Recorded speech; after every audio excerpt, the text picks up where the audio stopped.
The wizard? Who's the wizard? I don't know what you're talking about.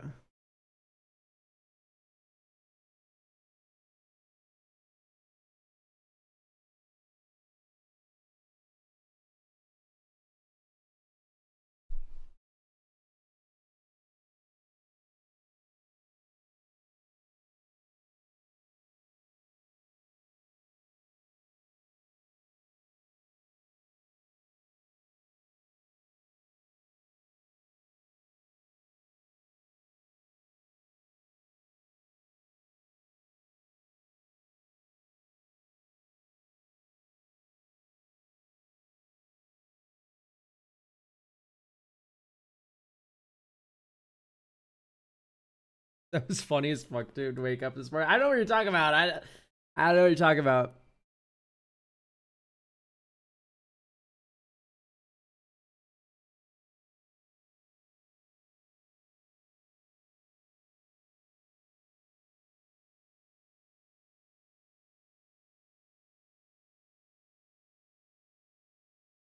I ain't got no clue what you're yapping about, chat.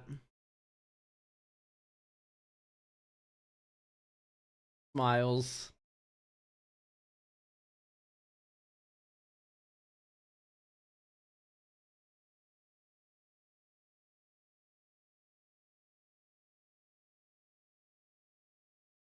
So we're gonna start with Pauper. But after Pauper, we'll do Cube. We're gonna be playing the Pauper deck that I bought recently after participating in a Pauper tournament out here. We'll be playing Is It Terror?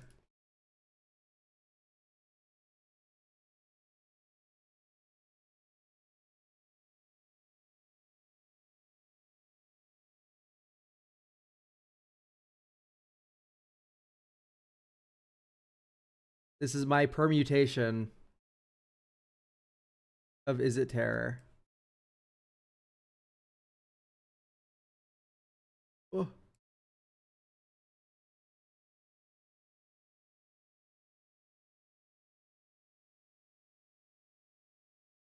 I don't know. Is it Terror?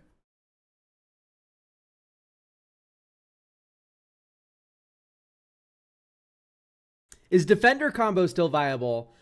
It is decent, I would say. I think anything's viable in Pauper, honest to God.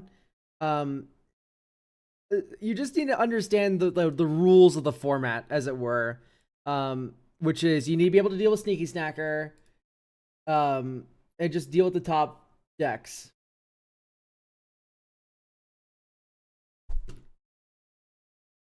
We're paired. We won the die roll! Hooray!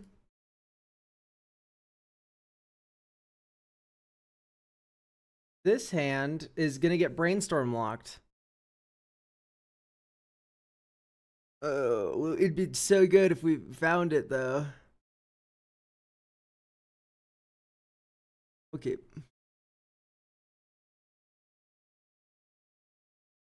You're learning with me as I play this deck, by the way. Okay, that's kind of shit, but it's not the worst it could be.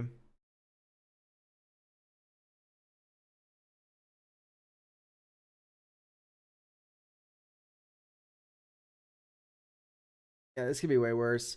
So we're maybe up against Boros, pick it up and drop it. We're Fiend's Informant, Nick Knives. Oh. I mean, if we find a single red source this game, we just win. Okay, it looks like Boros Bully.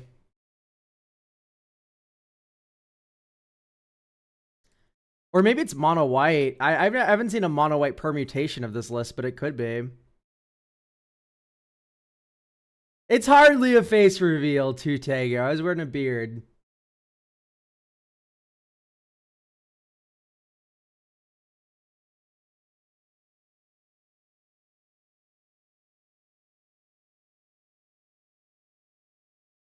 That can resolve.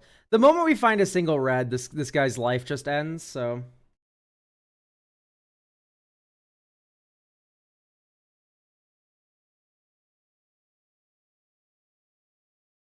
I'm surprised he didn't flash back the fucking Screech. Okay, we are kind of in hell.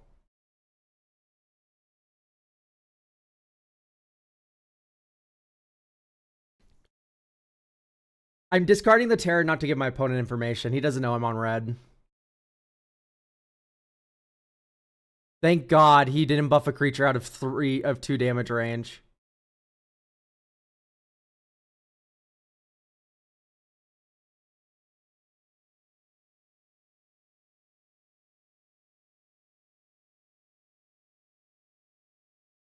Oh, look, what do you think about obvious rage bait? I don't know.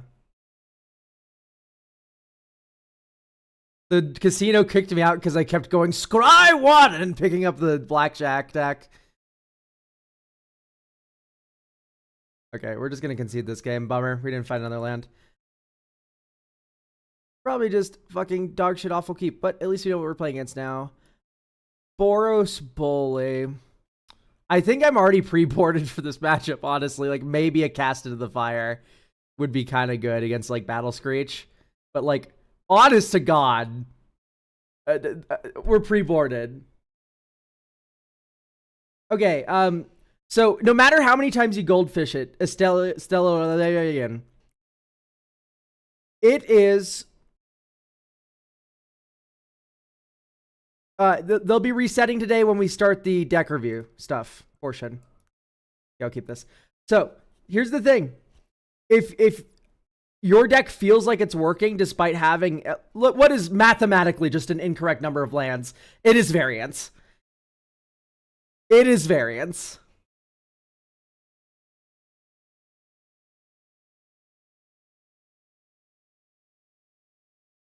Ooh.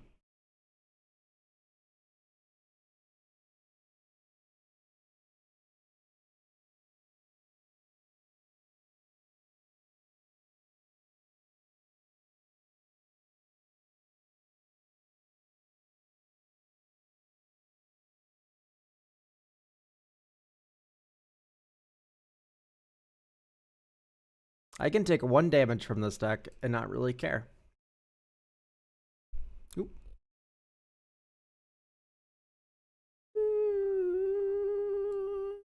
So I'm going to blast this in response to its ETB, because it's just more efficient to Galvanic Discharge a 1 toughness creature.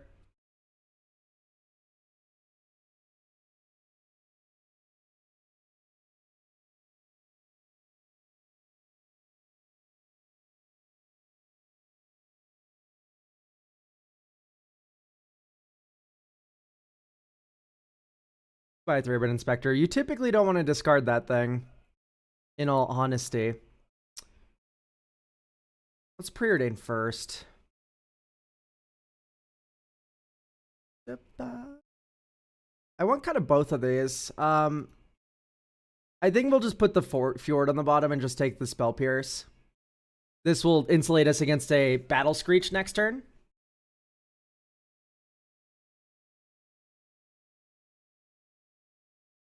Maybe I should bring Relics in this matchup. Once again, I'm pretty new to Pauper, so I'm not the best at boarding or anything. I will take another 1 damage.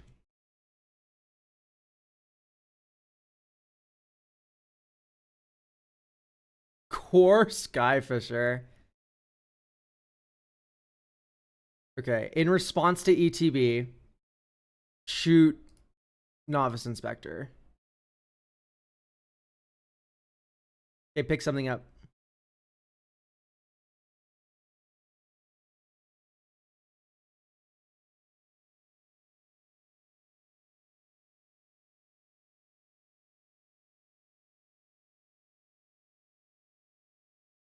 Let's get second blue online.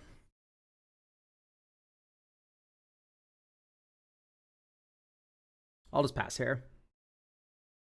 I want to be able to hold up Spell Pierce alongside the Mystic. Elk, how do you feel about Captain Holler deck that is cycling only and also has 40 lands?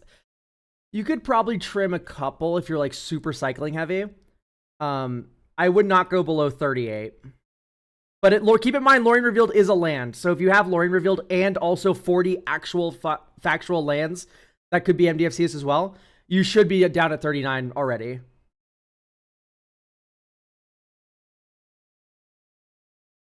I think I'm just going to counterspell this, because in any world where I land the Murmuring Mystic and have Spell Pierce up, I just win. I would like to stop drawing lands now. But here's the boy. So the only thing I can't stop is Thraben. Well, I can, because he can't go creature Thraben Charm, kill it.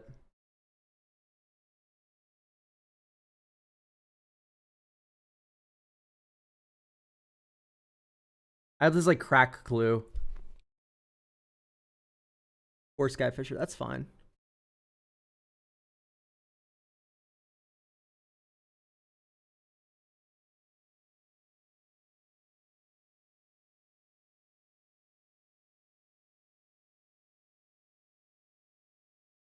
This feels like a Thraben Charm about to happen. But he should have done a pre-combat.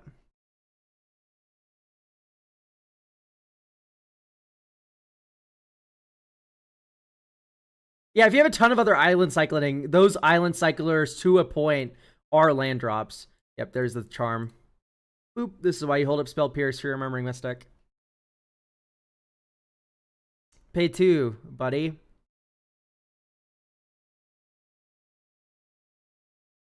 Ooh, ha ha ha! Lorien revealed! Behold, 3 cards. Great. Oh. Well, we're going to start winning this game.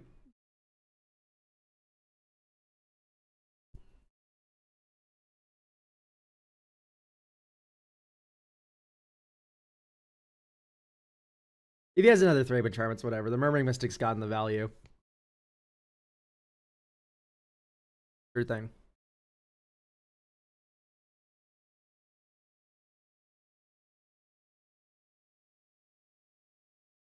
I think I'll double block the Thraben Inspector. Like, I'll take some damage here, but... Skred! My beloved Skred! So what we can actually do here is something relatively risky. He doesn't like some good risk. So we're going to T-Terror. And then we're going to take the Monarchy.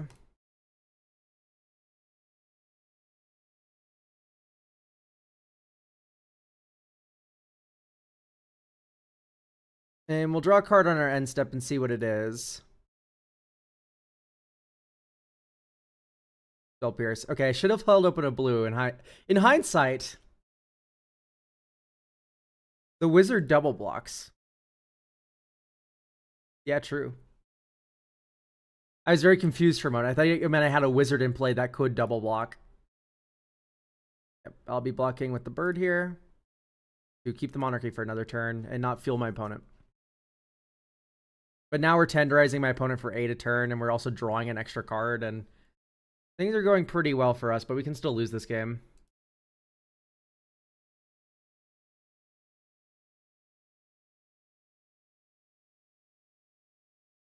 It still has not drawn Battle Screech, which is actually very fortunate for us, by the way, chat.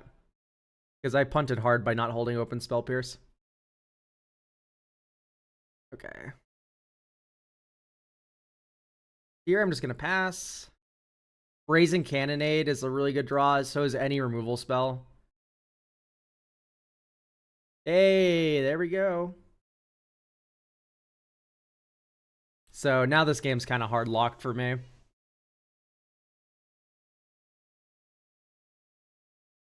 Ooh, do we have protection spell? No shot. I have 5 energy available to me. So white does sometimes run this spell. It's like it gives it +3 plus or +2/+2. So I will be paying the. Oh wait, no, there's no window. Destroy evil.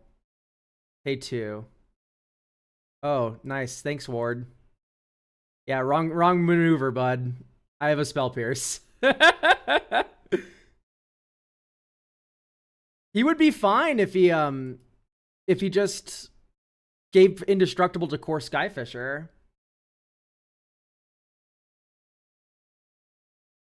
But now he's like hard fucked. Because I am mono removal the deck. So I can just sit here all day. I'm not giving him the Monarchy. Draw a card. Oh. Oh! Come on, give him a chance.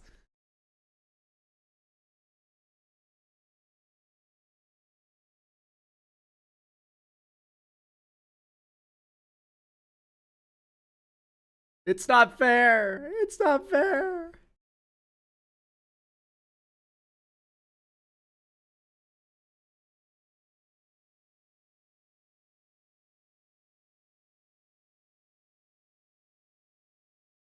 Yay! You're dying. Here comes the tenderizer.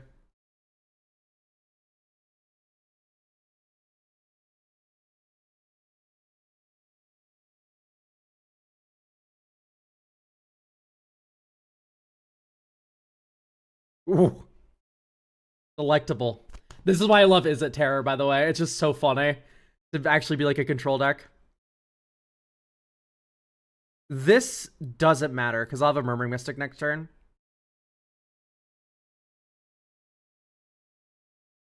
I'm the first. There's no archetype for you? Are you watching the stream? Like, this is the most funny thing you can do in any format. The wizard would like to enter the battlefield.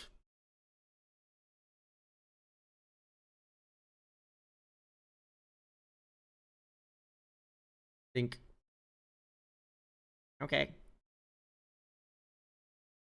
Give it indestructible! Save him! Oh, good heavens, Thraben charm your creature. Fool, I was prepared. Yeah, Pauper does have like every archetype. Okay, I'm gonna bring in a couple relics.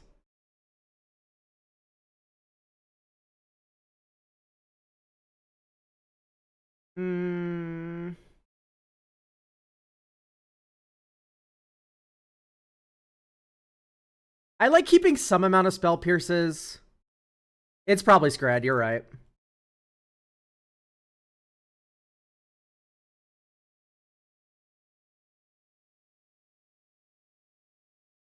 Oh, there's my Relic of Progenitus. No battle screeching.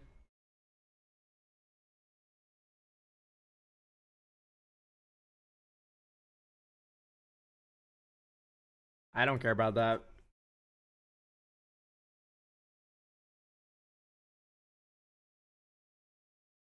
The reason why.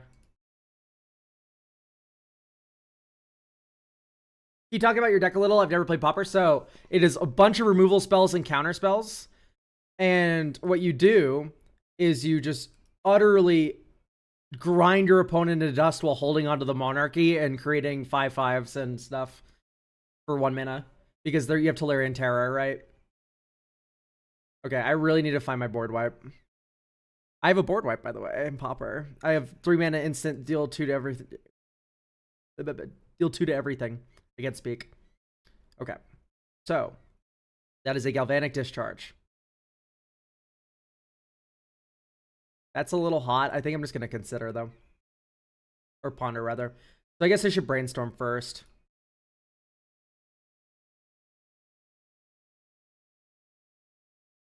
Put back Lorien Island. Let me just use this ponder to shuffle.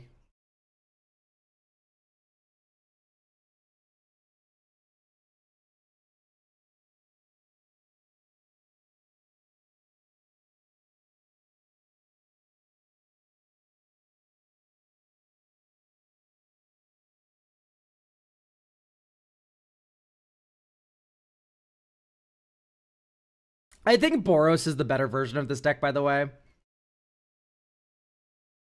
Theoretically, we're favored here, but that is if we find like our main deck board wipes before we die. Yep, there we go. We're good. So, put back. What do we not want ever? Low key, like the counter spells kind of blow.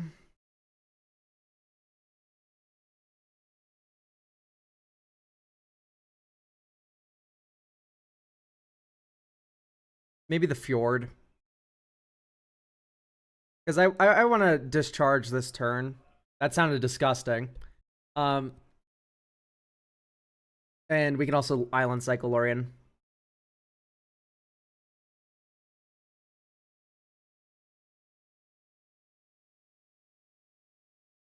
Not even cracking the clue, question mark? Oh, you're waiting for my end step. That makes sense. How much will that cost?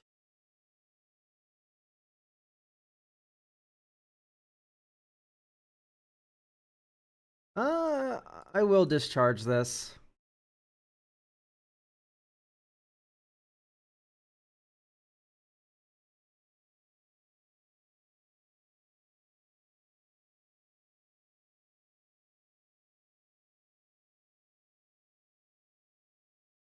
Dude, that's so good for me. It's unreal. Okay. What are you thinking?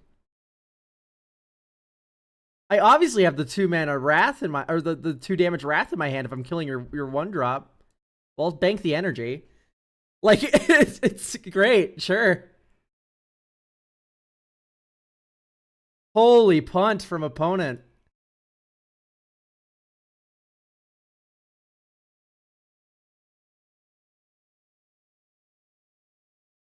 I mean, I didn't get to Island Cycle the Lorien reveal because I'm an idiot, but...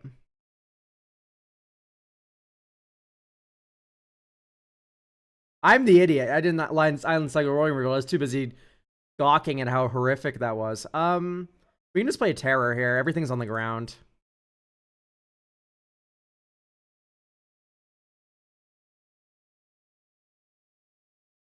Everything's on the ground.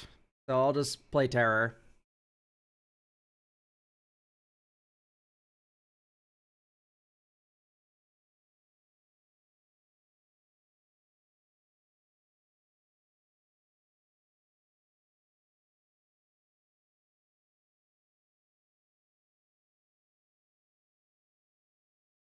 Here's the boy.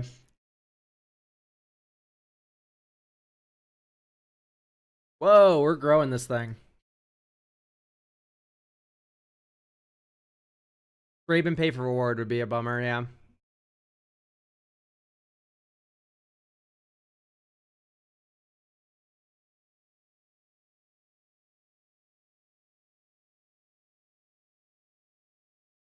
Yeah, I think we're gonna lose because I didn't Island Cycle. Just get that, even though we're probably gonna crack Relic next turn anyway.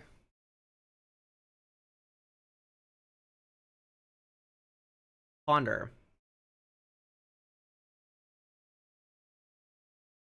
And sure.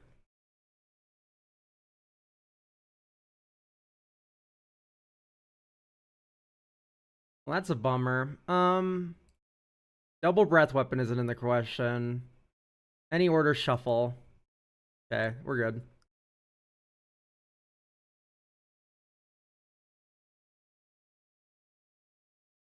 We can't get hit for 5 again, but we can get... This meaningfully changes the clock, so I'm just going to fire this now. This does fuck future terrors, but I don't really care. Okay, there we go. We got a Galvanic Blast.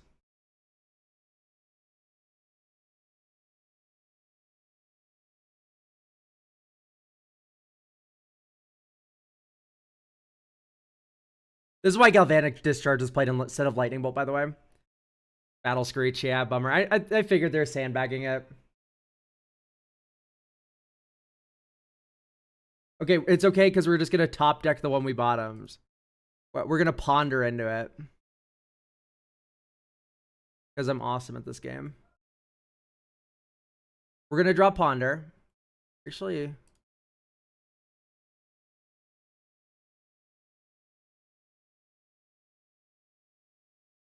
Shuffle, because I know it's at the bottom.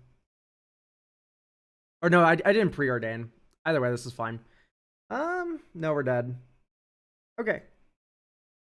Yeah, we're technically favored here, but I misplayed really hard by not cycling earlier. Idyllic range is really good.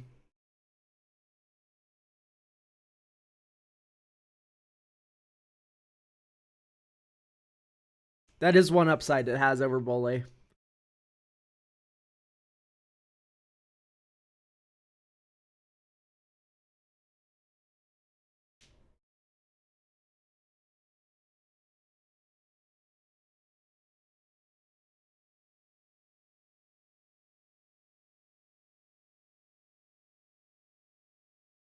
I probably just should have just kept the other board wipe, but also it's just like I have a known issue face up that I need to deal with versus he might not have Battle Screech, even though he is playing like he's keeping it safe.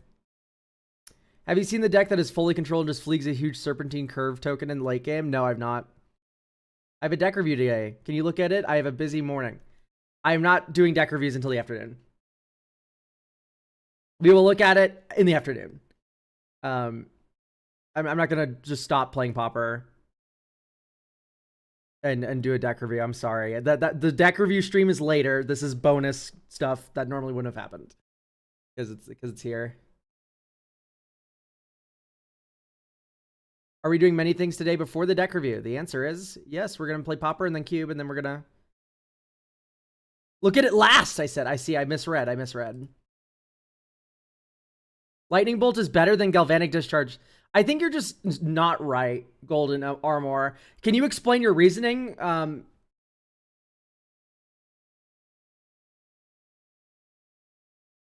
we're weird fairies. Ah, of one mind. It's like a weird tempo deck. That's fun.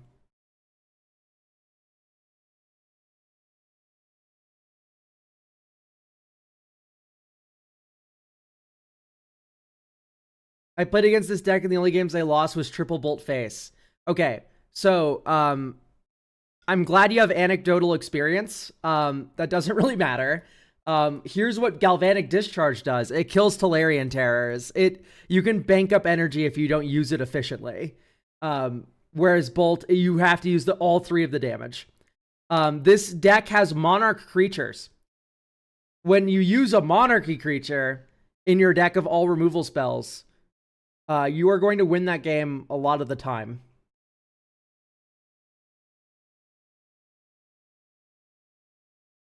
But speaking of, I will be tucking a Monarchy creature.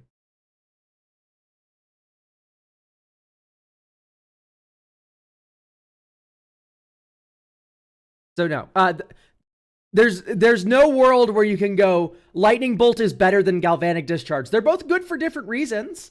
You can bolt your opponent absolutely, but this is not a tempo deck.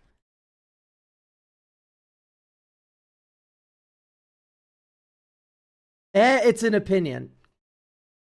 No, it's really not an opinion that they are about equal in terms of value, and it determines your meta kind of determines which one you prefer.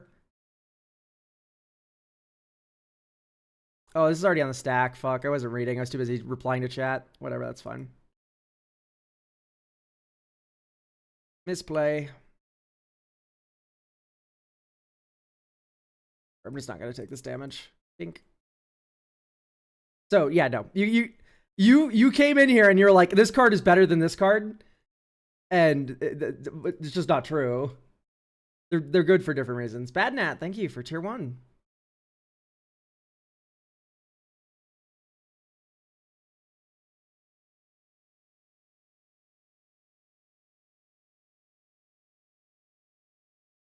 So we just put back Island Mountain. Pass. Good to me.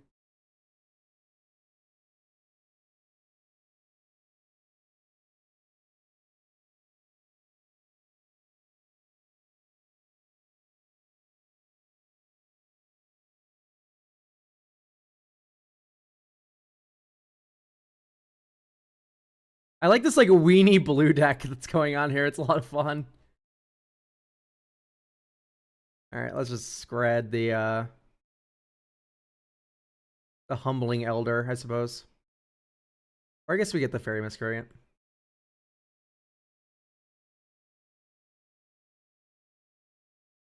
Killer B, thank you for the tier 1. Oh, watch. Oh wait, no, never mind. I was about to say, wait, what? Why are you doing this? I have snowlands.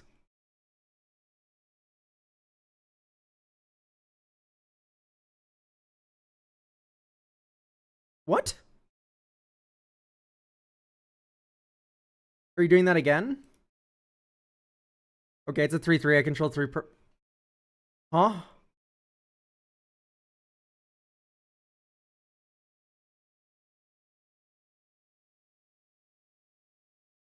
Well, I'm confused.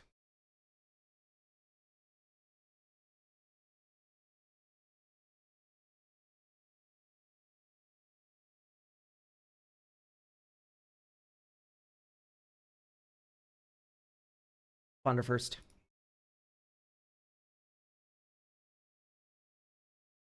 Spell stutter. Okay, that resolves. Stack 1, 2, 3. Breath weapon. You no longer control any fairies, so Ponder resolves.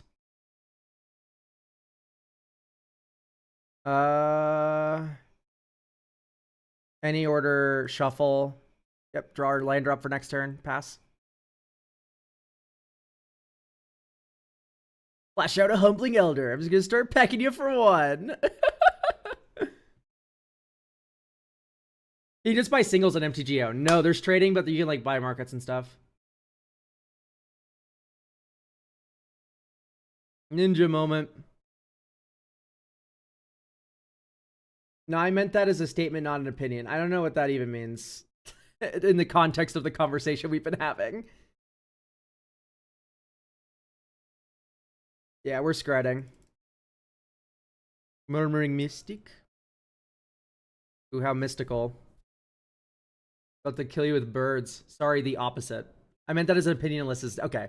Yeah, you can say, in my personal opinion, Lightning Bolt is better than Galvanic Blast. Which is, yeah, that is your opinion. I love Scred. I also would love to hit more cantrips. Let's go like this. That feels like a good middle ground.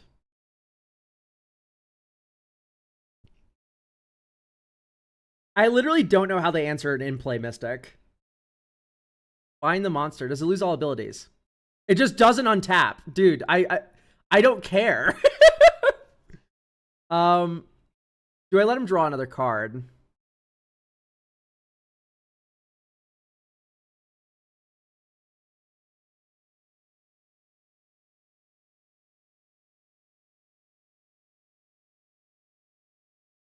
Yeah, probably. That's funny.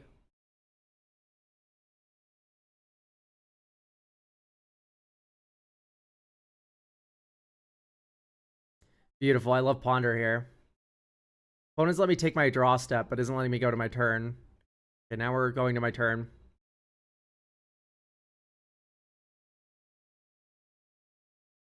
Scredulate that. Send this ninja to the Scred dimension.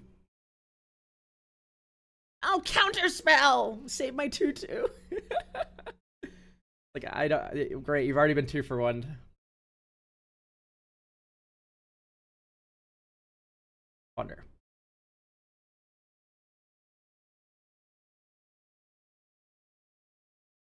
Eyes off of you.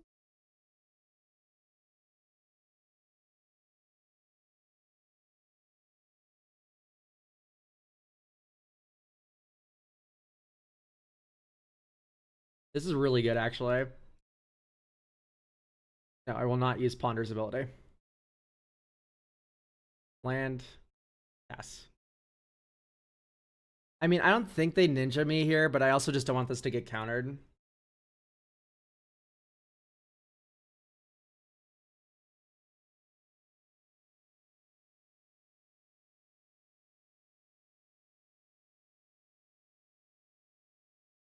I just don't have to attack him. I'm going to win the long game.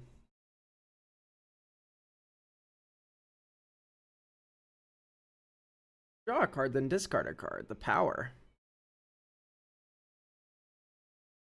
He's eluding all over me, chat. Scry 2.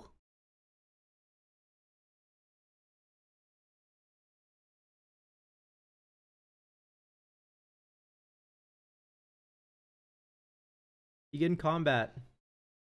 Whoa. I mean, we saw mutagenic growth, but if he uses mutagenic growth, he'll just discharge it. Ah, you clever, clever.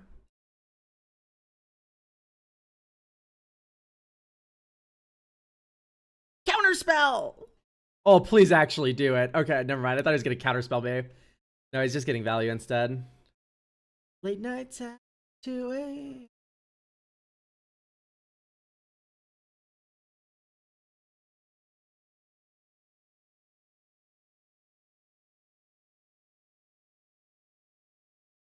Friends.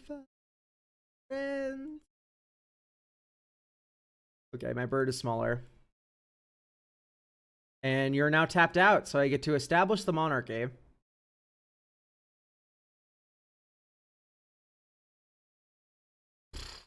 You are in super hell now.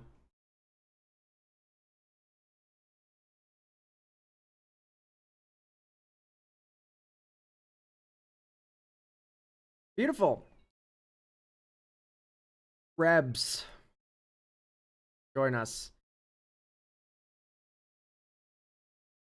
I like feel like probably that. That feels decently clean. I like casting the fire versus like exactly spell stutter sprite and the other fairies. Maybe I'll bring one in as a treat over another scred, but besides that,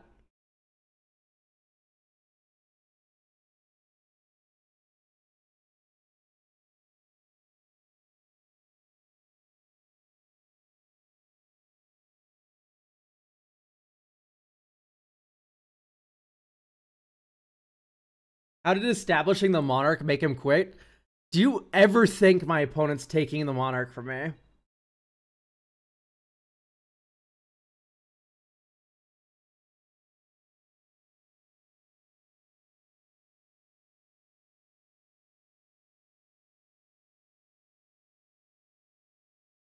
With a stuck Murmuring Mystic? Yeah, no, there's no hope.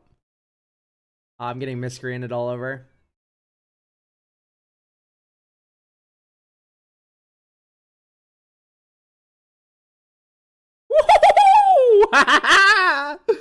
Oh, I love sideboarding. I love sideboarding, chat. I'm gonna get Hydroblast, but that's fine.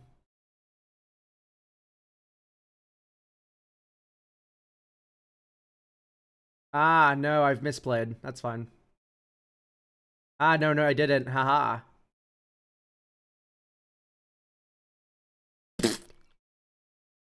You have counter spells? Well, fuck. That's just a bummer. That's just a bummer, chat. Sometimes they just got the counter magic, and that's okay. Okay, we're about to terror all over the place, though.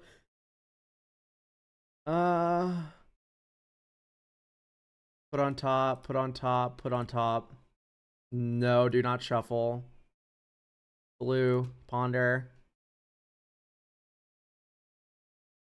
Any order, yes.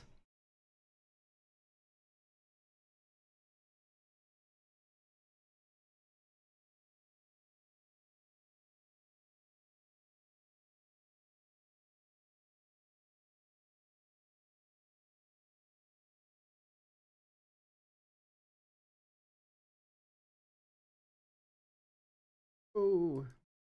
Very miscreant's too good. Okay. Gonna jam the Murmuring Mystic next turn.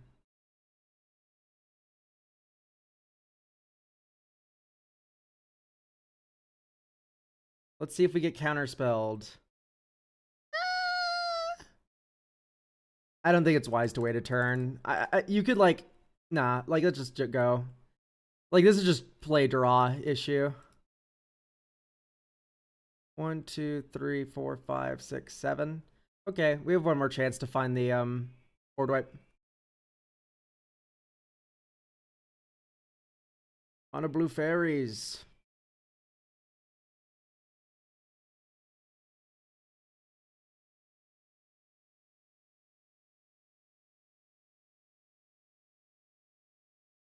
Ho! Just get good at Magic the Gathering. It's so easy, this game.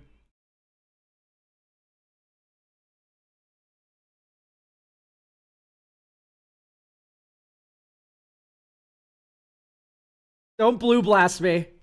Boom! Boom! Mega nuke!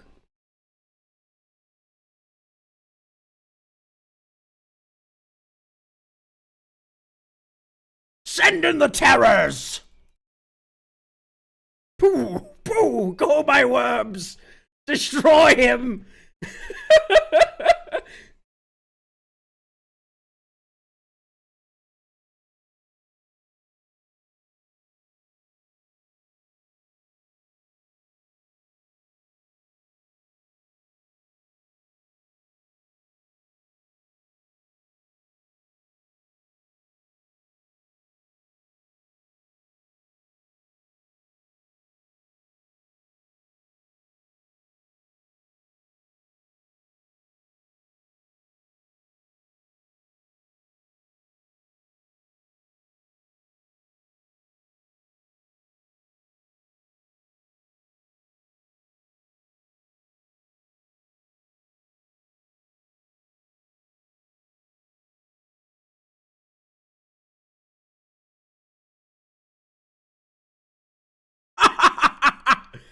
Someone go back and clip it.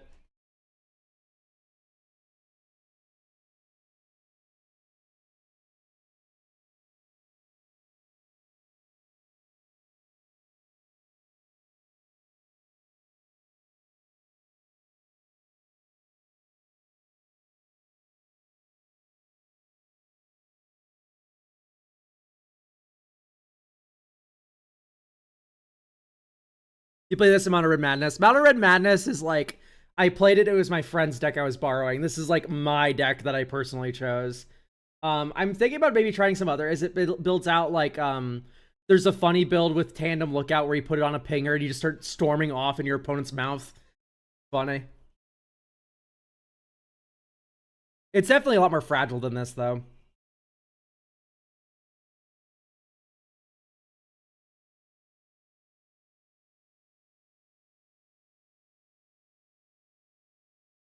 Do you think you'd like the Spy Walls combo deck? No, I really don't like Spy.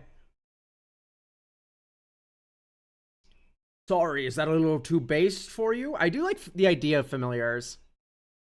Okay, we're up against Burn.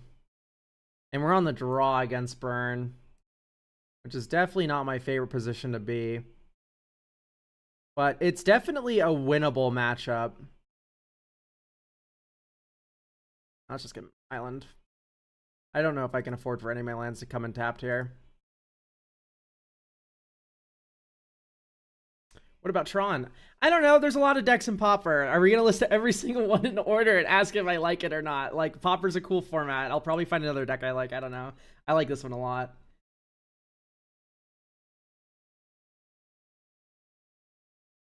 Yeah, I'll take one.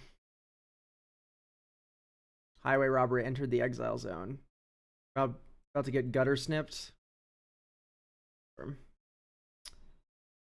Put back Admiral Commodore. Orion revealed. Island. There's the Commodore again. Welcome back, bud. What about Izzet Cauldron? What about Poison Storm? What about Psycho Storm? Get out of my head!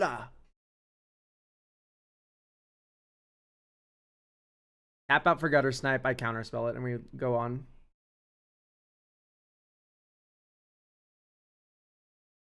There we go. Yeah, we'll just cast this normal style. Pay 2.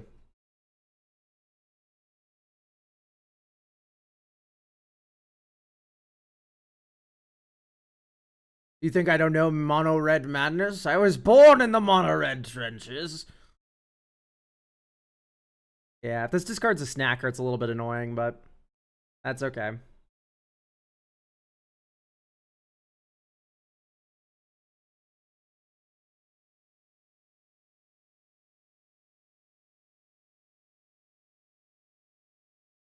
All things considered, this is a pretty slow opener from them.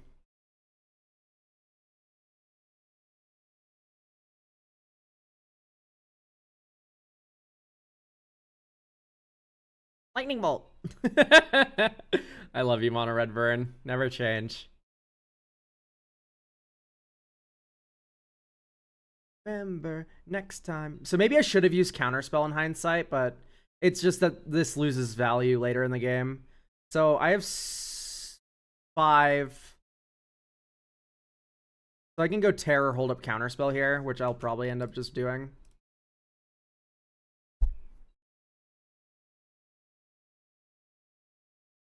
I think you start losing against red when you stop holding up interaction.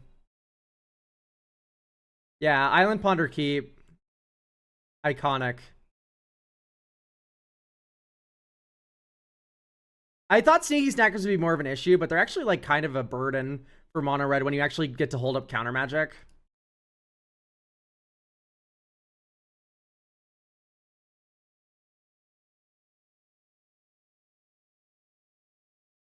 There's Scred, there's Breath Weapon.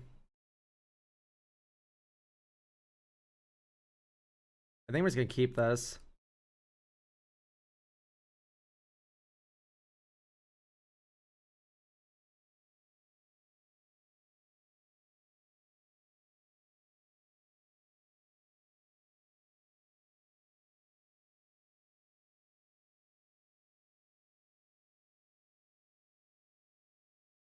The pinger is fucking annoying. Let's just deal with it now. I can take 2 a turn from this. That's fine. That's fine. That can resolve.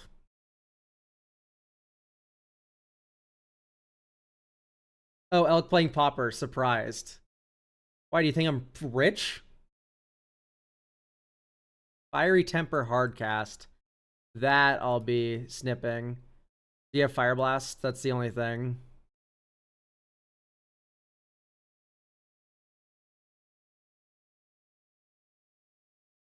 Yep, there we go. That'll do it. Sometimes they just have the Fire Blast, and that's fine. We get to have Blue Elemental Blast in our deck now.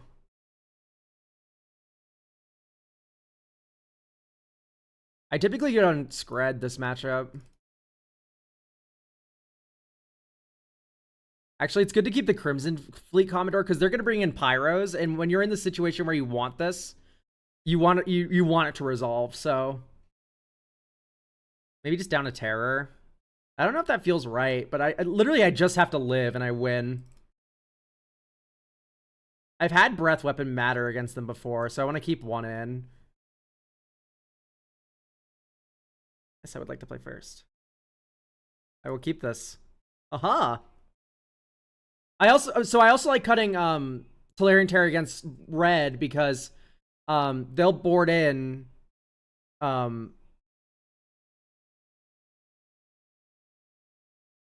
don't think you play Campfire turn 1. But they'll board in Grave Hate.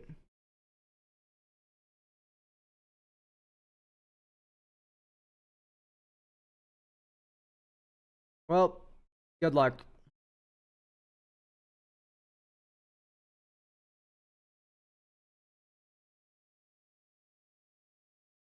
Ow.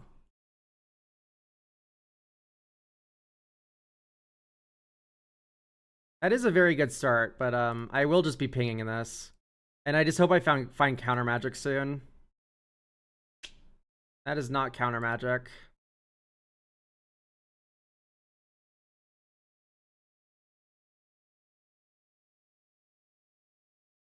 Gutter Snipe. Yeah, that works.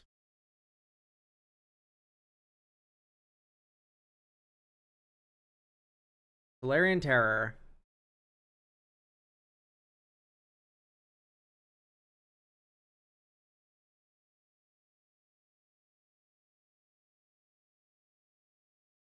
Flame Breather.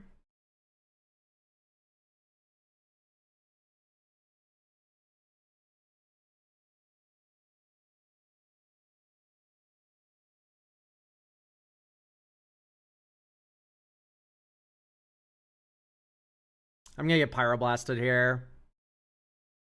But I don't have time to wait. Beautiful. We can now maybe actually start turning the corner this game if we don't die this turn, but we probably will, honestly. Our opponent looks actually flooded. So that is a good boon for us.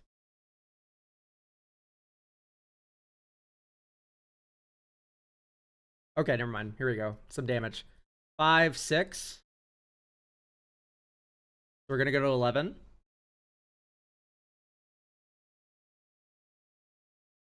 And then we're going to take another 6 down to 5.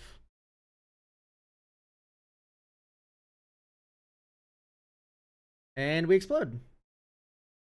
Yeah, that just happens. We got flooded there.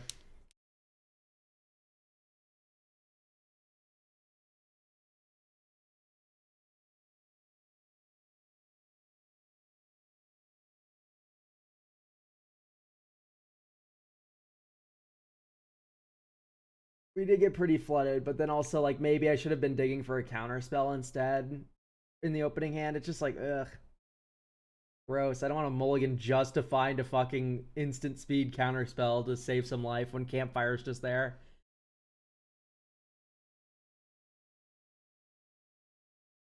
And then, of course, Sneaky Snacker is just a nasty card to have for us.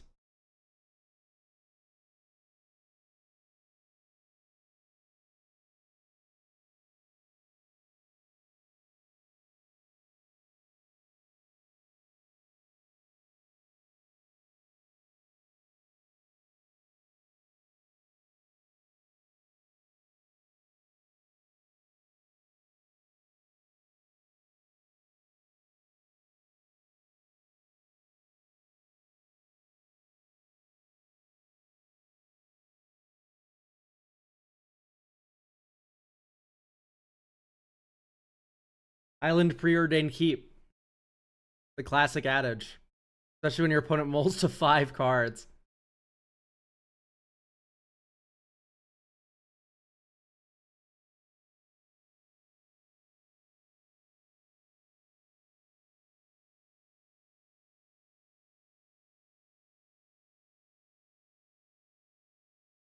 Oh, how fortuitous. Alright, my opponent looks to be on some sort of Jund list, I think. I don't know of just a straight up red-green deck. Oh, they're on Dredge. That seems like a really good matchup for us.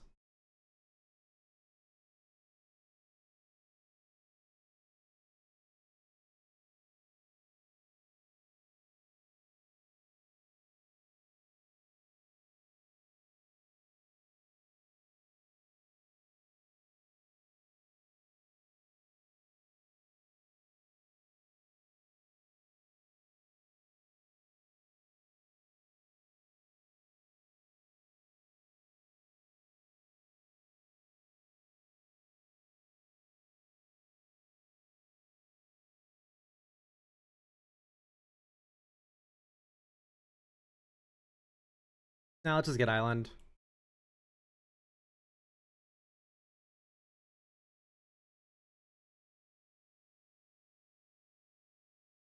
Ooh, yes, yes.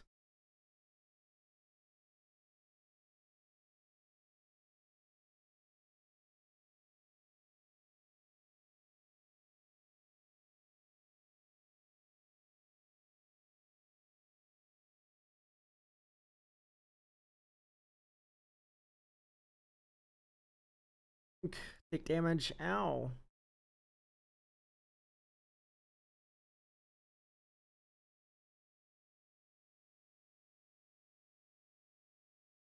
Yep, there's the Stinkweeder.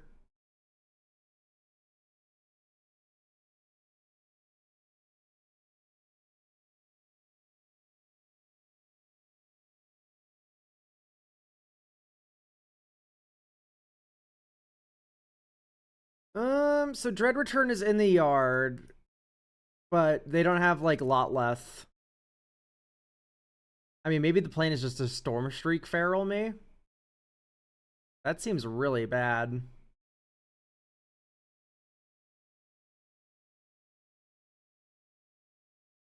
just gonna play Murmuring Mystic.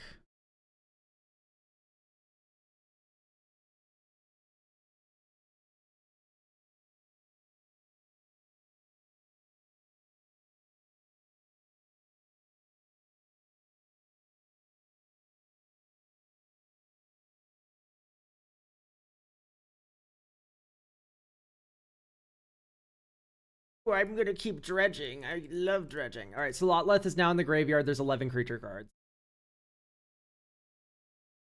And we're gonna dredge one more time.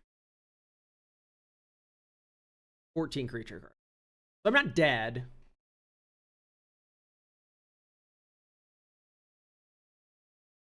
Right, 1, 2. No, I am dead. Okay, perfect. Bummer.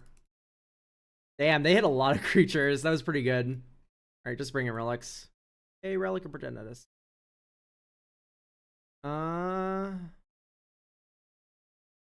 Feels a bit like a monarchy matchup.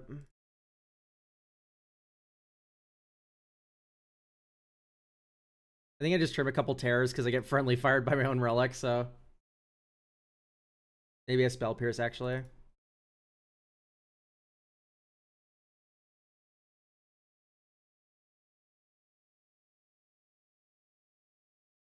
That is keepable.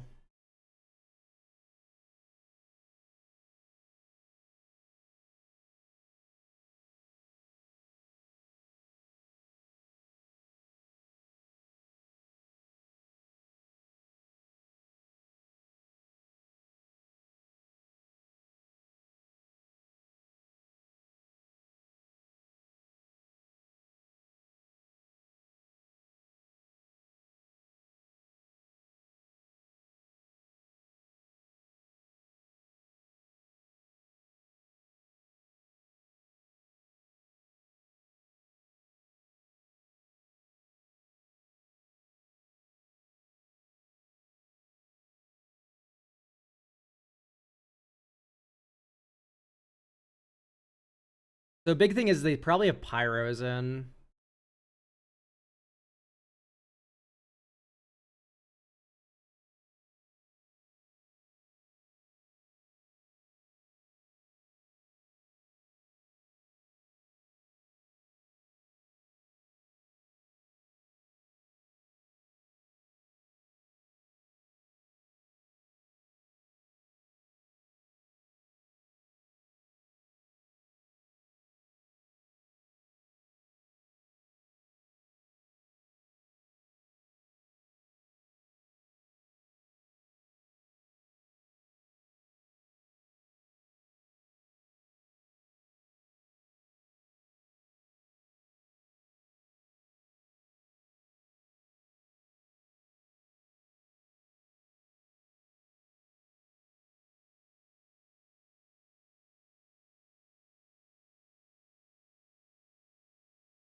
All right. Let us see if we must lose focus or if we can brainstorm and stuff. We've dredged some more. They have Mesmeric Fiend.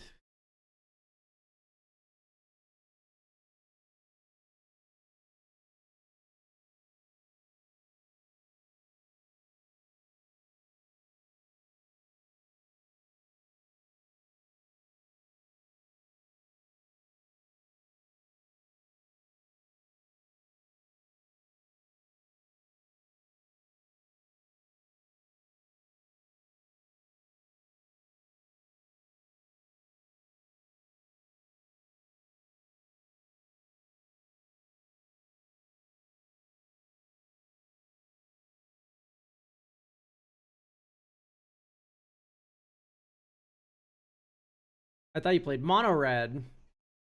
No. I mean, I did. I borrowed my friend's mono red deck, but I'm here on Is It Terror? The Dread Return has hit the graveyard, and the Lotleth Giant's also here.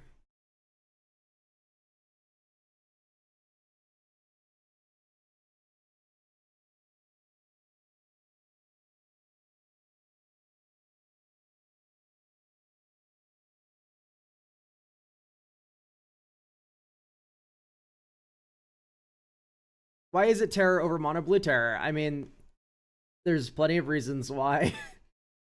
I don't know. I find the deck fun. That's so wrong.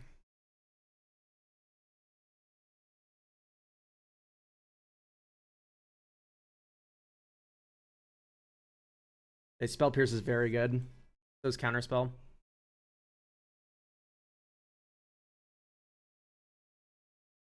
I like a deck where I can run the Monarch creatures. Is the answer, Light of Eden. I like a deck where it's very grindy and controlling, and this is probably, in my opinion, for me, the best deck to do that with.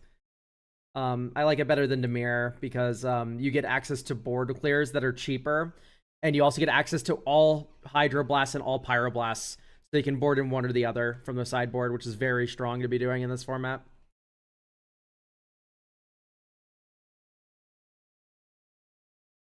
Stormshriek Feral.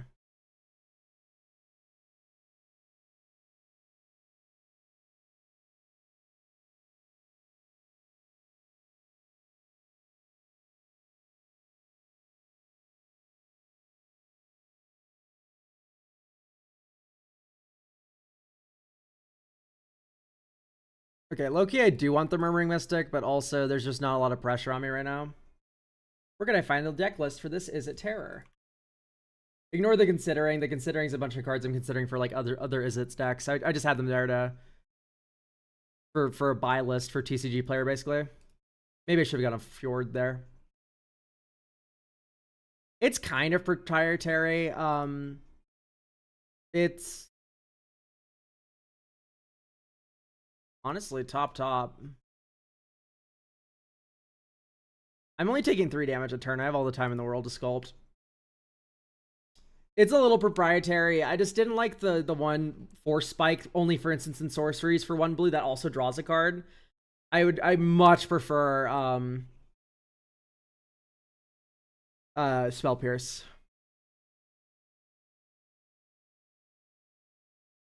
Do you like Jessica? I don't like any 3-color deck, honestly. I feel like the mana base starts to get really clunky around there. I also just love Scred, by the way. Flash Black for Thoughtseize. Once again, I don't like 3-color decks. And Thoughtseize is a rare. Oh, it's you. It's you. Ignore that comment. I'm ignoring you. Go away.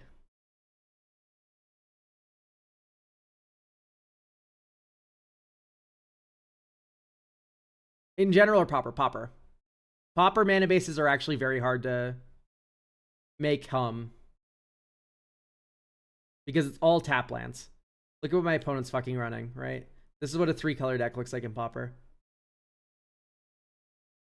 Not good.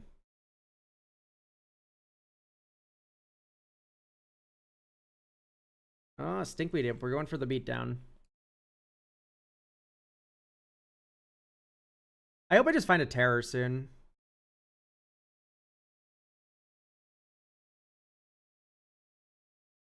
Okay, I think I'm just gonna grab an island, whatever. I'm working on one red this entire time anyway.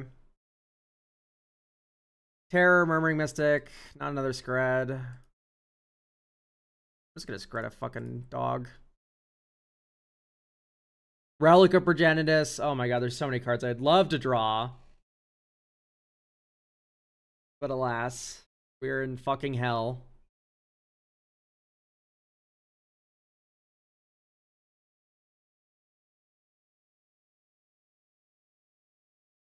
I'll lose focus this.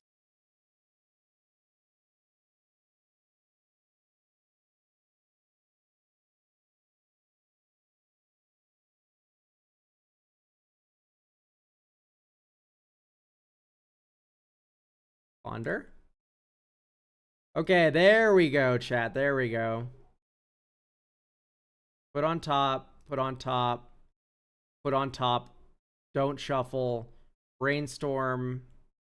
We can Murmuring Mystic next turn. There's a reason not to fire it now, I don't feel. Put back Scred, Spell Pierce? No. Put back Murmuring Mystic, Scred.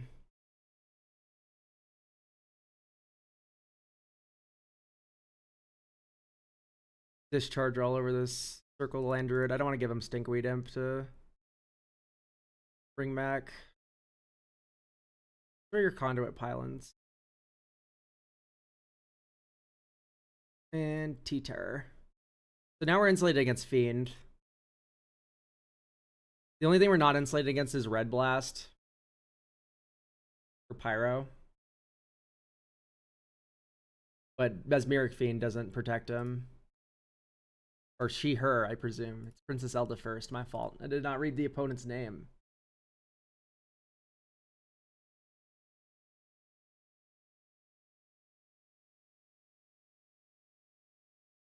Have you tried Garden stacks? If you like grind, you might like them. I don't like Golgari Gardens. I don't like the idea of like being this like weird like green black kind of hybrid deck going on.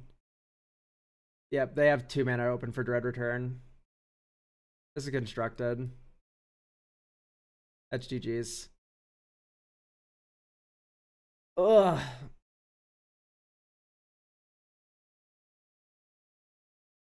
Spell Pierce moment.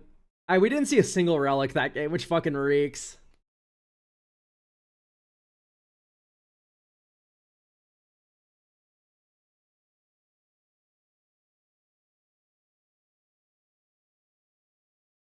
I've been thinking about swapping out the Azure Fleet Admirals for all Crimson Fleet Commodores, and then you swap the breath weapons for fiery cannonades.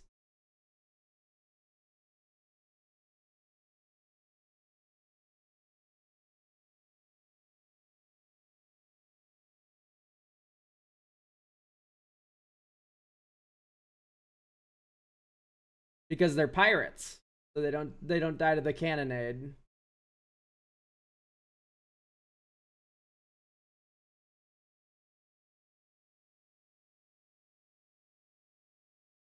No, even in the ponders and brainstorms and everything, the preordains, we did not see a single relic that game.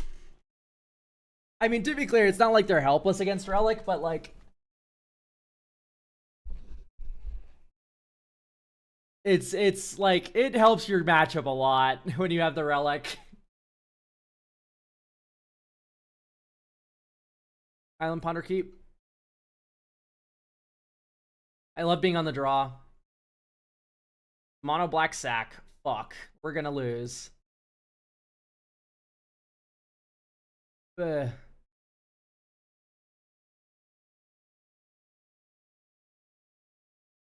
Okay, chat. We'll draw our second land.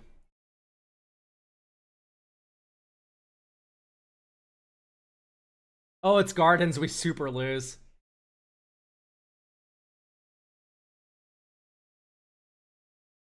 We are unable to outgrind Gardens. Like, this is just like this is actually just the worst matchup for us. You are unable to win in this matchup.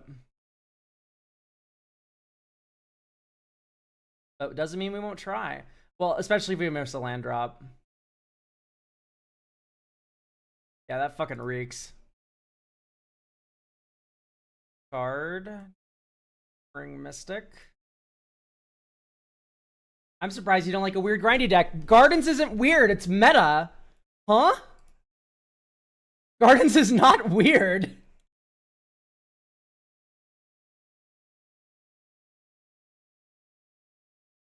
Whatever, here, have your treasure token.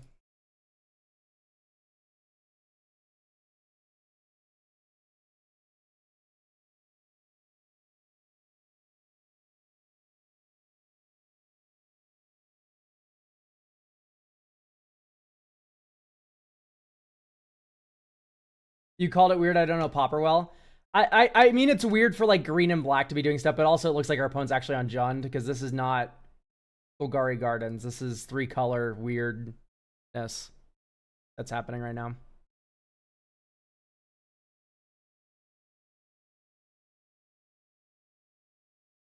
Whatever, I'll take one. I don't really care.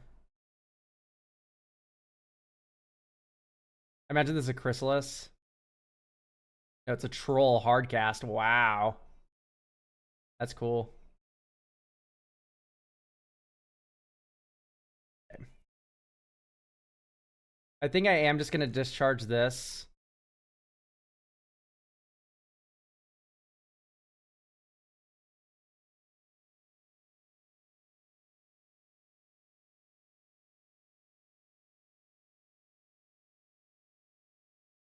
Ponder.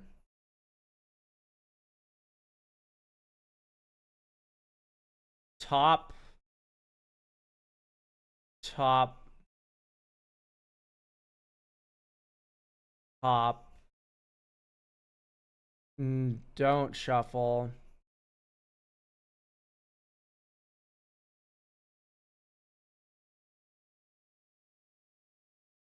Brainstorm.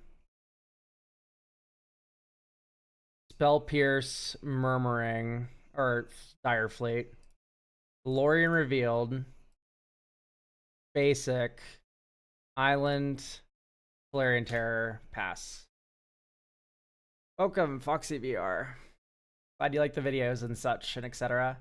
Cast down, word 2. Okay, that's fine. We thought seize there, kill spell. Wow. Now a 7/6.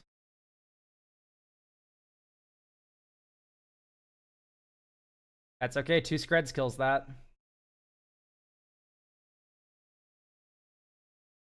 I could get really greedy in Murmuring Mystic here, but I'm just gonna Scred this thing twice. Right? We have 5 snow permanents. This feels so inefficient. Oh well.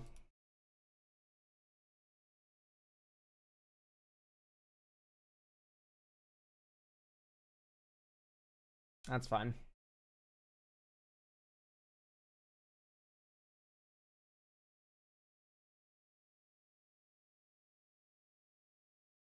Yeah, that's annoying, but at least you don't get the Chrysalis.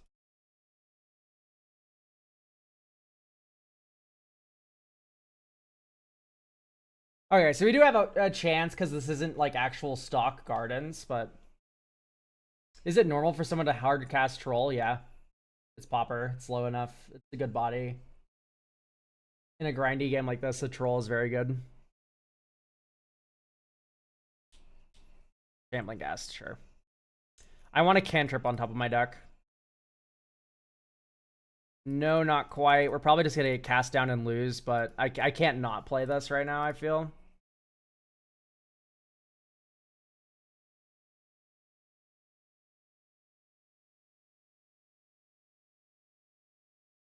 Wholesome Marasa on the troll, sure.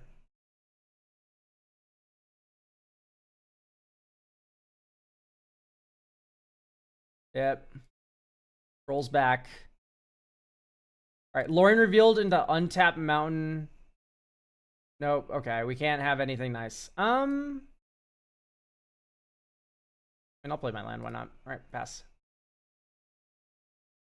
Have we seen all of our Loriens already? We've seen 3. There's 1 left in the deck.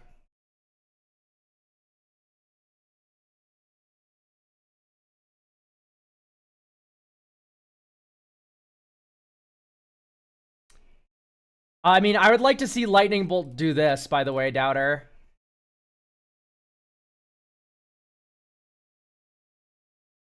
There was someone earlier saying that, you know, Lightning Bolt is better than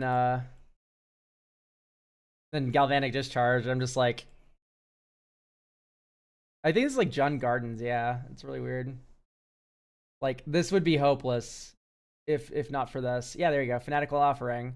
This fizzles, but like Lightning Bolt wouldn't have done that.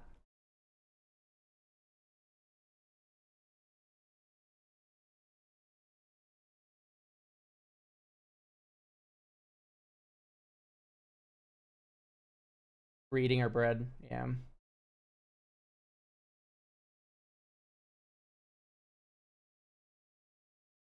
think I will counterspell this.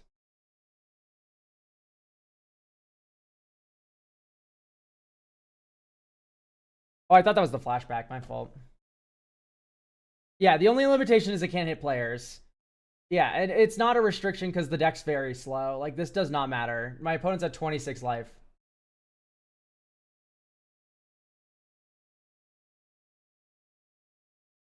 Map token, sure. Lembus.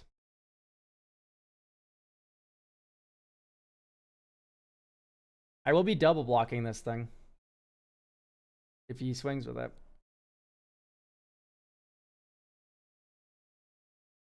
Oh, just flashing back the Eviscerators. Yep. That tracks. This is why this deck's also really hard to outgrind, by the way. It's just very hard to be beating a bunch of card draw in black without us having a ton of card draw in blue. Passing. I don't need to attack.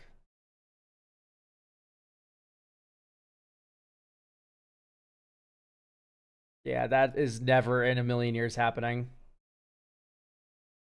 If I can help it, anyway. It could happen. They could have just second cast down, but I'd rather not lose my Murmuring Mystic, which is the only reason I'm still in this game.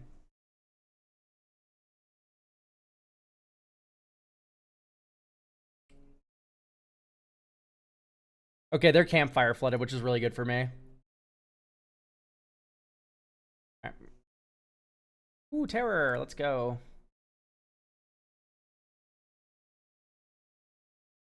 Start pecking you with birds.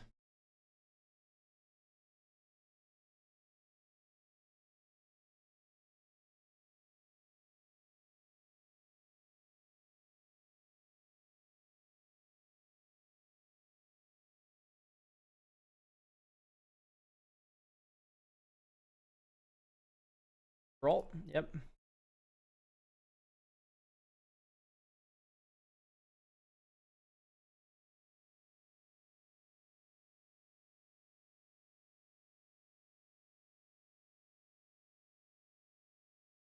Ooh, that's very good. I should have held up double blue, I feel, but probably just don't peck in with anything. We might be able to catch up now. By the way, Galvanic Discharge again. Okay, I will let my opponent activate the Crypt Rats as many times as they feel they need. Which is 3 times I die. I forgot this does damage to players as well, teehee. Okay, let's bring in a cast into the fire. Breath weapon kind of blows here. Azure Fleet Admiral. I think I'm losing by the time that matters, but we keep 1. It is like my only hope of outvaluing them. Okay, relics. And out a spell pierce. Bring him 1 blue. Feels better than a Chrysalis is devoid. Trying to think what else they run that I could even. Nah, it's probably not worth it to actually bring in Beb. Would better just be a spell pierce. Yeah, no. I like literally this is just a matchup I am not. I don't win. Like if I play against Gardens, I just don't win. That is something I've accepted when I decided to play this deck. Gardens beats the shit out of me. That is just the truth of the fact of the matter.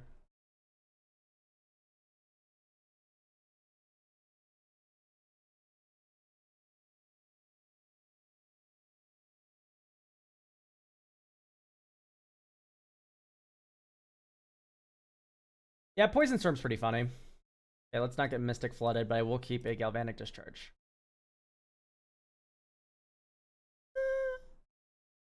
No, I'm not gonna blast this plant. I'll Spell Pierce whatever draw spell they use on it.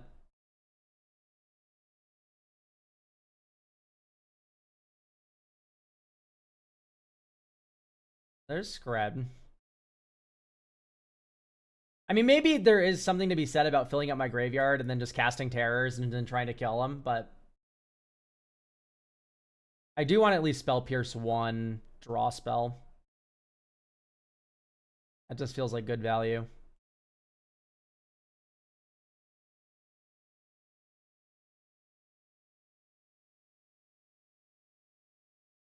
Alright, I'm just gonna Scred this now, I think.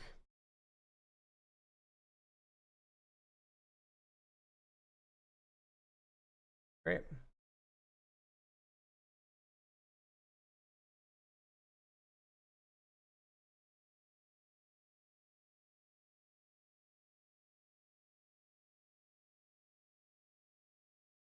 Yeah, Poison Storm's a difficult deck. It's very similar to Fog. I like the Fog iterations of Poison.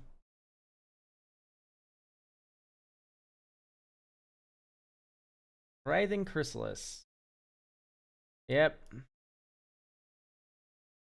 That is indeed a bummer.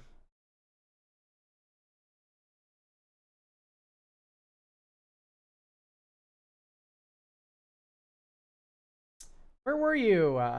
Fuck. D colon. Okay, so the terrors cost 4 mana for a 5/5. Or I can just hope they don't have cast down. That's just tough. That just fucking rips, dude. I'm just gonna terror.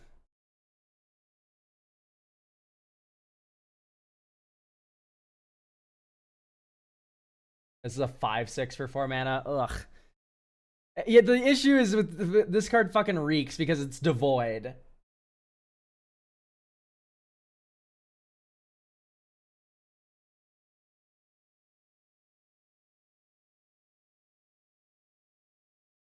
Tough out pay 2.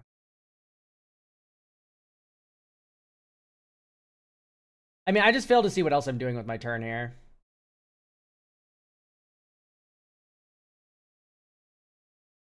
Thorn of the Black Rose. Okay, now I'm gonna super lose.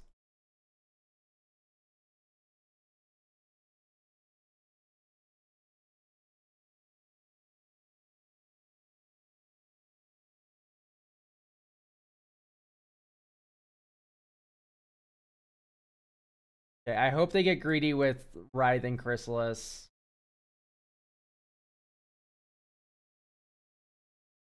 What am I saying? They should have just held up Spell Pierce here. Yeah, there's just no way I win this matchup ever.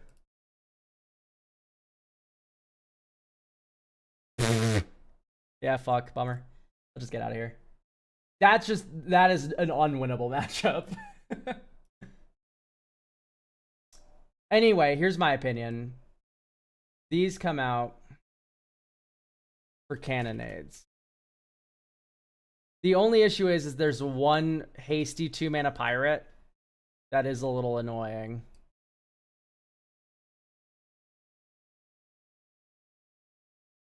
Ew, foil.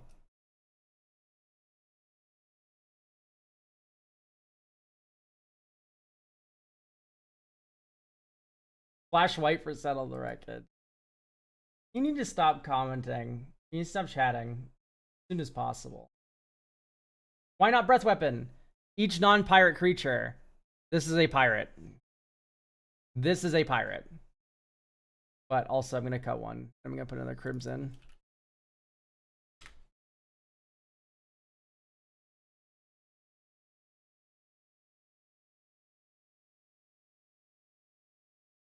Pirates.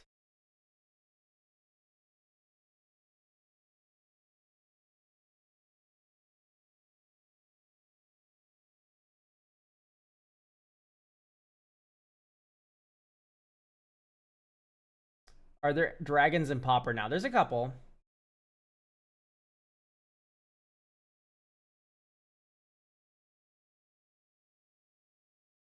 All right. Anyway, that was Pauper. Now I'm gonna play Horror Cube. Do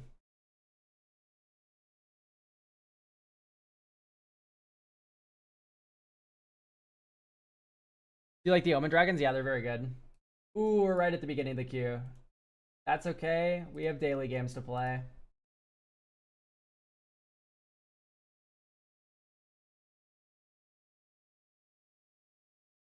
Blue mana value 3 creates a token.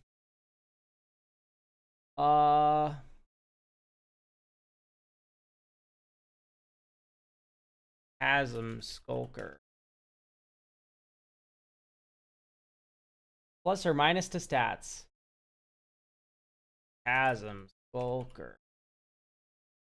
1/1 creature makes one. Chasm.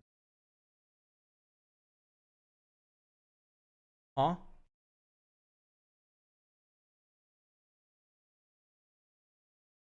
Chasm Skulker not a 1/1? The fuck does this website mean? It makes X 1/1s and it is a 1/1. What the fuck? Dude, I'm just done playing this website, honestly. It's like really bad, actually. Let's play Asperandal, hard mode. This is the Aether Drift fucking card that lets you exhaust twice. This is the dragon that lets you store red mana forever.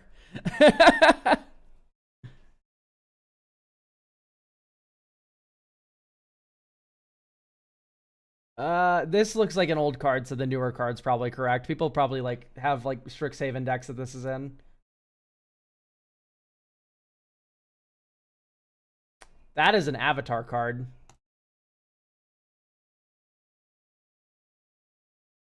This is like, dude, is it fucking Karth the Lion or is it random draft common from Ravnica?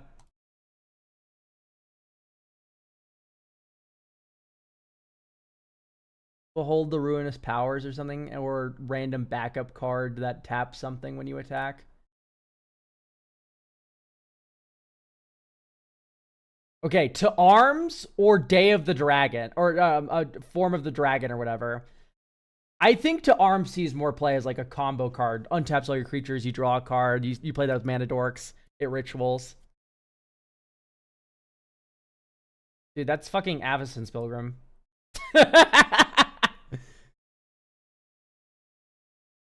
Oh, I don't know these arts. This looks like a bite spell or a fight spell or like a burn spell. And this looks like dog shit. This has a dinosaur on it. I'm going to click on it. Yeah, it is to arms. This is a random like morph wizard, but she has boobs. And this is Pink Terror or whatever. Like the Warhammer card's gonna win.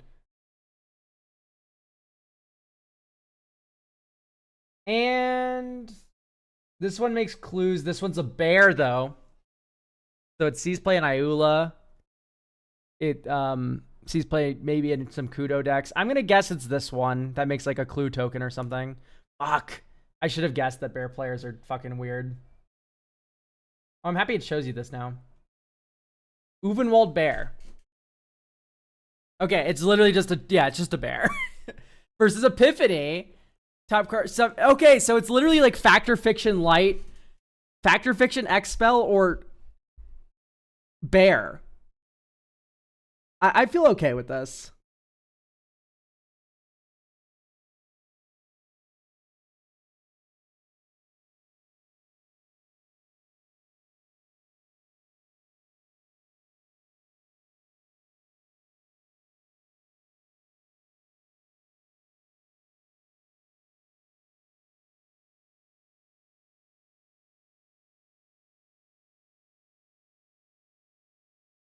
So many Discord DMs.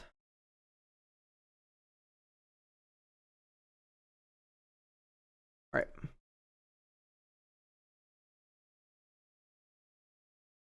Spells you control can't be countered. At the beginning of your end step, discover 5. Chimil, the Inner Sun. Hard mode.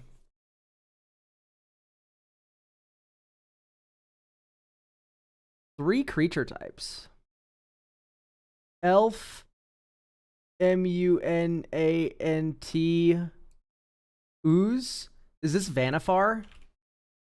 No. It's not legendary. Elf Mutant Ooze. FLASH. FLYI. No, so it's Flash. Flash or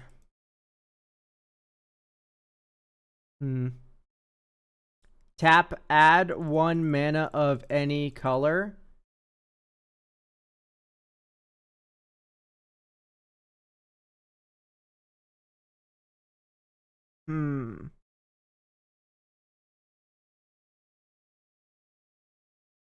SPELL. No. To cast a CREATURE. So, okay. So this is add 1 mana of any color. Spend this mana only on a... only to cast a creature spell. This is an elf. WARR. Druid ally. No, it wouldn't be an ally, would it?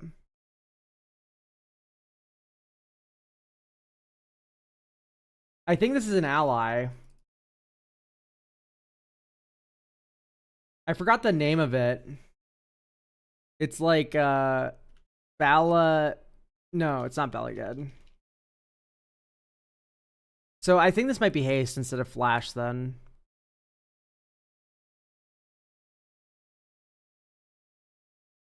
Beast buddy. No. Beast friend. Druidy. Fuck, what is it called? Beast Caller Shaman, probably. No. Yes. Nope. Fuck. Beast Master Shaman? Nope.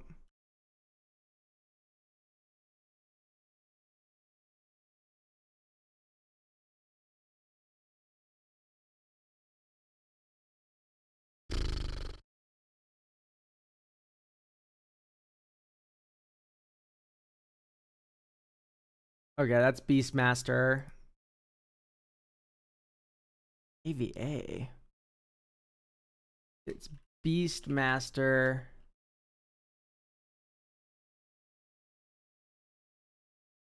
Savant. Okay, there we go. We got it in the end. Not proud of that one.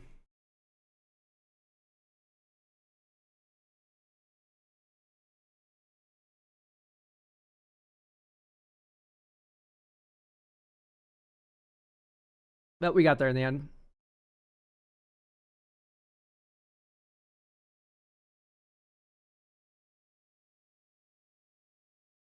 Whoops, that's not the art game.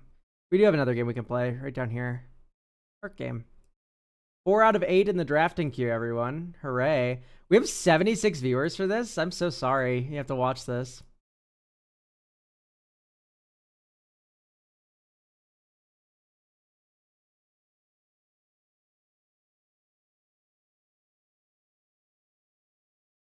Oh, it's the Modern Horizons 3 card with Morbid.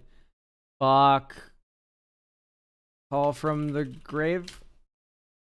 No, Muster the Departed. Yeah, Morbid at the beginning of your end step. The creature died this turn.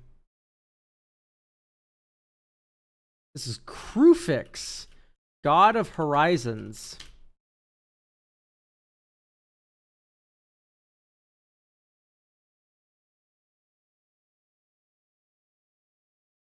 This is Azami, Tomorrow's Familiar. And you do that in the other order because this isn't Azami. Azami's the wizard. This is Tomorrow.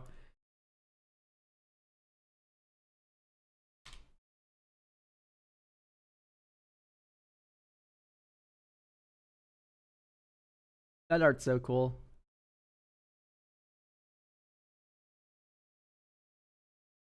This is Cinder Wisps, or it might be Cerulean Wisps. I think I feel better with Cerulean. I don't know how to spell Cerulean, chat. Am I allowed to look that up? I'm going to look it up. Spelling isn't part of this test. Okay, we did it.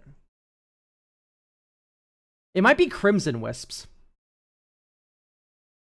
I think Cerulean's a Crimson. Okay, it's Crimson. Fuck. Dude, I know the name of this card.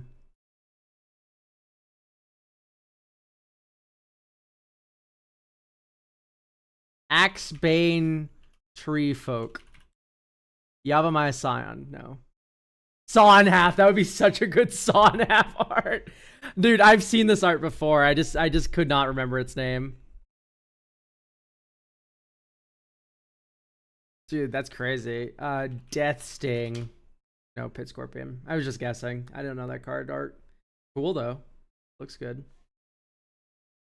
4 out of 8 in queue. Can we get 10 before we get in queue?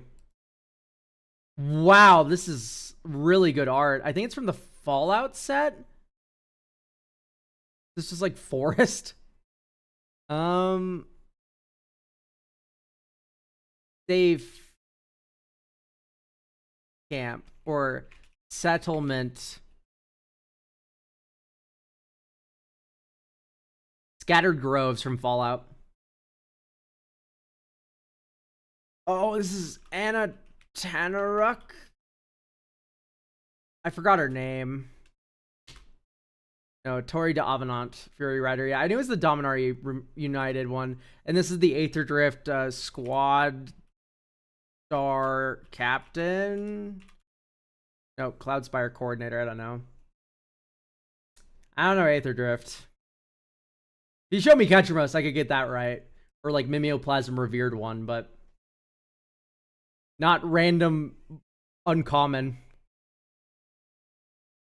Ooh.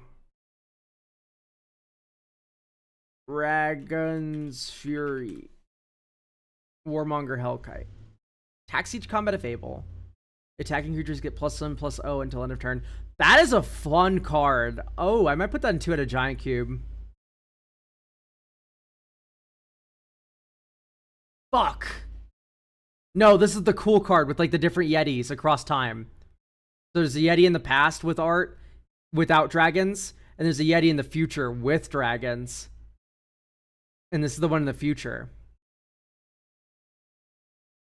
Yeti,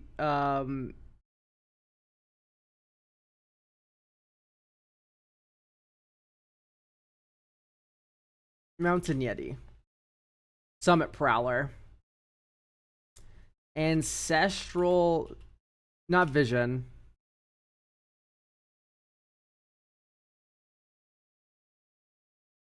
This is from LCI.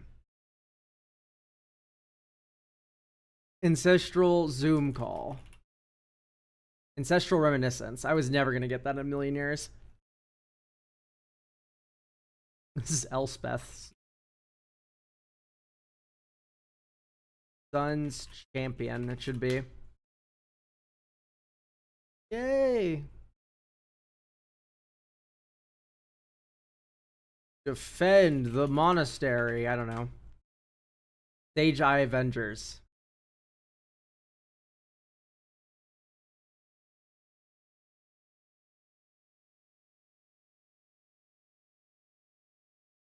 I have the Necron precon. I should get this right.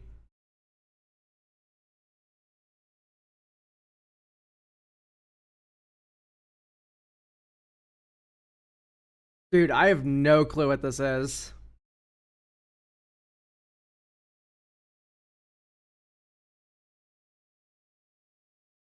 The Necron Funny Boys. It's Crypto Thrall. That's the one that gives hexproof. I see. Oh, cheeks out! Holy light. Oh my goodness gracious. That's awesome.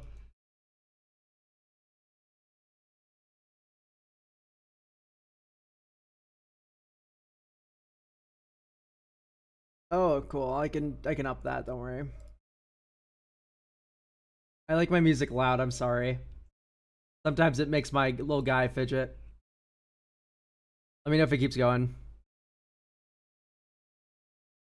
Holy smokes. Rip apart. No. Lead astray. I see they're attacking a decoy, and so you tap them.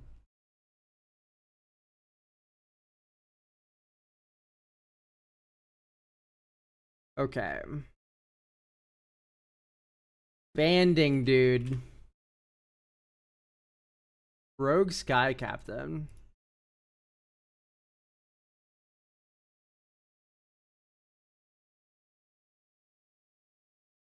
What the fuck? That sucks. Oh.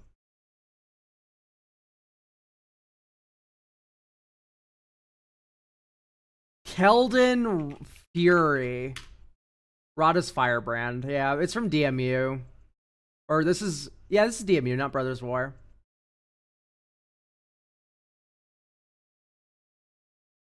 Whoa. Goblin Snowman. My beloved. I've not seen that art of it. I've only ever seen this one. That's so cool.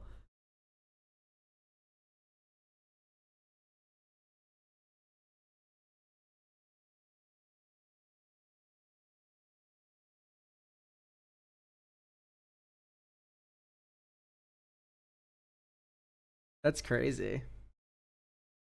Oh, this is the one that everyone wants to be a legendary creature. It's like Tananoma. It's something like that. Yes, I got it. It is really cool, to be fair to the people who want this to be legendary. It's just slightly before the time of everything being legendary for Commander's sake.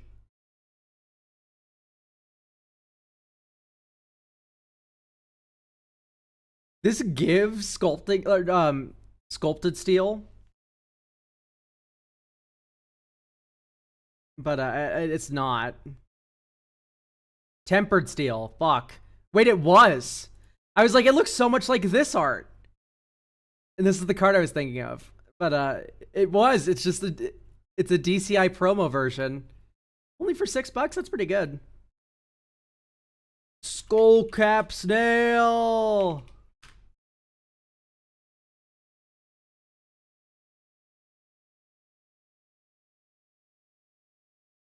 Is that still the only snail in Magic the Gathering that isn't a token? Skyclave Mage guy. Merfolk Falconer. Whenever you cast a kick spell, scry 2. That's a cute card. I like these kinds of cards a lot. Whenever you do thing, get a belly rub. Non-expensive fuck is like really fun for like bracket 2 kind of decks. This is like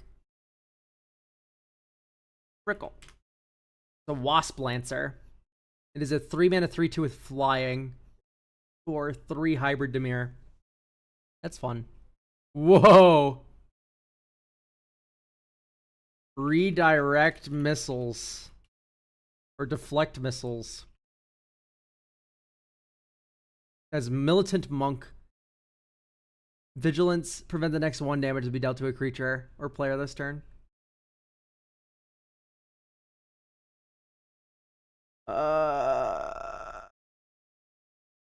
Elven Drum Circle. Pulse of Llanowar. If a basic land tapped for mana, it produces a mana of any 1 color instead of its normal type. Whoa, does that like fuck things? So like if you play this in mono green, you have to like make red mana out of your forest.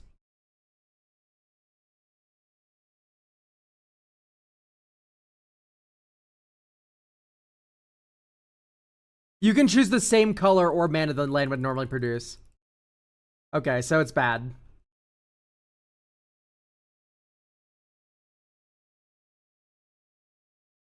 It's like Soul Tie Charm or something. Flamecast Wheel. Deals 3 damage to target creature. Wow, that is 6 mana, deal 3. That's awful. That is Aftermath Analyst.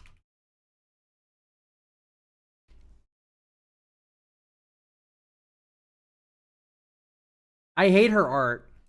I'm gonna blow this up for chat because this is like some of the worst art I've ever seen. That's Walking Skyscraper or something, but look at this art. It's so bad. What the fuck is going on with the leg? It's like so god awful. If she stood up, her torso would be taller than her legs.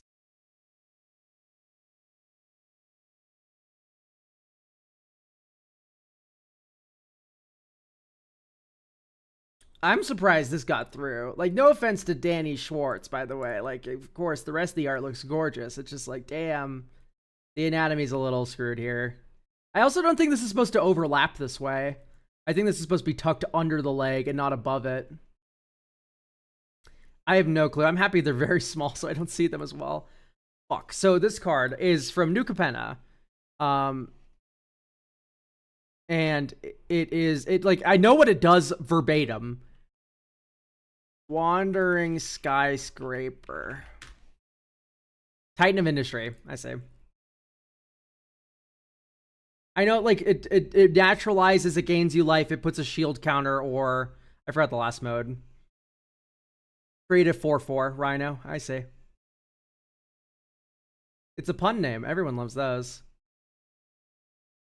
2 more until we're in not Vintage Cube. And 1 more until we're in Horror Cube. This is Hurricane. Whirlwind. My fault.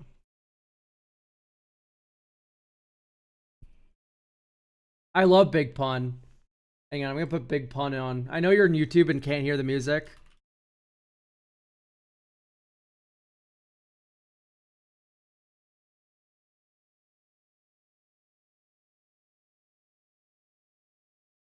I know you're on YouTube and can't hear it, but let's put Big Pun on for like 1 song. The most notorious Big Pun song.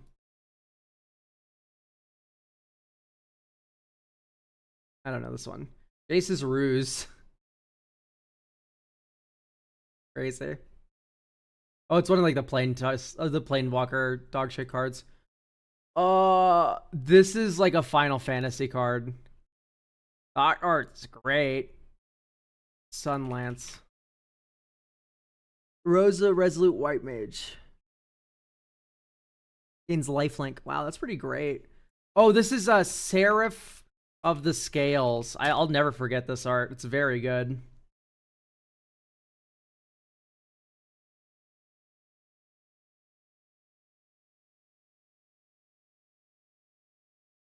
Fade from history.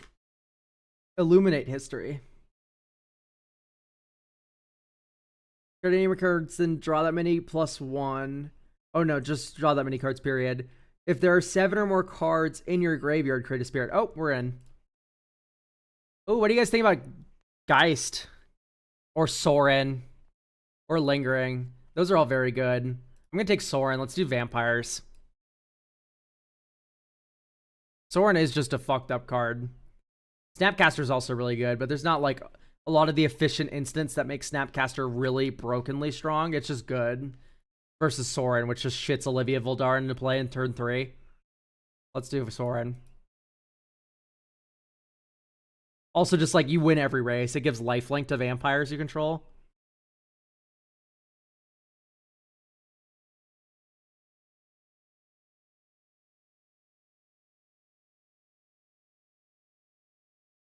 I got Sorin from Innistrad Remastered, but I don't have a vampire deck to put him in. Yeah, that makes sense. Oh, another big issue, by the way, is that black is typically pretty hard cut. You draw a card and lose 1 life. I see. So maybe we should be insulating somewhat. Maybe just take like Overgrown Tomb, because green's always pretty open. But I don't want to be green vampire. I'll just take the on-color card, Graph Weaver. Let's go. Let's cut black.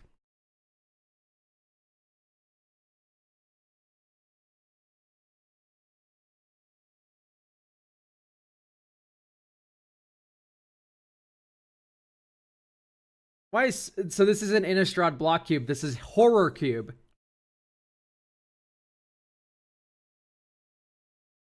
There's going to be Duskmourn cards. There's going to be core set cards that are horror themed. There's going to be cards from Final Fantasy that are also horror themed. Like, it is a horror cube. It's not Innistrad block cube.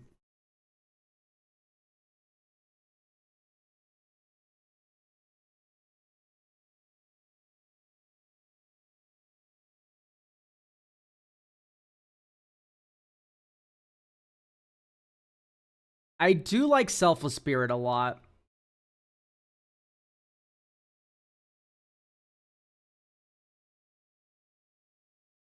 But Stromkirk's also very strong.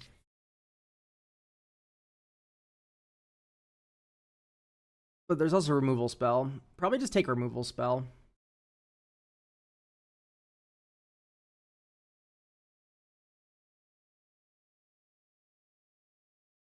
Okay, we can do Big L. Get out of here. Let's listen to the Crane Wives. Okay. Heartfire Immolator. Faithless Looting. That's like really it. I'm gonna take Heartfire Immolator, I think. It just kind of is removal. And it's on colors. But I could just take, I could pivot into white. White seems very open right now. Wait, it's not Stromkirk? No, it's removal spell. Removal spell broken. I'm always happy to draw this. I sometimes am not happy to draw Stromkirk. That's the math on that. Let's just do Faithless Looting. Black fetch. Not bad. Oh, oh yeah, no, it's Stromkirk. Wait, it's not Stormkirk? Yeah, no, it's Stromkirk. It's not Stormkirk.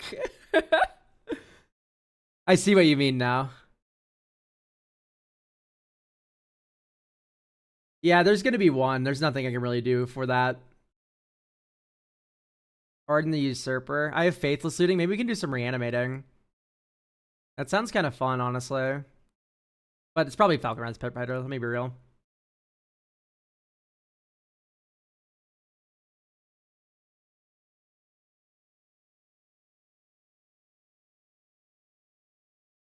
Oh, Sigard is back. Fuck. Sigard is so good.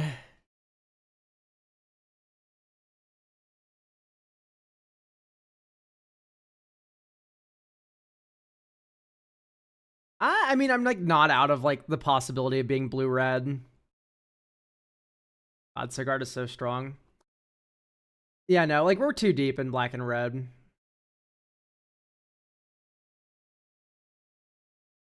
I mean, maybe Madness card with Faithless Looting and Falconrith Pit Fighter. That's not nothing.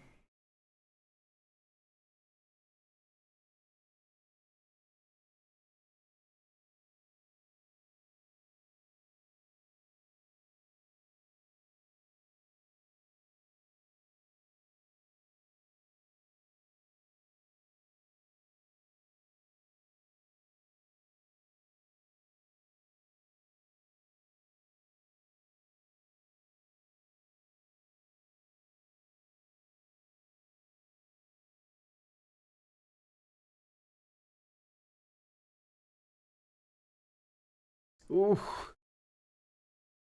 We had a really sick Sigarda deck. I can drop the VOD.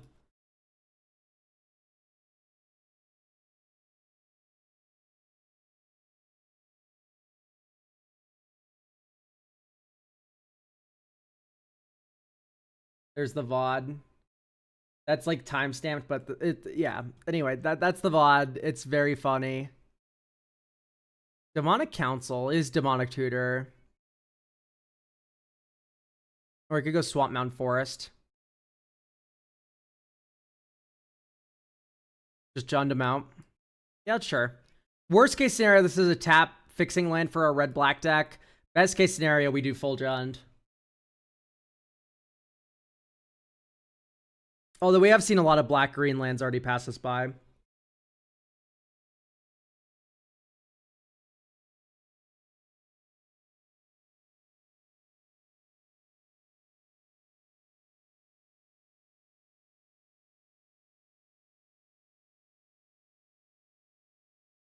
Terminal Agony. That's pretty damn good.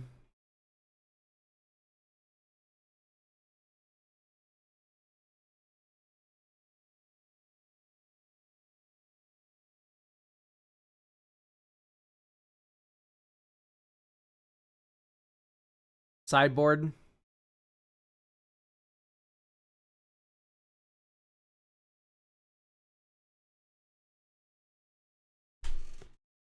I can get a little Jund as a treat. It sucks because we've already seen Verdant Catacombs pass us by and stuff, but we can make it work. We can make it work.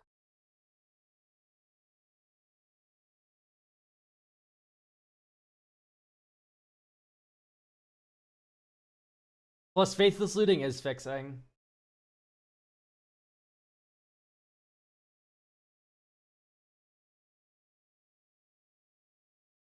I don't think I can do double green.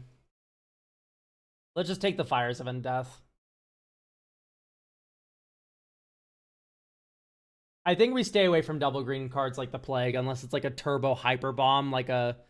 No, Ishkan has one green. That's fucked up. Ooh, nice. Sorry, Stromkirk Noble, but I would rather be black, green, red.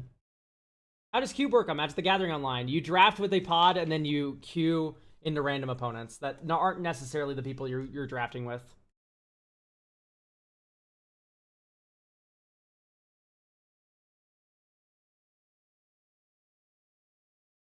So I'm not necessarily going to be playing against all of these folks here. But I could queue into them. So the drafting and the queuing for matches are separate. So you can run into mirror matches where like your opponents have the same cards as you do sometimes. Not like true mirrors, like they have one for one your same deck. This is an official cube by MTGO. This cube is by Frank Lepore. MTGO is hosting it. This is available until the 5th of November. Let's take Dig Up. Grapple.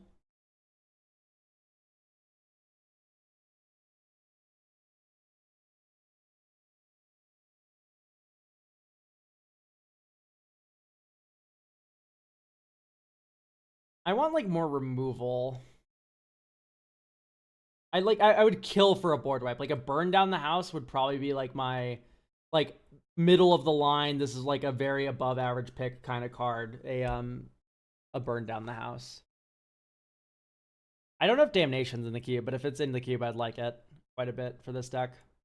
And of course, any big vampire is a bomb for us because Sorin. I am into Liliana. Who isn't, am I right, fellas? Nah, I'm gay. Arid Mesa is very tempting, but Lily is such a strong Magic the Gathering card. And she also enables Madness really well. Yeah, it's going to be Lily. Is Vein Ripper in the cube? Yes, Vein Ripper is in the cube. That is almost for certain, because Soren's in here. There's Vein Ripper, Soren, Olivia Crimson Bride. Like, there's a lot of really good vampires to be getting. Yeah, it's going to be the fetch here. Get some fixing in us.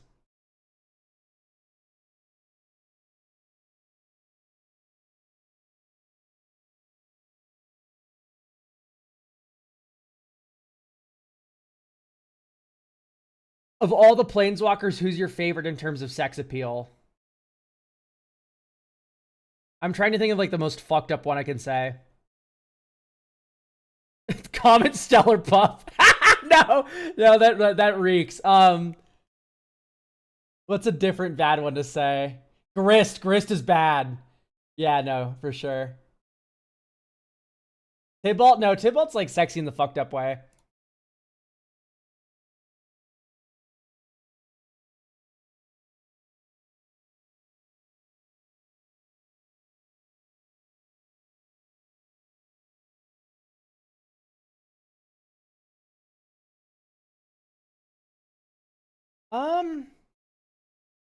Raucous Theater is very good. Yeah, that's the end of my thought. The Raucous Theater is very good. That's an Ishkana. I don't fuck around when Ishkana's in my pack. She goes directly in. I'm about to teach the people the power of the Ishkana. Another Lily, but it's like, it's shit Lily. Pilgrim. Or Voldaren Epic here.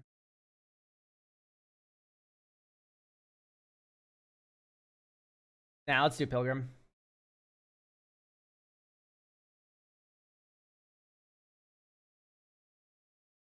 Although Lily... Nah, let's take Pilgrim. I'm not messing around. I don't care that it's a colorless Stork. It's just like, most of our cards are very easy to cast. Grab that.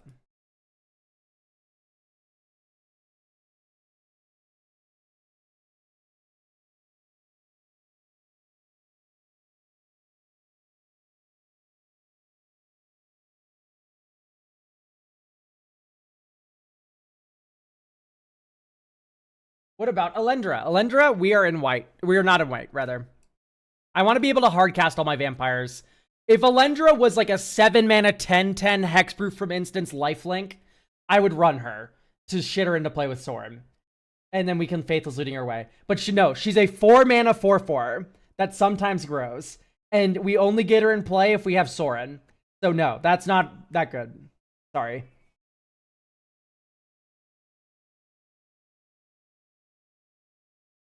Ishkana's just so good at it's unreal. Okay, Cursed Recording. You guys have to believe me. Please, oh please believe me that Cursed Recording is fucking broken. This card, if you resolve it and untap with it, you win the game. Every single time without fail. Please, oh please believe me. This card is so good. Then if there are 7 or more time counters on it, it might as well... Then if there are 12 or more time counters on it, then if there are 70 or more time counters, like, that's so much time. And even then, if you just run, like, a Braid in your deck, if you have a Braid, or, like, a Bounce spell, which we're not going to have, but or if you have, like, a Disenchant, you can just copy that, kill your opponent's thing, then kill your own recording, and then you're done, and you still fucking 5 for 1 with that. And you mana cheated, and it's so good. Especially with all these removal spells as well.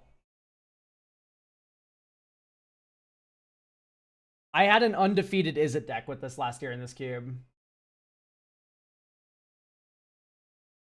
Also, just Delirium. Like, Faithless Looting, loots away Curse Recording. That's an artifact. Ishkana's happy, right? It just works.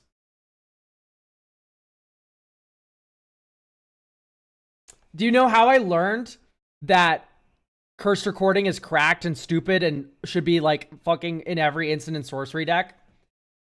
Is because of this cube.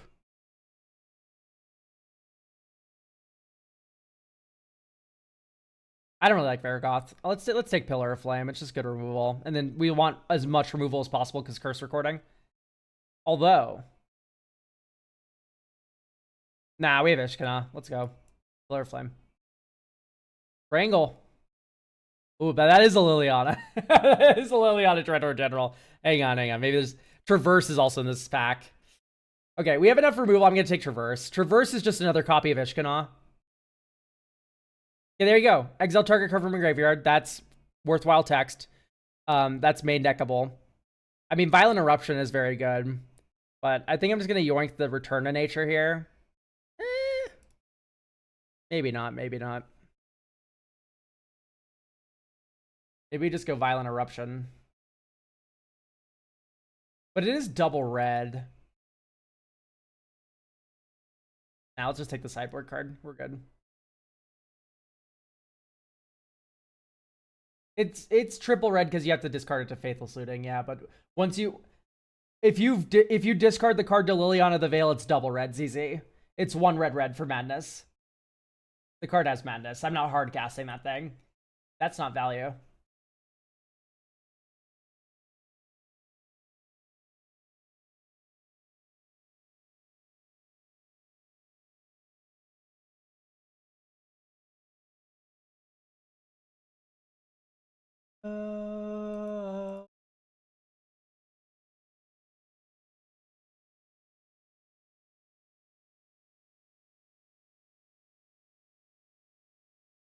I do like Wolfear Silverheart.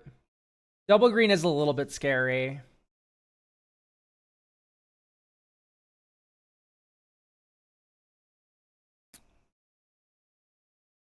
Maybe it's Charmbreaker. Syncopate's fucked up, by the way. This card's very good. Yeah, let's run the Charmbreaker Devil.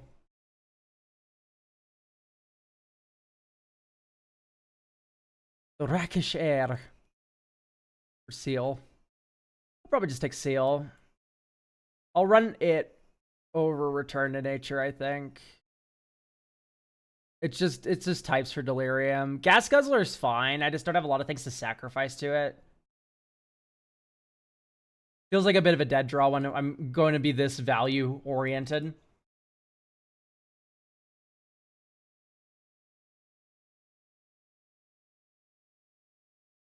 Nice, the Mortuary came back. I don't know why people are allergic to green in this cube. Because everyone's cutting black because it's Horror Cube. Everyone and their mother is going, oh, it's the Horror Cube, black must be OP. And then green's wide open and you get Ishkanah pack like 12. Every Magic player's worst fear right here. I mean, I'm not going to run the other two cards, so... I mean, maybe I'll end up being blue with the Thundering Falls in my sideboard. With the Ral, I might be pivoting off black. Can I do that? No, not really. Dude, can I do 3-color? Or 4-color, rather? Not for a double blue card. But if I get another fetch land...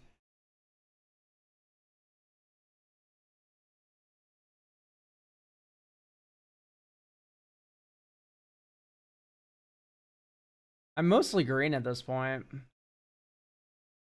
Okay, Crush of Tentacles is kind of exactly what I'm looking for, but it is double blue. So we're going to have to do some last-minute thinking here, which I hate doing. I don't like doing thinking. Unholy Annex seems pretty good, but we don't have a lot of demons. Like, this makes a demon, sure, but I don't want this to fucking kill me. Maybe just take Tragic Fall. It's just a good kill spell. I like good kill spells. One thing I like.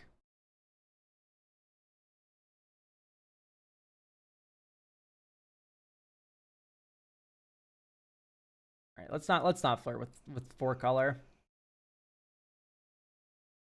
Withering Torment. Creature or enchantment. A Braid is probably the best thing we can open, by the way. I do like Alchemist Greeting.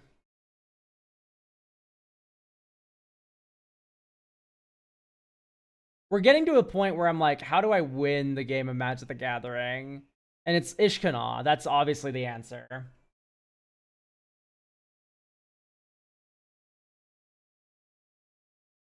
Let's take the less strings attached kill spell.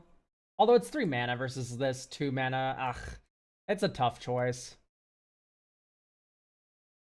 I'll take the Withering Torment. Deathcap Clade. Or Fiery Temper. Do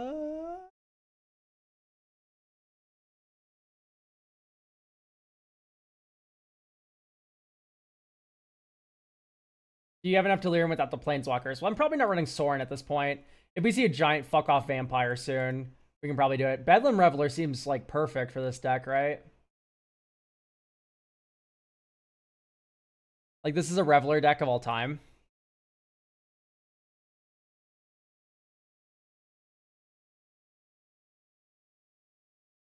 Just like each instant sorcery card in your graveyard. Great news, chat.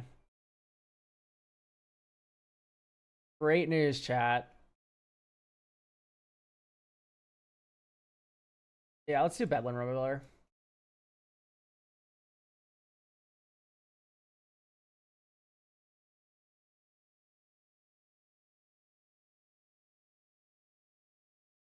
Okay, there's Cathartic Pyre, which isn't as good as a Braid, but it is a discard outlet. I do like hold up all my removal. You don't do anything scary. Flash out a Hollow Henge Overlord. That is kind of fucked up, but green's really open, so that's gonna wheel. I hope you're ready for that truth nuke, chat. That's gonna come back to me because people don't respect green. 2 mana of any one color.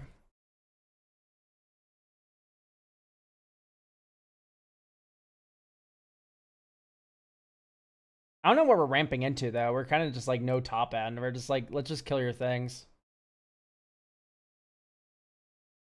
Why is Clive here? It's a horror cube. There's things to like fill in a couple gaps, all right?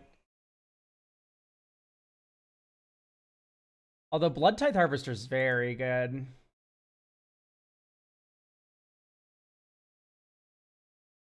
That's the Blood Tithe Harvester, I think. I like Rockfall Veil too, but hopefully it'll come back because it's green.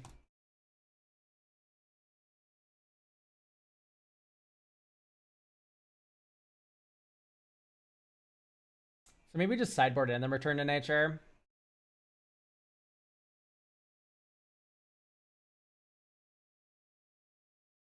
We need 3 more playables and then we have a Jund deck.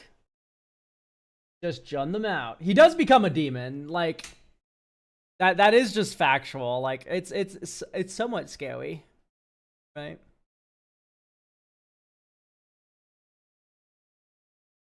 Wow. There's a lot of killing fiends in this cube. Alright, no, this is I woke up really early today and I was like, I have nothing better to do than stream, so I'm just gonna stream. Don't expect this on the regular.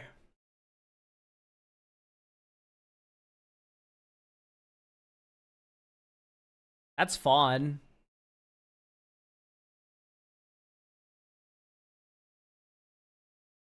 That's not happening.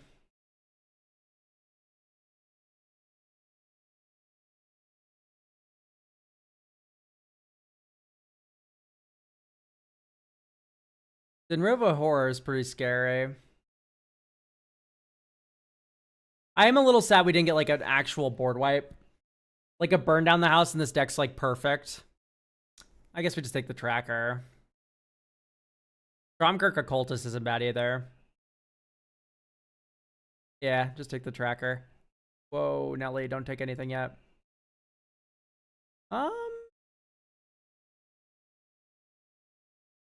I do like getting a basic land in my 3-color deck.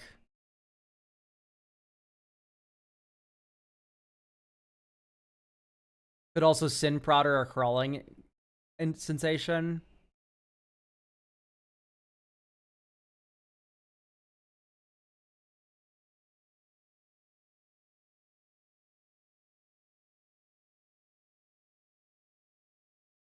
Yeah, let's do Borderland Ranger. Old Rutstein. Dope. I am an Old Rutstein enjoyer. Alright, it is official. Ding, ding. We have hit all playables. So, like, even if we don't draft a single useful card from here on out, this deck will be fine.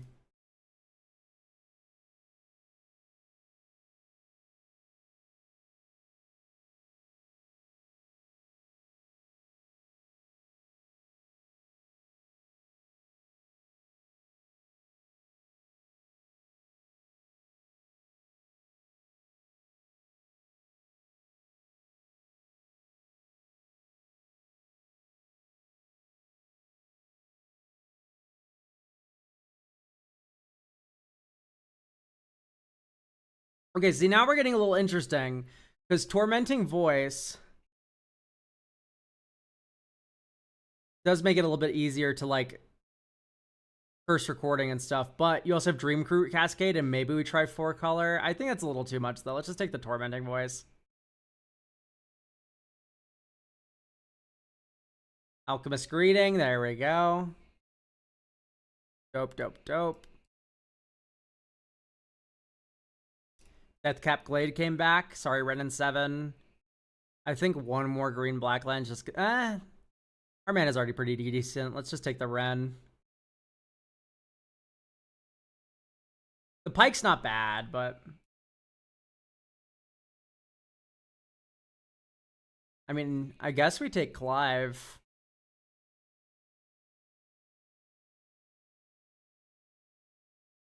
Weirding Wood, sure. Now we have something to ramp into.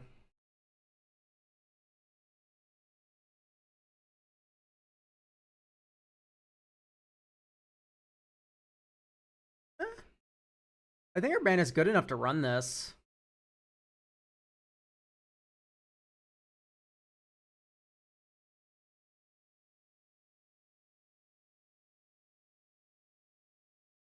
Okay.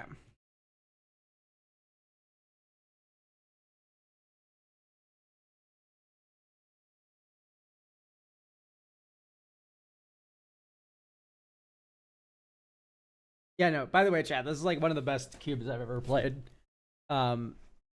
It's very fun. Frank Lepore is a mega genius. Okay, so -8 cards. 26. We need 3 cuts. Revolutionist, I just don't think is fast enough.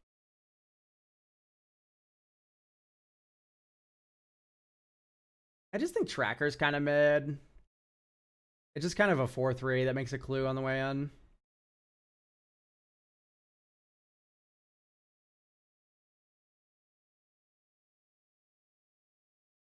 Maybe Withering Torment out. It's just kind of our worst kill spell. I like Weirding Wood because it gives Delirium.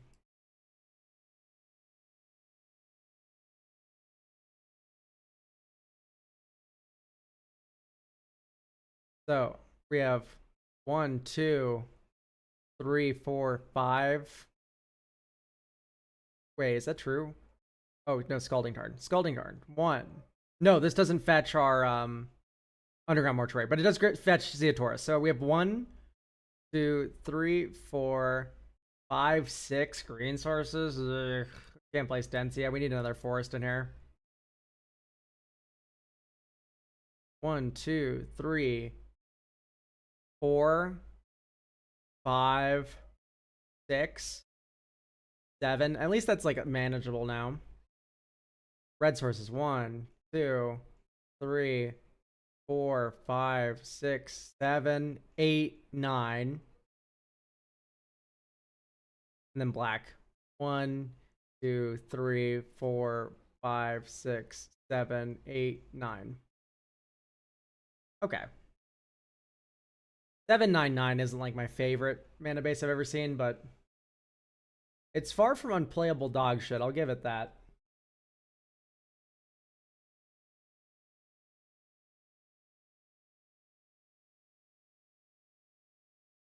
$15 lands is okay. We have 17 lands. We have 2 1-mana cards that get us a land. See, like this is a 2-land hand.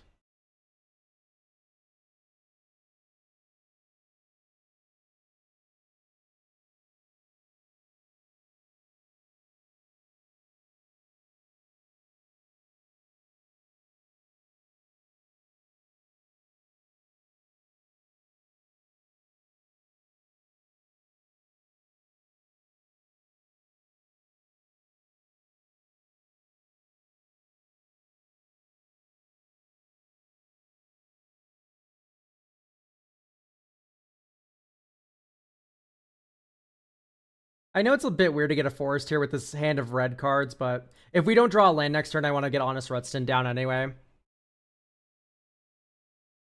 That also works.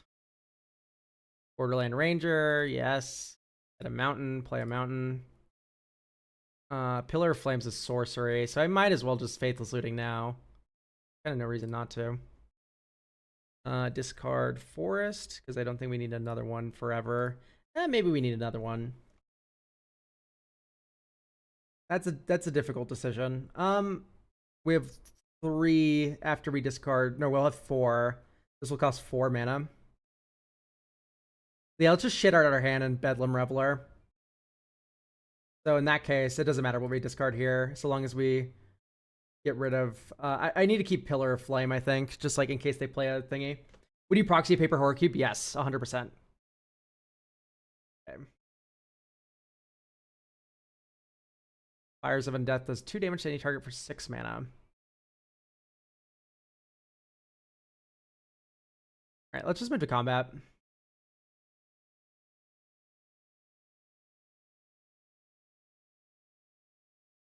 Beautiful.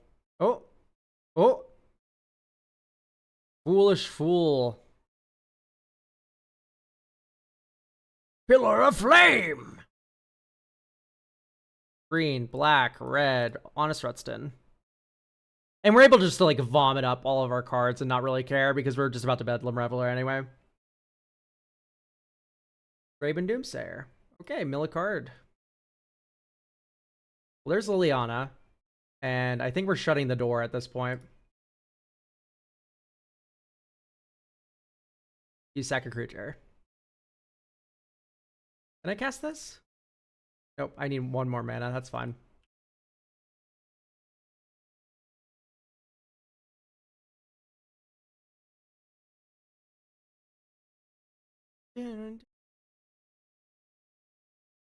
Getting excited. Okay, that's fine. It's a little annoying if he'd cast a legend, but... Mill. Yeah, my opponent's dumpstered. There's no hope.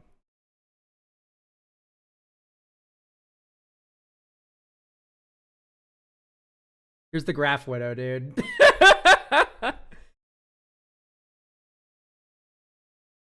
Welcome Ishkana to the board. Why do people pass this card? That shit makes no sense. Okay, he got value out of that, which sucks. Makes a wolf.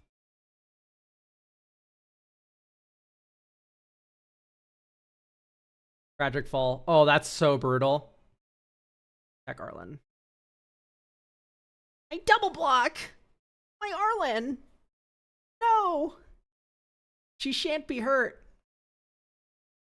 Okay, that's fine. I'm more than happy just to take that.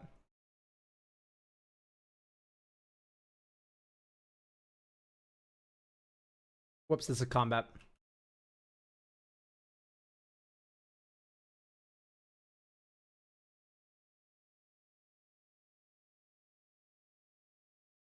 Opponent conceded.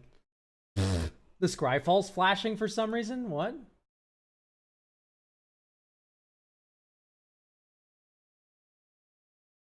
What do you mean?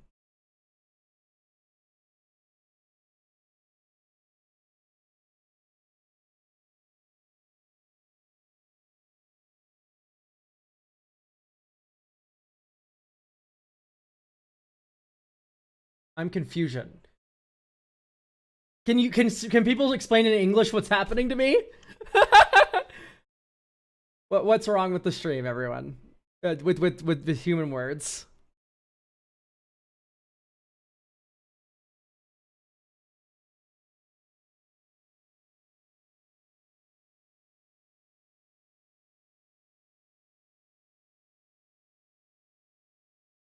I love bolting the dork.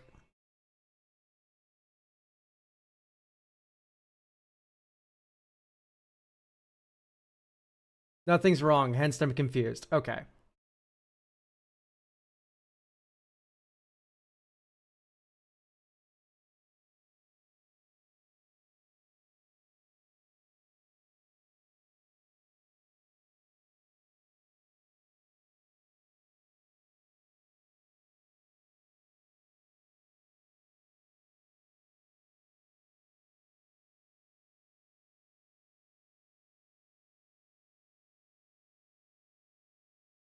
If we top deck a land, it's just so over. Tormenting Voice, discard Alchemist Greeting, kill your fucking werewolf is just so brutal. He doesn't have red to activate. Sorry, Comfy.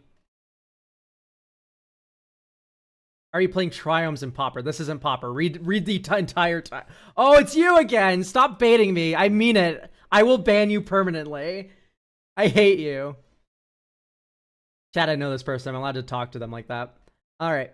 As an additional cost to cast the spell, discard a card. Discard a card. Madness. Okay. I'm being baited so hard, it's unreal. That's like the third time I've fallen for bait. Anyway, that's what I meant when I said that drawing a top decking a land there was going to be brutal.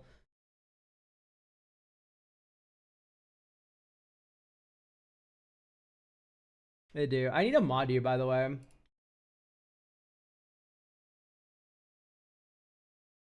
You. Inexorable blob. The blob is coming.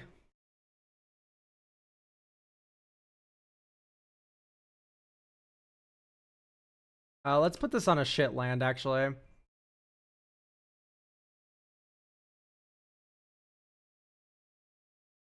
Oh, it's add 2 mana of any one color. Never mind. It doesn't add 2 on... It's not an overgrowth. That would be broken. I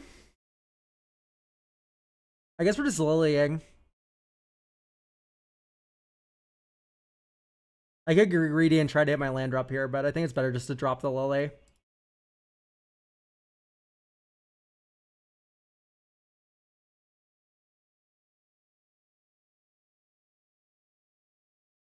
If you just draft all the interaction in this cube, you just win, by the way. Like, every single kill spell here completely blows out all of my opponents' just tap out to kill you plays. Which is ridiculous. I'm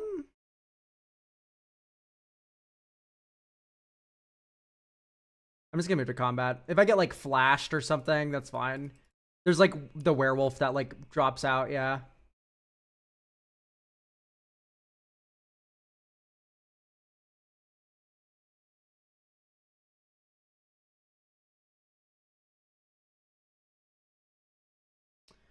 Like, I don't care. Go away. I don't need a ramp anymore.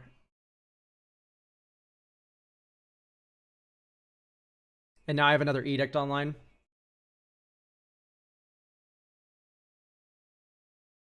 Day Knight has entered the building. Opponent has scooped to Liliana. All right, let's go. Woo! I will start a prediction. Beep, beep, beep, beep, beep, beep, beep. Start prediction. Well, I'll win game 2. I love removal pile. Let's go, horror cube. The cube is horrifying because your opponents start crying and screaming when you kill other creatures.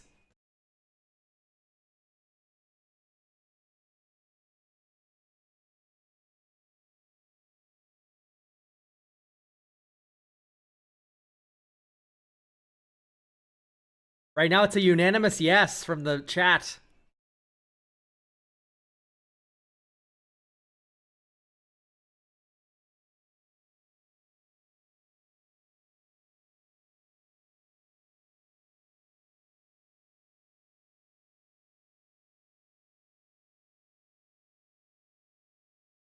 I would like to play first.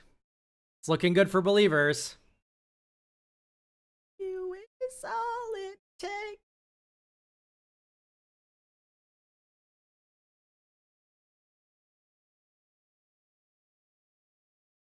Goes to time on Magic the Gathering Online with the chess clock.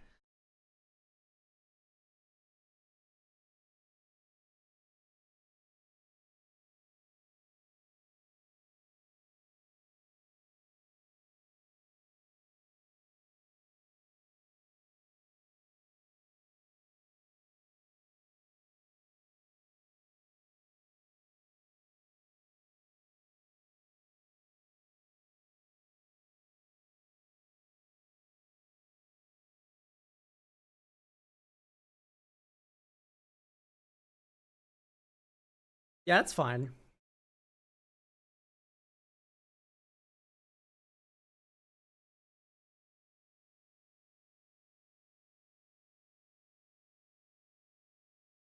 Ooh, value. Like we drew a card.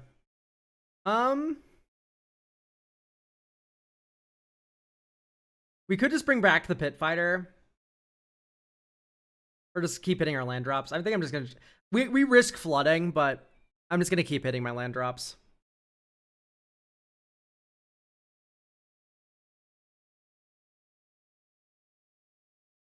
Yeah, there's the flooding I was talking about, by the way. And we're against a blue deck, which does not bode well. But we have a lot of planeswalkers. There's hope. Oh, that's more than fine.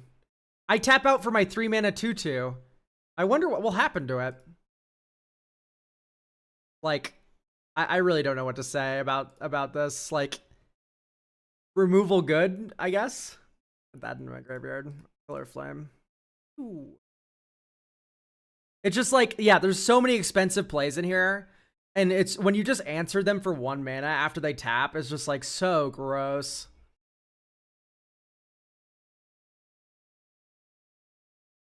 Badrick. Sure. I will greet him like the alchemists do. I just Clive. Okay, we're gonna be unflooded soon. Let's just fucking kill Badrick. And if this gets a counterspell out, then great. We'll have Clive next turn. Let's just utterly ass blast Vadrick. Is it Vadrick gay? I think he is. I think that's canon. I'm not about to get blown the fuck out by God's most obvious confirmed suspicions. Not about to do that.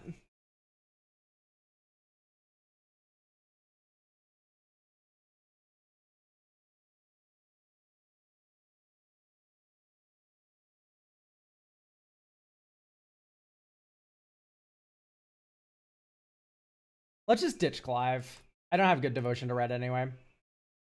Okay, there's Faithless Living. That's really strong.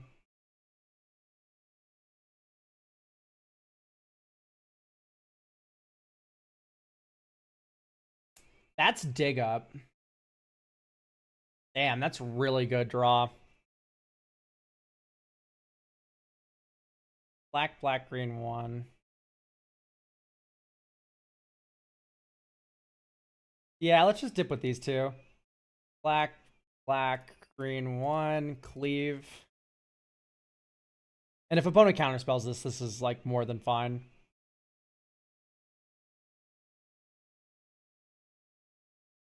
So we get to grab whatever the fuck we want. Let's get Ishkana Graph Widow. Thanks.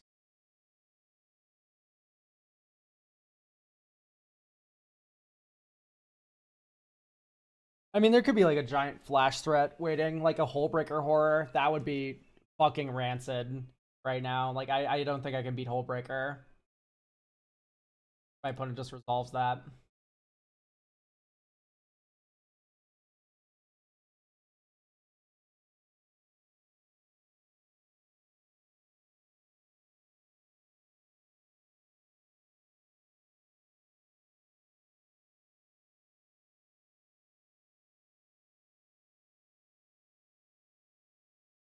Opponent's just like sitting on some counter magic, which is fine. I'll just beat him to death with 4 power every turn if he's not going to do anything.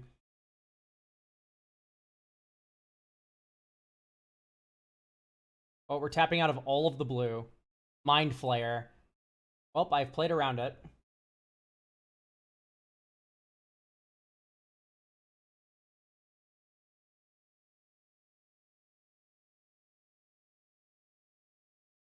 All right. Counter check. If this gets counterspelled, we're very far behind, but I kind of just have to play this now. Go Gadget Ishkana on the board. Nice Mind Flayer, Chud.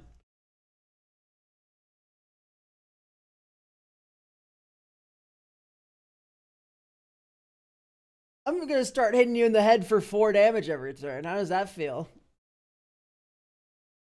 Oop, am I getting answered? This is the 3-mana deal 5.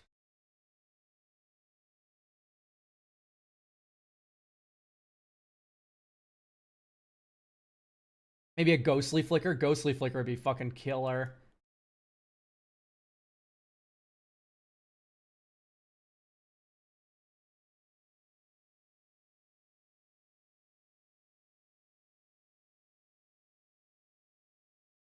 Geralf. Okay, that's annoying. It's a Talrand, but I have reach, etc.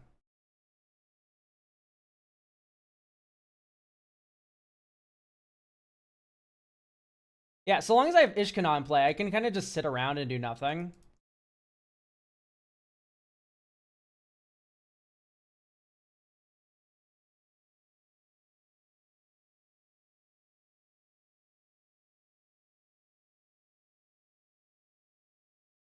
I could Fires of Undeath right now.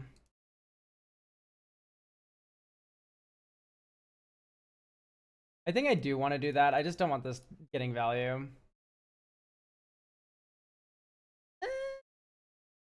Let's loot away the Scalding Tarn first.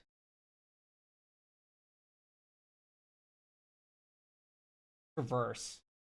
That's any creature in my deck. I forgot what's in my fucking deck. We're just gonna blast this right now.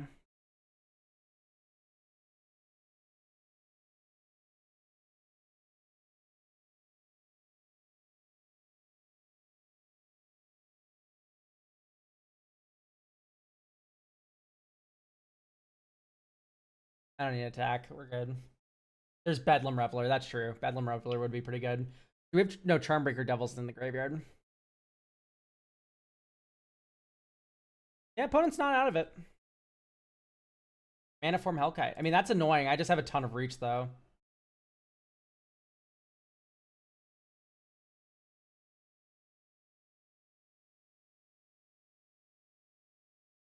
Rending Flame. Okay, that gets a little more scary.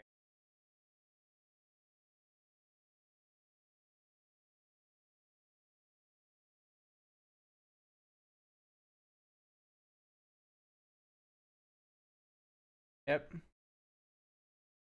Okay, opponent might have it. We'll see. We're going to traverse and see what we can do.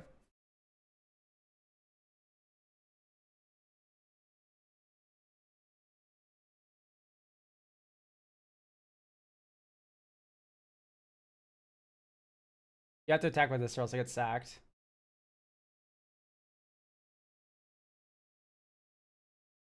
I'll double block the zombie.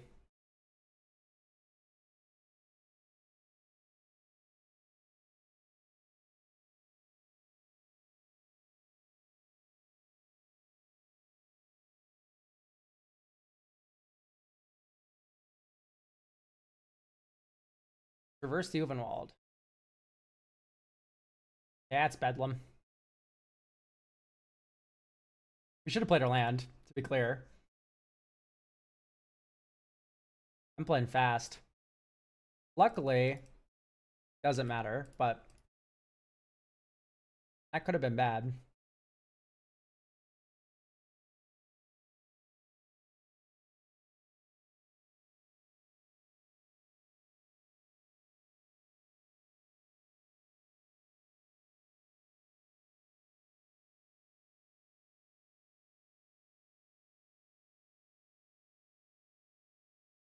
Yeah, we have to tap a Ravisson's Pilgrim when we could have left it untapped, but that's gonna get for playing fast. It's okay. If they send their whole board at red, I'm kind of happy about that.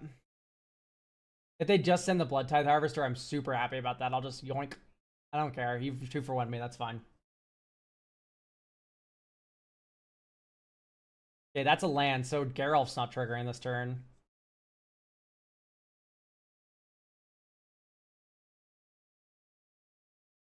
Shit. We're gonna die. Okay, extra turn.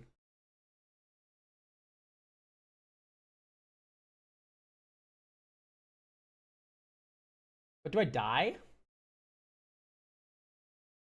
Whoa, that's violent.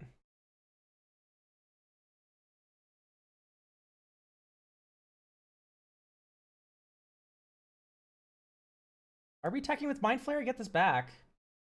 This just seems bad.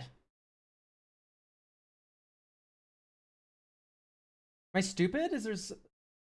What's happening?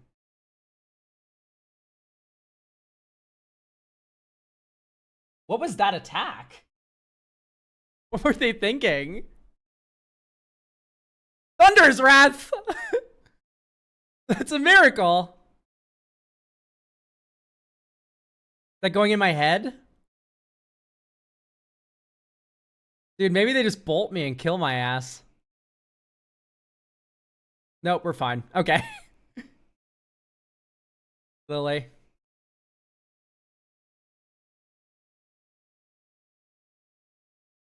You sack a creature.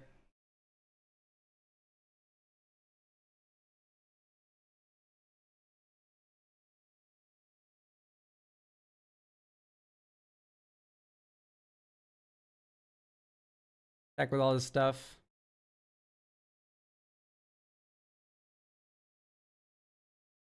All right, do you top deck a burn spell or do I win? This is the age-old question.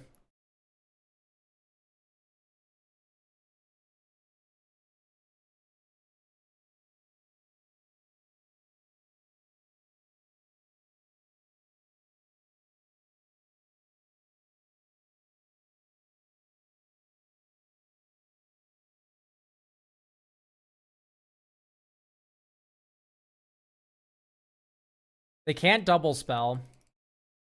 I'm at 2 life. Any burn spell kills me. All right, great. Well, that was weird. That was weird. Great. I mean, I'm just gonna run it back.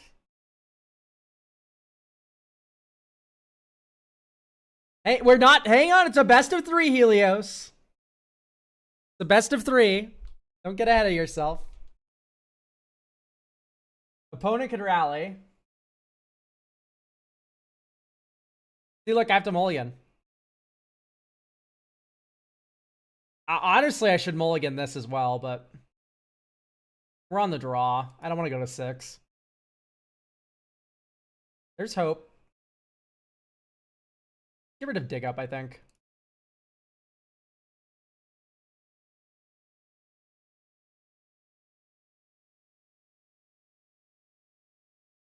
You'll be fine, says Gleku, who doubted.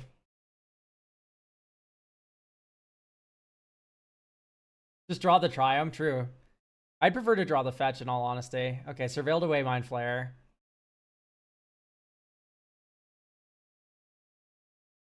Okay, so long as we're making our land drops, I'm fine. This is Frank Lepore's Horror Cube asterisk.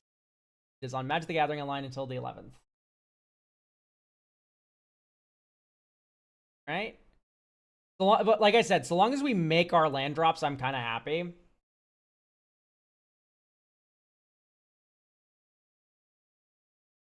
Probably gonna be like Thadric.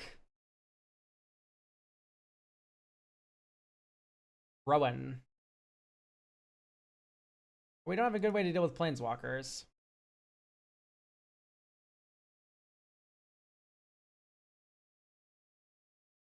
That's just a bummer. There's no other way to put that.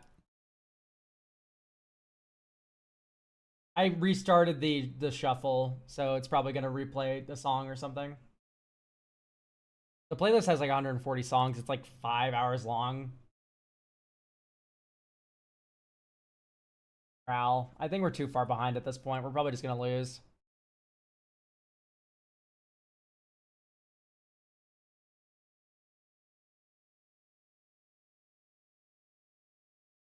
Let's just back it up.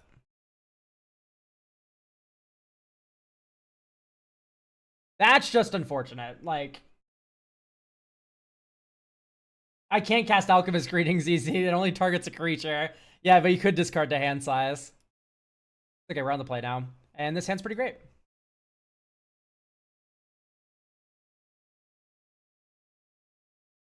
Like, don't get me wrong, this is very land heavy, but this lets us filter.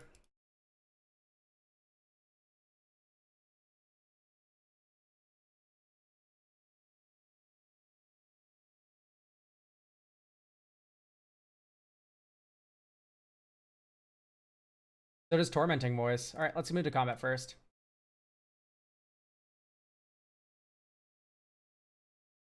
All right. And that's why I moved to combat first. Second main. Let's get mountain. Now let's just fix our mana. It's okay. We can take a turn off to hold up Rending Flame.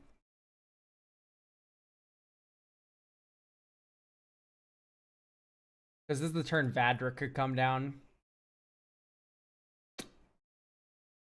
Or maybe we just go Underground Mortuary Tormenting Voice. I think I like that more.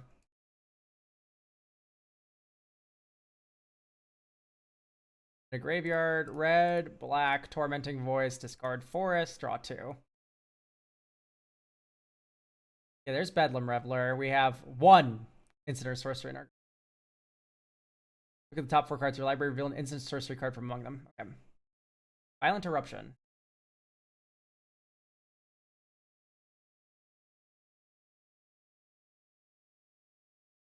Okay, opponent is just passing. I can play this game.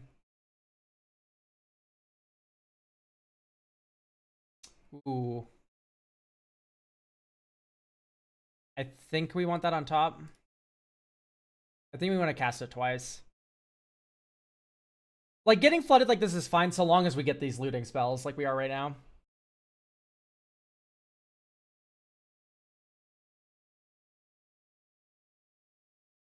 Especially if my opponent taps out for play, yes. And then we kill it with Rending Flame. And then we untap and Bedlam Reveler their ass. That's insane. So we now have 2 in the graveyard. This is a 6 mana card. Oh, if we draw 2 with Faithless Looting, we can Bedlam Reveler this turn. Which honestly, I'm pretty tempted to do. Okay, Liliana of the Veil and Weirding Wood. This is a little awkward. I probably should have kept the Swamp, but I think our mana's so fixed it doesn't really matter. Lily. Plus. Okay. The next turn's Bedlam Reveler, refill our hand, and then Lily can be the minus machine. Just the wind. Good heavens. Oh, it's just the wind. Okay, we also know that Violent Eruption's in their hand, by the way, so you have to be careful when plussing Lily, but I don't think it'll matter that much. What a fun card.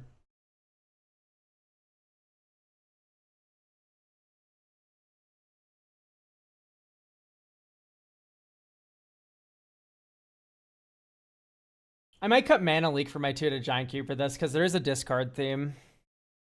Some madness would be fun, I think. Yeah, Lily pluses and just gets exploded by a volcano. Bloodthirsty Adversary. That is a haste creature.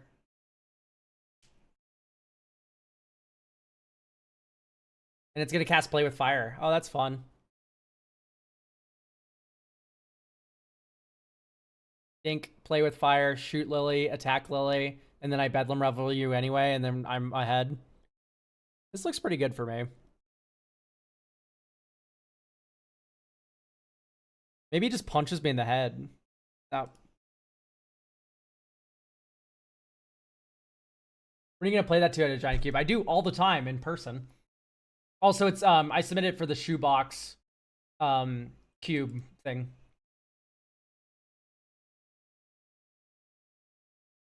Okay, that's sad. I wish I drew a land.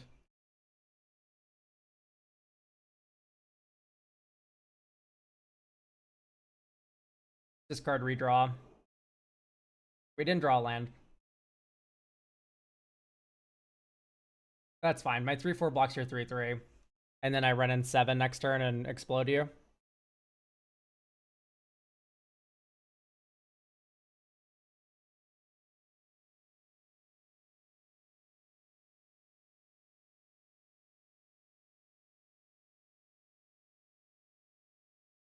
Badrick. That is terrifying. But I can kill that pretty easy. Okay, Rending Flame. They do have it. I want to draw a red land so bad, it's unreal. It hurts.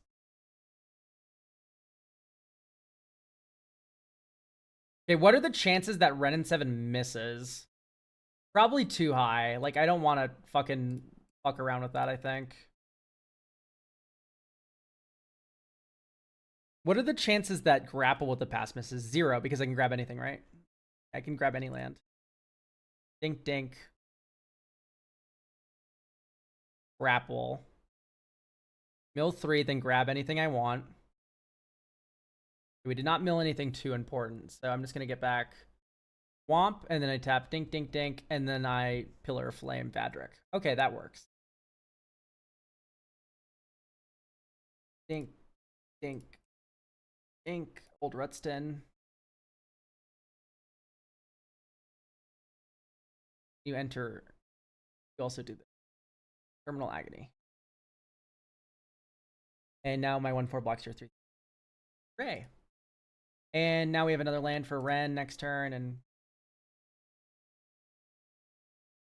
things are not over yet. Although, hang on, wait, they have Mind Flayer. I don't want to just make a giant fuck-off creature without any way to, like, answer Mind Flayer, I feel.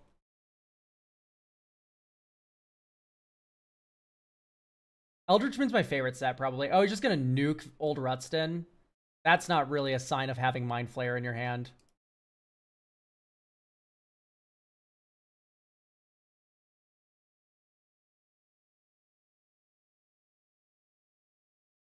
So 1 in 25 chance of drawing Mind Flayer. Let's just loot away this mountain first and then see what we can do. Dig up. Oh, that is interesting. Hang on, wait.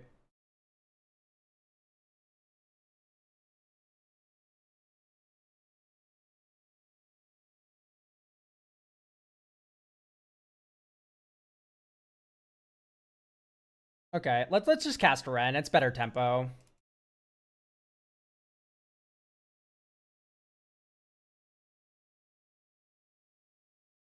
If they draw Mind Flayer, that's really bad for us. But I don't know, we'll figure it out. We still have Alchemist Greeting in the deck, right? Yes. So we have removal still in the deck.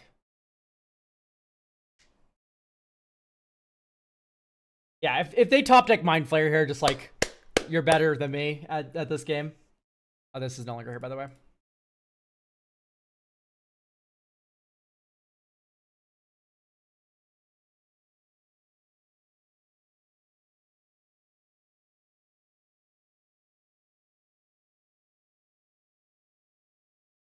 I only have 12 cards left in my library. That is a little dangerous, isn't it? Elf. That is nothing.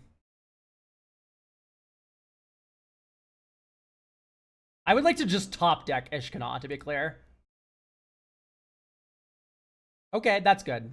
We now have insurance against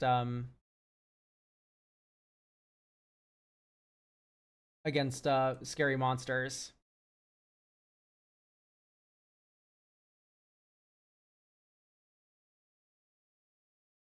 Dude, just grab Traverse? No. Let's get Ishkanah. It'd be funny. We don't attack this turn, but we'll start swinging next turn. Because we'll have an army of spider blockers.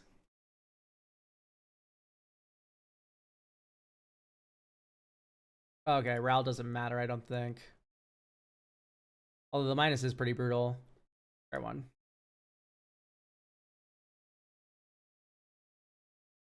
No Ren plus? No, I don't want to...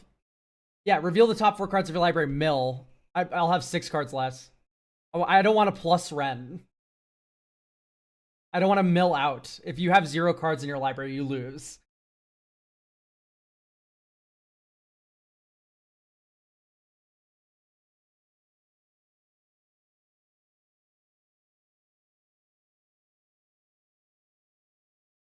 Alright, opponent, I'm just going to start killing you. 1 top, 0 bottom. That makes me think that they have Mind Flayer, but I don't really care. Because now I have Ishkanah, I have removal spell, so... Alright, I'm killing you. Oh, not you. You.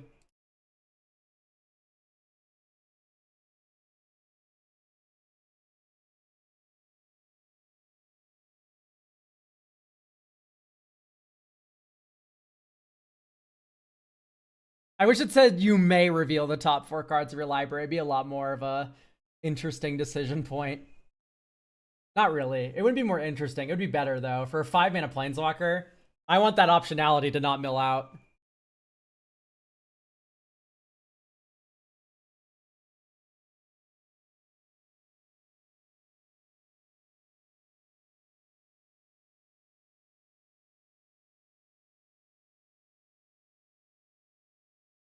All right, when you next cast your spell this turn, what spell is it?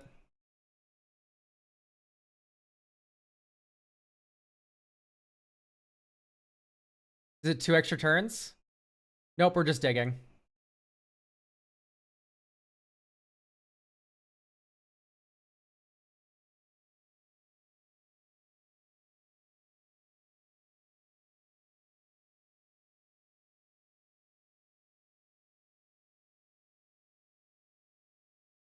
I don't have anything to do this, so yeah, this can get scary with the extra turn spell. Thunderous Wrath. So we're taking 10 next turn. And Arcane Infusion. Oh, did they just miss the second one? That's not how Miracle works. You can't one cast this. Lightning Axe, I see.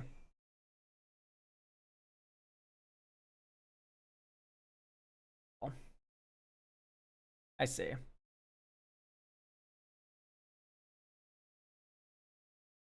That's fine. So we're gonna die to Thunderous Wrath next turn.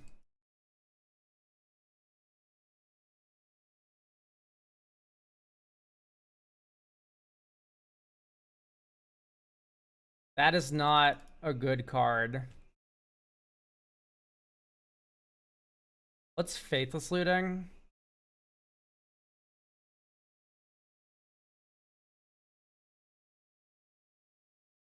Yeah, guys, we're gonna die here.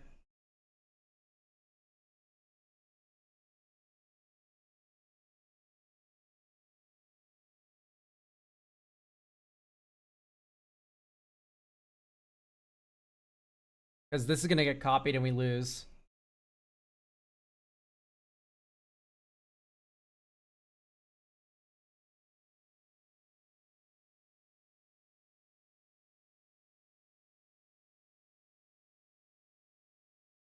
Maybe they don't block, I don't know.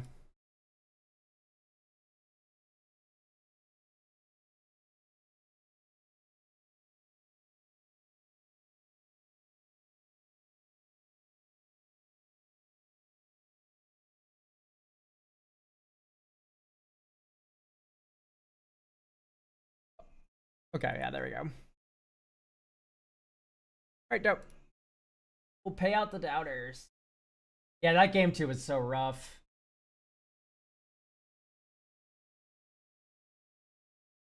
We had to either mold a 5 or keep a 2 mountain hand with no other way. And then we just miss all of our land drops forever. It's like, what? Bummer. Happens, though. Ooh. Maybe the first time Ral was down, I should have attacked Ral instead of them. But also, just like my library was so low on cards, it was a little bit dangerous.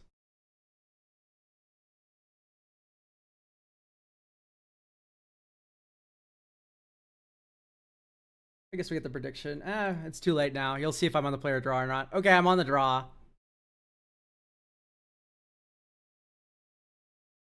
This is a keepable hand, even though I don't have green. Because I can just Tormenting Voice away the green cards I can cast. Champion of the Parish. Scary. We might be dying, chat. I don't have board wipes either, so...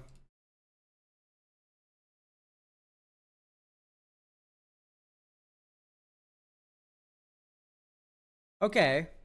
If you have no other land drop, this is, like, insanely good for me, though. Okay, there is another land drop. Haha.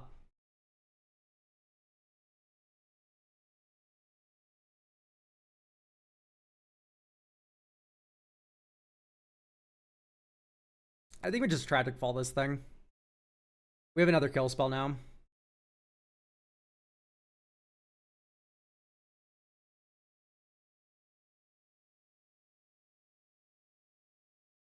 That is a really fucking good one.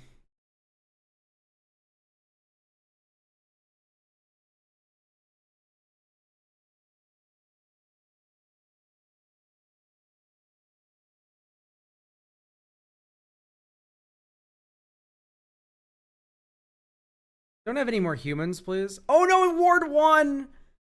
I punted so hard. I didn't realize that I had fucking Ward 1. Oh, hidden ward. Fuck. I don't think we win that game anyway, but that's really embarrassing. Sorry, chat.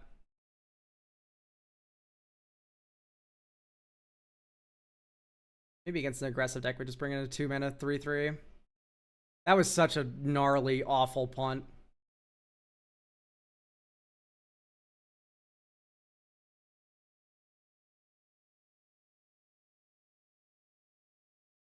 I think that's right.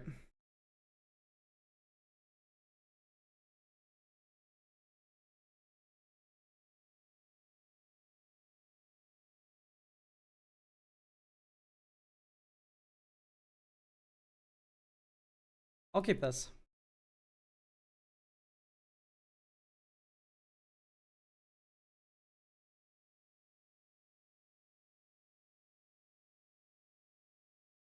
Full initiative.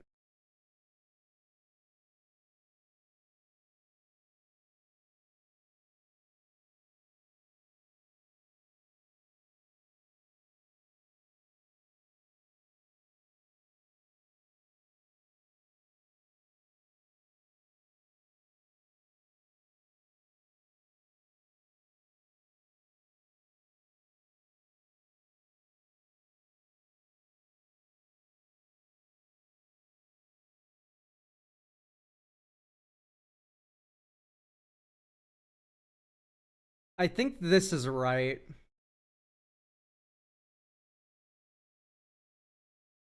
We now have enchantment, instant, sorcery in the graveyard.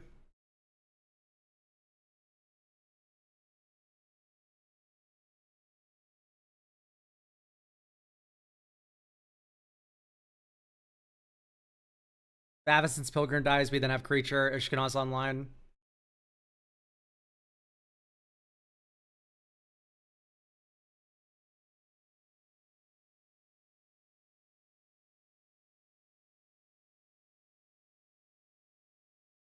I don't really want to use my Tragic Fall on that thing.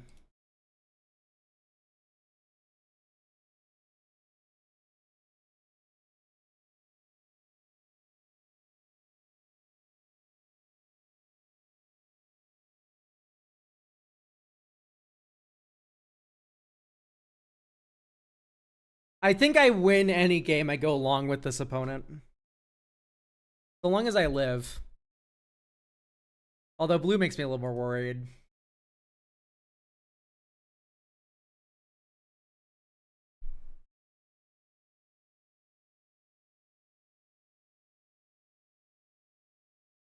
I could Tragic Fall my own card. That sounds awful, though.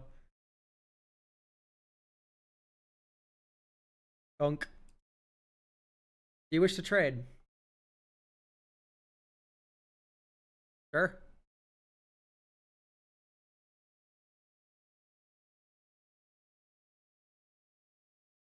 Here's Ishkana. It's just so good. Like, I don't know why people pass Ishkana all the time. Dunk. Even if you answer Ishkana, I made 3 spiders this turn for 5 mana. That's, like, worthwhile. Yeah. Oh, no. Anyway. Still 3. Yeah. Oh, no. Anyway.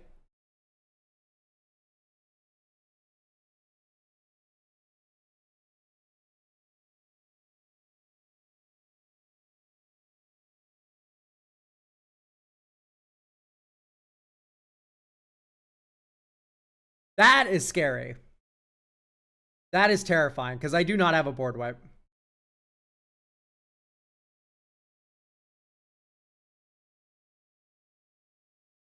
I do have as many tokens as they do, though.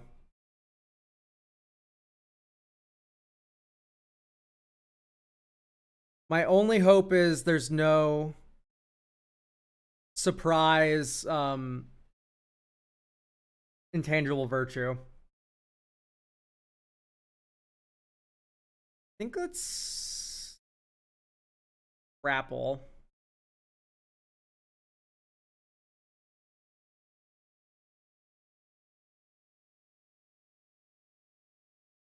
Get Ishkana back.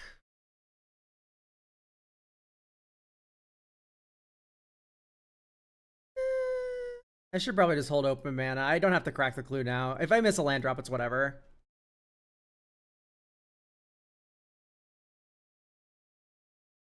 Like, if they go Anthem on a creature, like a Lord, swing, I kill the Lord, and then triple block, or like I kill 3 human tokens, that's gnarly.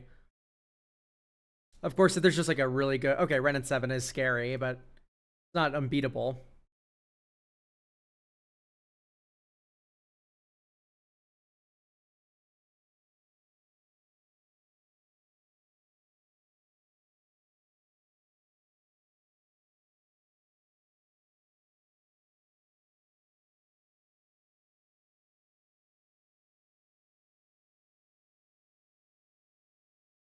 Yeah, Ishkanah is a stupid Magic the Gathering card. It's just a fact. Like, Ishkanah is dumb. I could absolutely blast Ren and 7 right now with the fires. Or I could just play Ishkanah again. I think I'm just gonna play Ishkanah again. I'm just gonna play the lady again. Here, 6 more spiders, opponent. You're about to be in hell. Let's red source.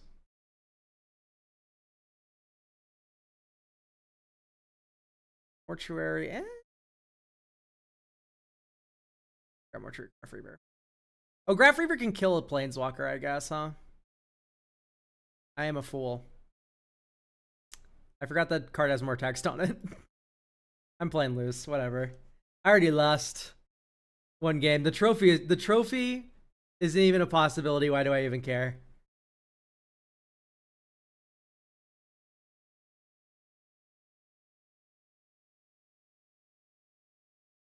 Really? I think I'll take 6 for now, but if they keep doing that, I'm just gonna tragic fall that thing. 1, 2, 3, 4, 5, 6. I'm 1 away from activating Ishkanah. And that is like a billion life loss. It's so much. 1, 2, 3, 4, 5, 6, 7.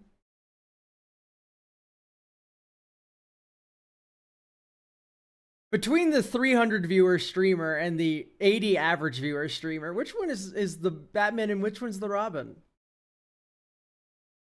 I wonder. Aw, no, Ishkanah. Anyway.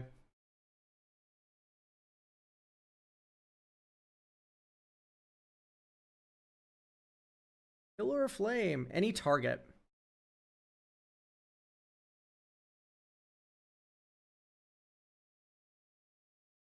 Ugh, that's so much mana.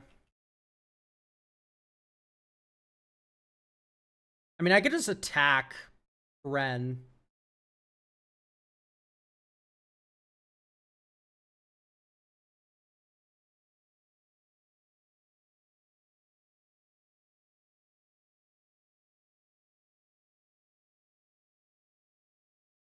Like, I don't mind taking damage for these things.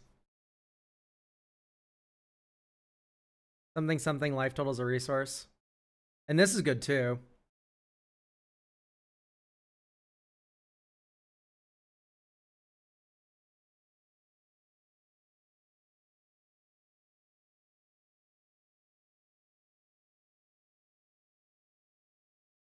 No, a tragic fall has befallen your human token.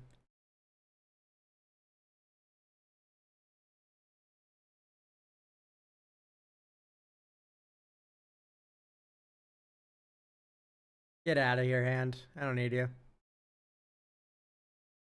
Damn, we are not finding lands, which is a bummer, but Charmbreaker Devil should start doing some silly shit for us.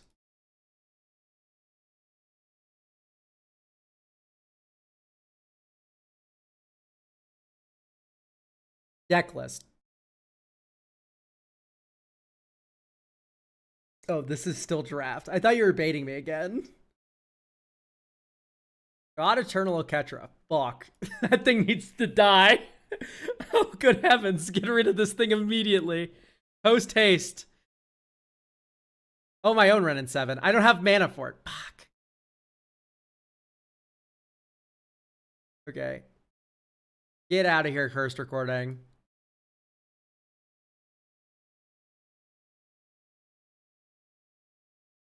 Take action regarding this individual. Fuck, my man is so bad.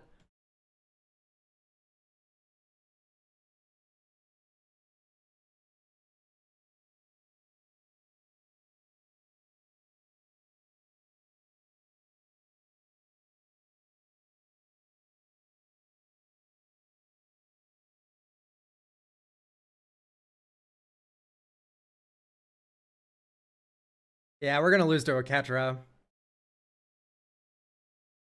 1, 2, 5, 6, 7. So they are quite a ways away because this is 9. Whispering Wizard. Please no more creature spells. No more.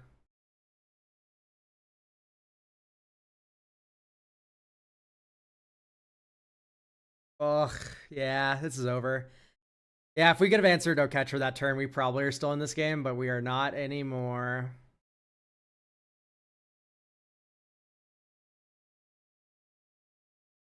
Yeah, it's pretty hopeless.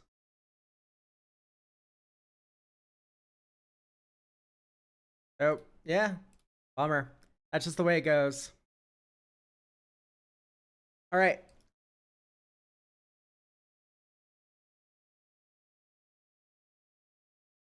All right, let's go to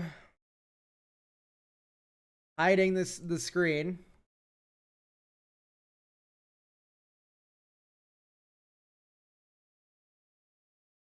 It is deck review time.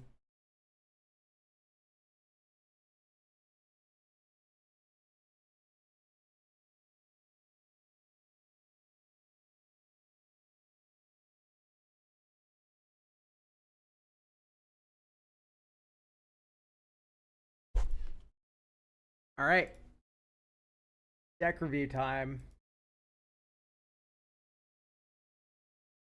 I need to open up next Sunday's deck review slot.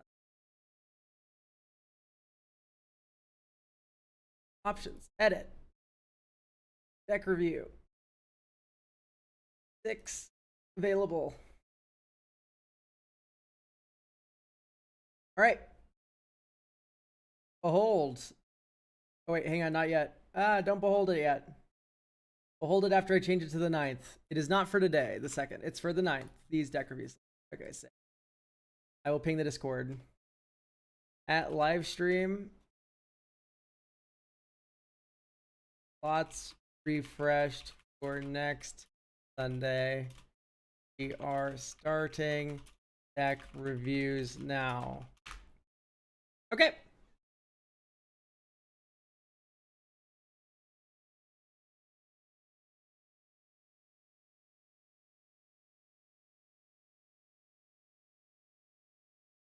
Let's open up all the things and then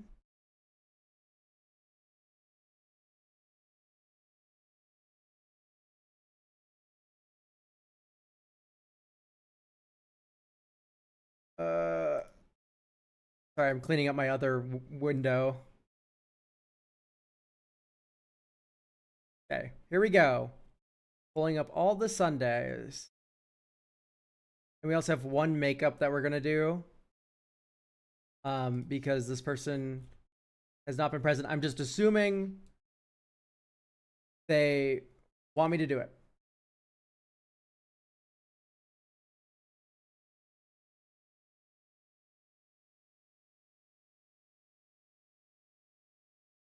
I didn't see it covered. I just caught today's stream and didn't see it either. Just double checking I didn't miss a review. You did not miss my review. And I'm going to do it now. It sucks because Coffee gives me your full ass legal name. And an issue with that is I can't fucking like it's different than your username. Okay, there it is. Found it. All right. So let's do this review first. It is Sammy Wildcat Captain. This is a makeup.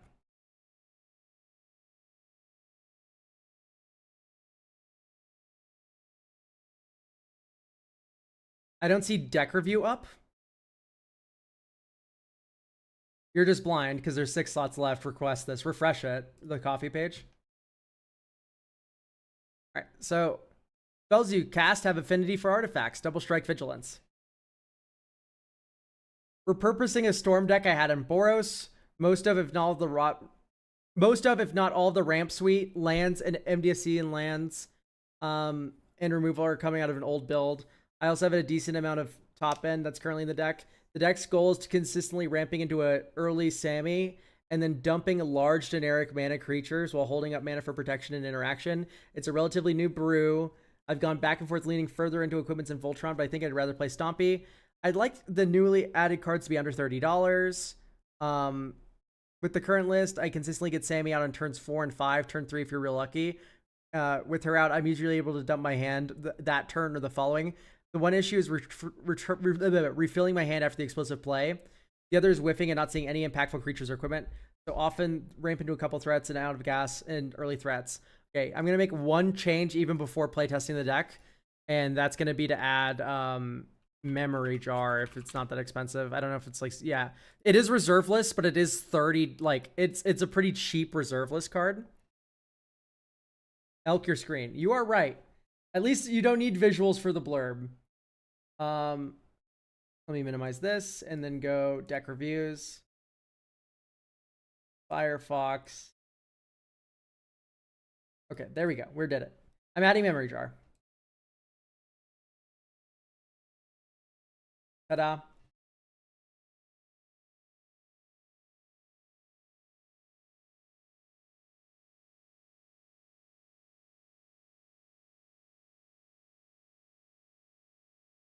Okay, it looks to be right. All right. So I'm adding memory jar to this deck. It is very good. It is $30. That's just fine. This is the most expensive card I'll ask you to add. Sure.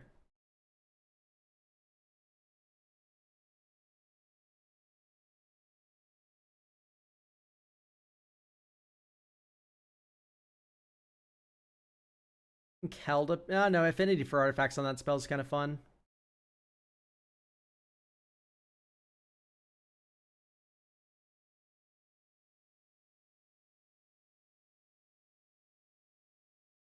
That seems a bit expensive for what this deck wants to do. All right, let's play test this really quick. So I recommend you do this every game.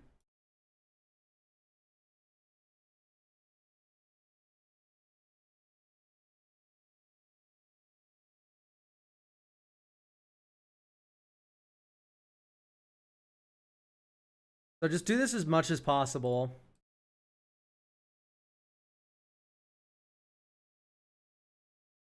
That's 6 mana. Affinity for artifacts is 3. Yeah, so this is going to work out perfect. 1, 2, 3, 4, 5, 6. Sammy. Declare I'm casting the spell. It's been reduced by 3. I crack the treasure for red. Add token, 2 treasure. Draw 2 cards after discarding planes.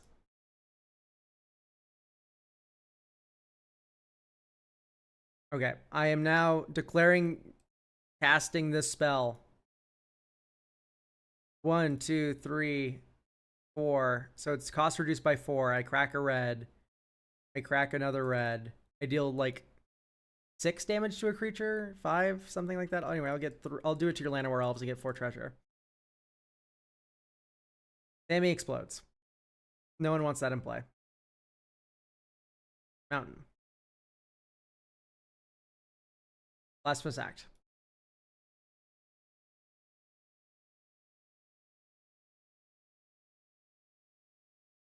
One, 2, 3, 4, 5, 6, 7, 8. Sammy. Okay. I think we want to move to eggs.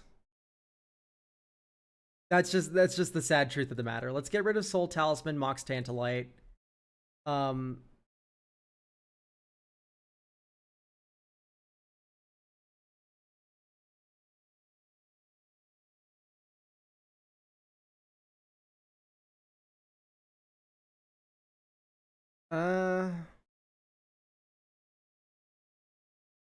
don't even like the diamonds in this deck, I feel. Okay.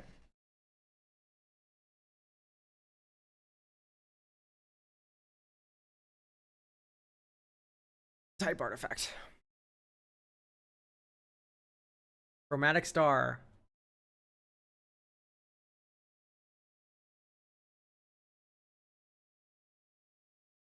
Implement of Combustion.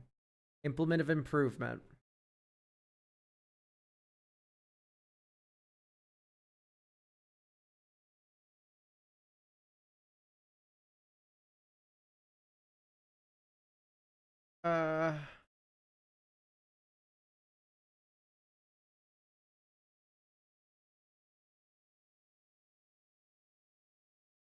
Sort MV. I think this should be an eggs deck anyway.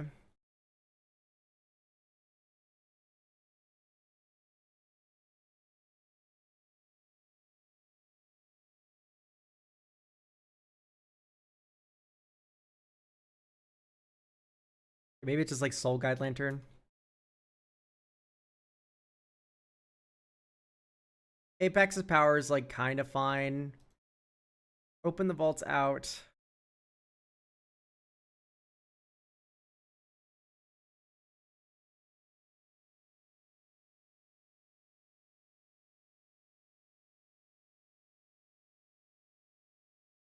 I respect the big top end, but if you're like doing storm stuff, let's like actually do storm stuff, I feel.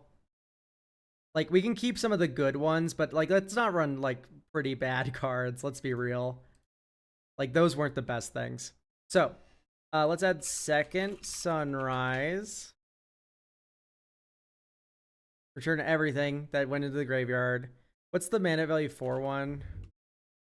Return all. Whoops. Return all.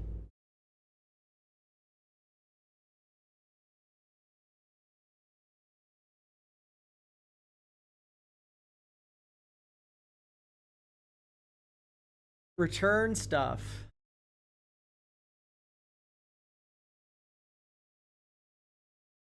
I don't like opening the vaults. Is there another one of those effects? Come on.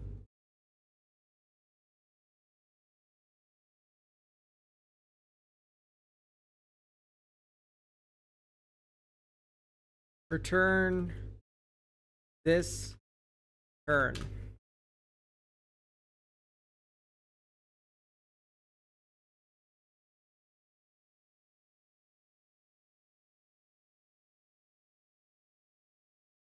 Graveyard.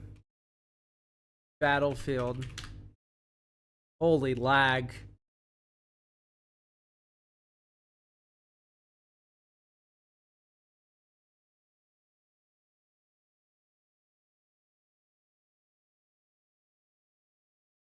There's brought back.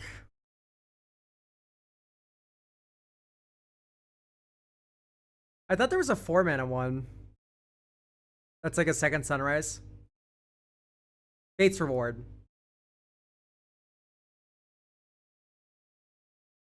Mishra's Bauble.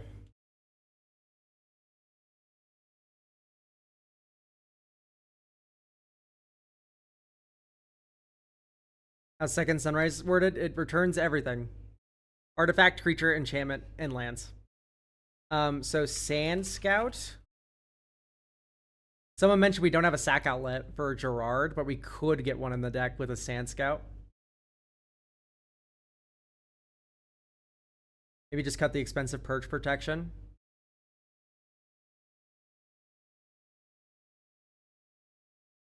Type desert.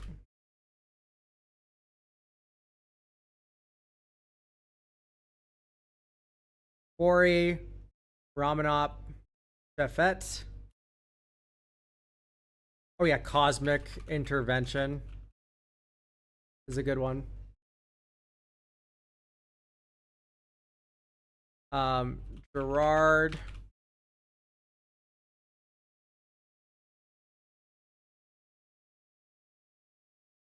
When it dies, exile and return to the battlefield all artifact and creature cards that are put there from the battlefield this turn. So it's board wipe protection too. That's pretty good. We can probably get a high market in here pretty easily. Add one mount. It's probably Buried Ruin. I don't see like any one individual like good artifact that we need to buy back. So let's just get a high market. High mark. All right, so maybe just Swords is a good card. It just doesn't have a lot of synergy with what you're doing here, which is just vomiting your hand onto the battlefield.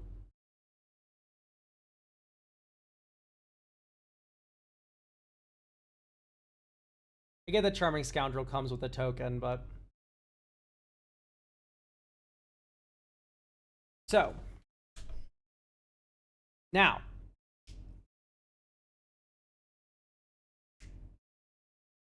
Cosmic Intervention's already in, right? Yep. All right, let's add some more lands. We're gonna add fetch lands in particular because they also work really well with the ramp that we just added, or the second sunrise style effects. So Fabled Passage, Arid Mesa. How much is this right now? 22. It is a little pricey, but it's pretty worth it. You could just run, like, if that's too much, you could just run a Fabled Passage here, or Escape Tunnel. Right, like, you don't have to break the bank or anything to make this work. So, after that,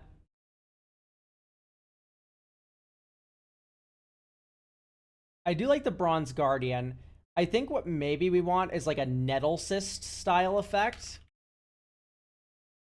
Just like a giant fuck you creature that's just also an artifact.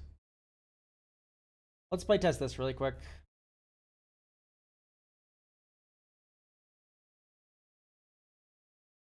So I recommend you have Soul Ring every game.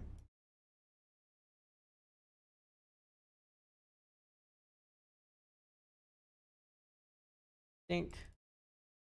Crack Mishra's Bauble, draw. Add token. Let's say there's at least one player ahead of you, Clue token.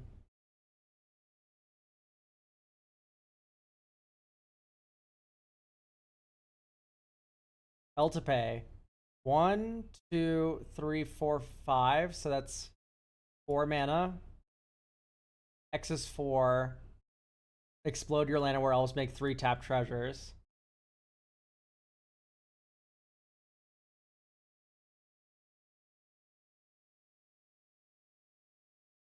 Shamil.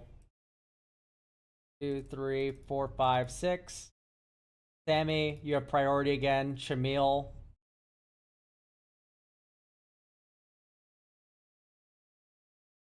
Red wheel. Actually, let's just pass. Discover 5. Ooh, insane. We can cast these until the end of our next turn.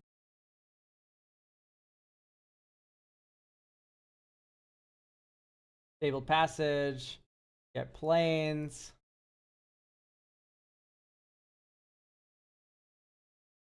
Okay, and then you go red, red, red. Apex of Power. Because you can do the trick. Alright, we make 10 mana of any one color. Let's make it all red. And then we'll exile the top 7. 1, 5, 6, 7. There's second sunrise. Remove a mana. Pop the Implement of Improvement. Or the Implement of Combustion, rather. Spend. Yep, draw a card. Remove a mana. Wait. Kill a treasure. Taru. Make a new tap treasure. Remove mana for Seize the Spoils. Discard Mountain, draw 2. Mindstone, you have a new treasure. Crack the treasure. Crack this, draw another card. Then you go white, white, 1. Oh, just white, white, because this is cost reduced by affinity. Each player returns to play all stuff that was put there from the battlefield this turn. Go. So we get our land back as well as our implements. Crack the Fabled Passage, get another Plains.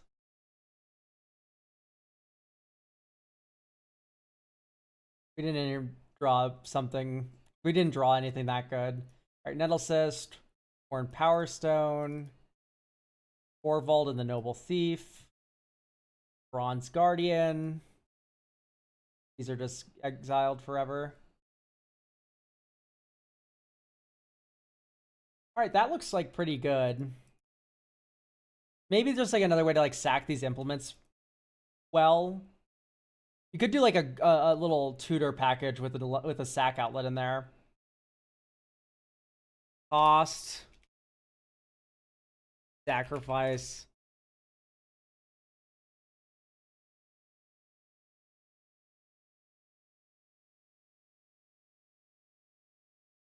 And then get a colon in there.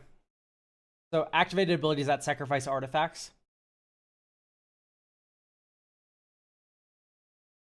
Sort MV. A Tog is a funny option.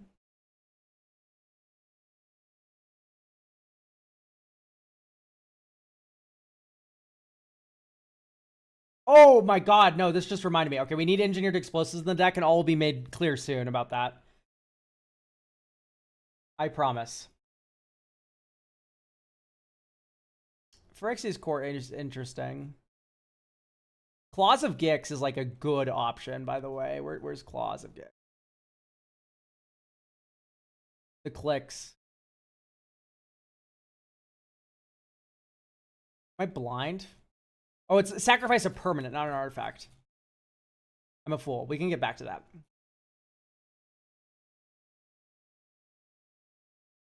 So I'm specifically looking for free sack outlets. Yeah, no. Weapon manufacturing is the card I was literally just like excited about. I had an epiphany for. So we'll add that soon. Right now, what I'm focused on is getting a free sack outlet in here. So just a Tog. Not just a Tog. A Tog doesn't do much when you sack the things. Like Clarkland Shaman's a lot more interesting, right? Because this is a board wipe.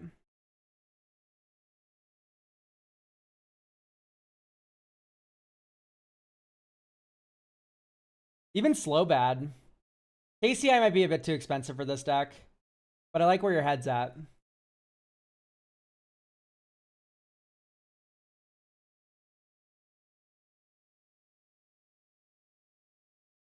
There you are, Tog, my beloved.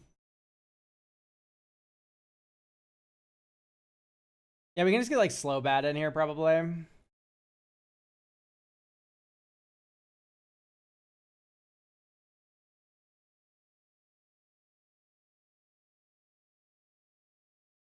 I do like Goblin NG, hang on.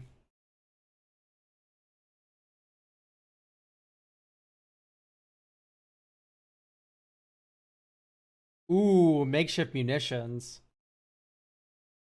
That's fucking gross.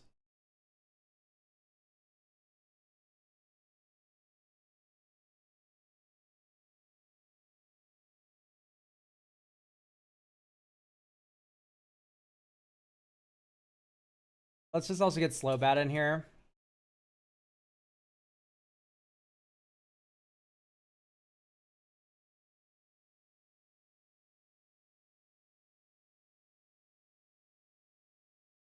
So I don't think we have any problem going wide with artifacts. I think these investigators can probably go, even though they're like decent.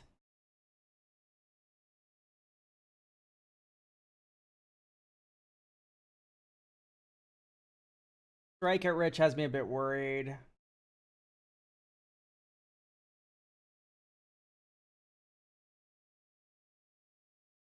Hedron Archive feels a little expensive, even though it does cycle. Reeves kind of just doesn't need to apply.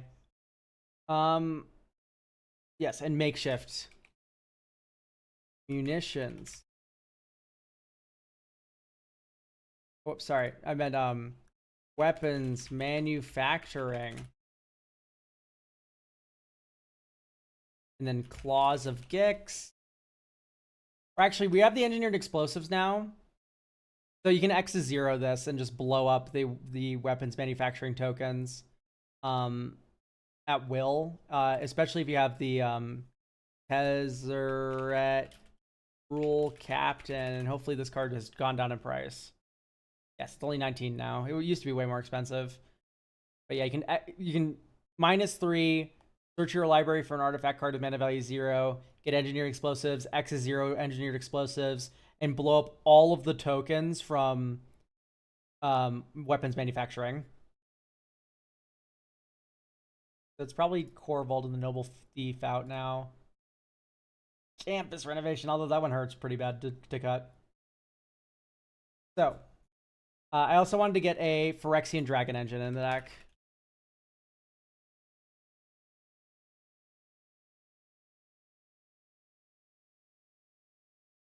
Just, it's a double striker. This works really well with Goblin Engineer, where you just tutor this into your graveyard, and then you can sack an artifact, bring this back out, discard your hand, draw 3. Which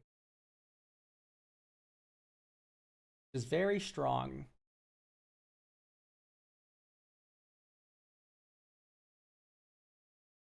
Also take the boots out. All right, playtest. Card. The main thing I have against these cards that are just like, oh, I give your commander hexproof and haste, or give a creature hexproof and haste, is that we don't, this is not a ramp hand. My main issue with them is that your commander, just when it enters, it explodes the game immediately. So why not just lean into that and explode the game immediately?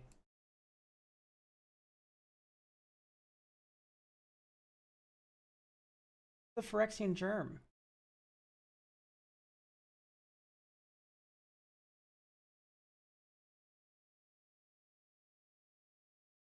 Hello.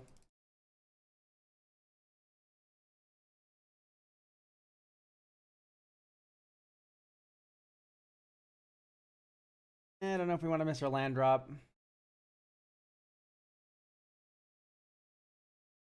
It's a bummer. Miss land drop. Okay, well, hey, we missed land drop, but here's Sand Scout. This is where Arid Archway would be good with Sand Scout, because you can bounce a land back to your hand and then replay it. Yeah, I'm going to get an Arid Archway in here. Got a Chef at Dunes. You already have white if you're playing the Sand Scout, so you can get red. And then Arid Archway as a land instead, as the desert that can be fetched there.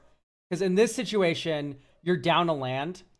This getting Arid Archway, picking up Darksteel Citadel, and replaying it is actually just super valuable.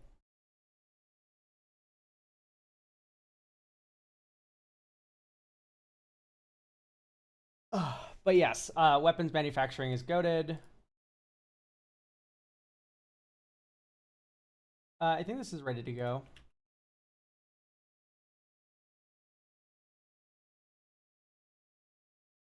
Deck is interesting. If you find the implements a little bit too tough, I would keep Brought Back, but you could probably cut Faith's Reward. Although, what's good about these is these are protection spells, which is what you wanted to be doing anyway. All right. Do we have Baron? Ooh, Hourglass of the Lost. I don't like that you can't control it, right? You have to put a counter on it every time you tap it. Oh, remove X and exile it. Yeah, that works. That works. This is a good card.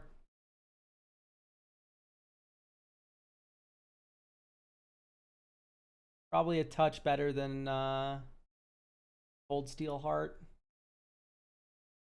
No Farad. No.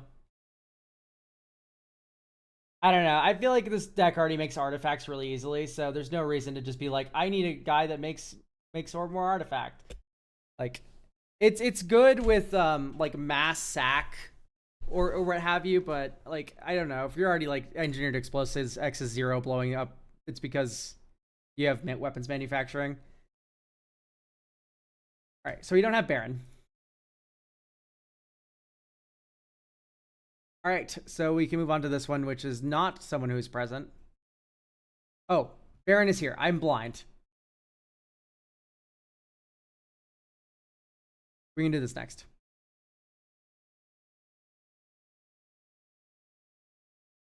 Okay, the Arthur, Marigold Knight. All right, I will not be present. Oh, yeah, I will be present for the stream. This is my first attempt at making a blink deck, which I was inspired to do from some YouTube video or other that I forgot at this point. It's bracket 2, and I'm pretty happy with it there, but it does have the occasional dud game, so I'm wondering how to make it more consistent. The issues arrive out of my decision to build around Arthur, because I wanted to get big hits. The mana curve is a little wonky, so the biggest issue I currently have is how aggressively I mulligan to guarantee a turn 2 play. Beyond that, the original vision was because the blink effects would help dodge removal, I was able to leverage that flexibility. However, because I have few blink engines due to focusing on instants to leverage Arthur's pulls, it's hard to keep blinks in hand to both protect and do more stuff.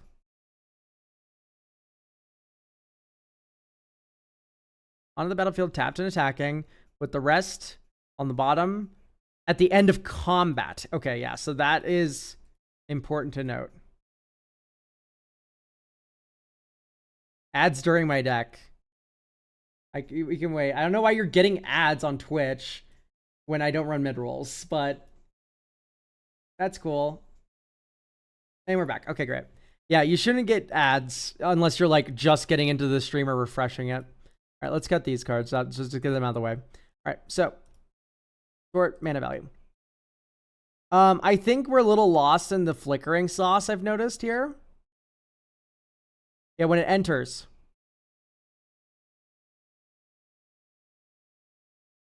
Yeah, like we're just jam-packed full of enters triggers. Make a Pegasus with flying. Like, what are we doing with the 1/1?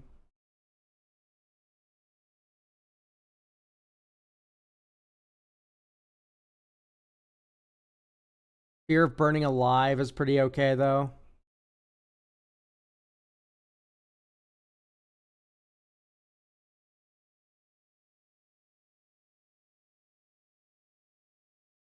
Oh, true, yeah, because you attack, Pegasus comes out, and then bounces back to your hand. And then you have a flicker spell in your hand. That's not too bad.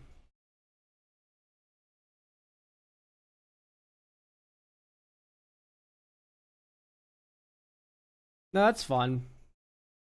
I see the appeal now.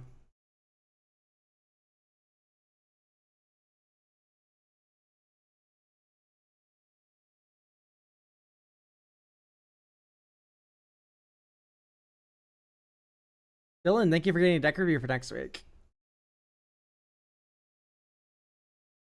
Twining Twins. It's another sort of deal like this. Okay.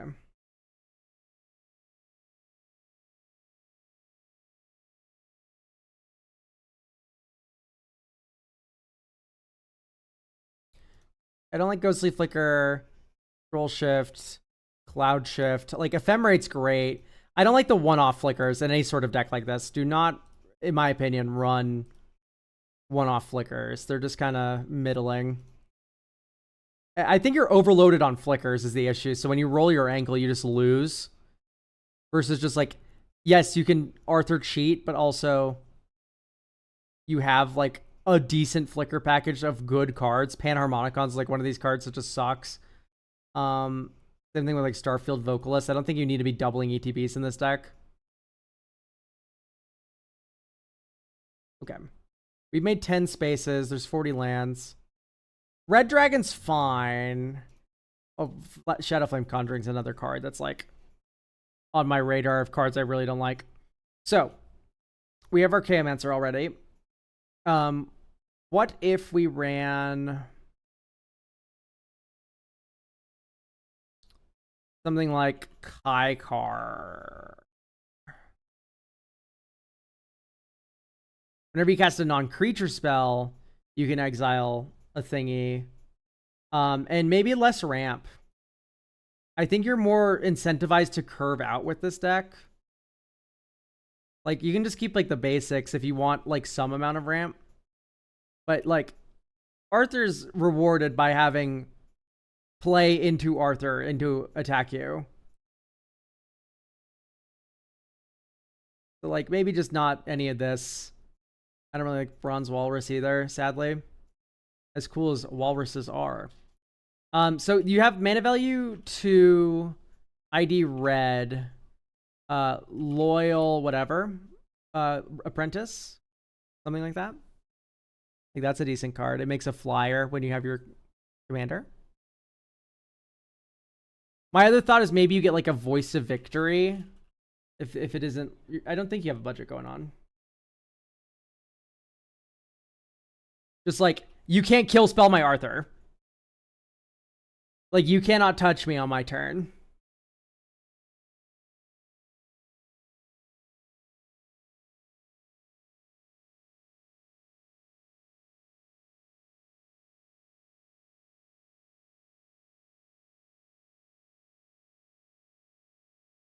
Probably not 3 mana Teferi. It's probably a little too much. But you could do something like mana value.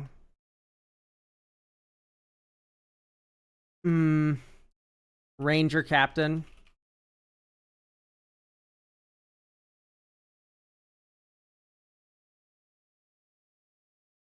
Ranger Captain of Eos would be a good one.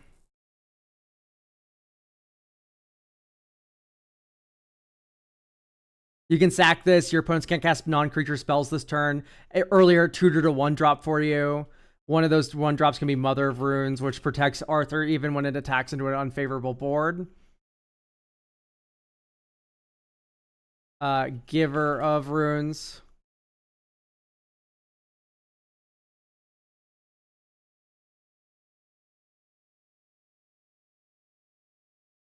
Any second now, Giver of Runes will be able to be put into this deck. There we go.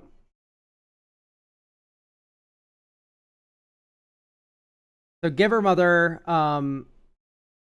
maybe something like Siren, not Spyglass Siren, what's it called? Mana value 1, oh counter, oh targets, oh blue.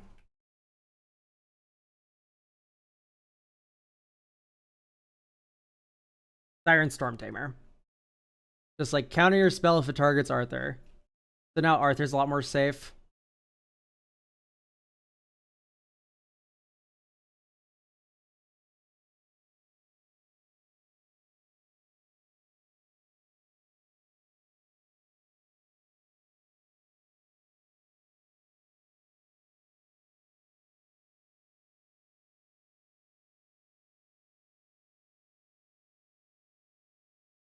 Yeah, this one's 4 mana.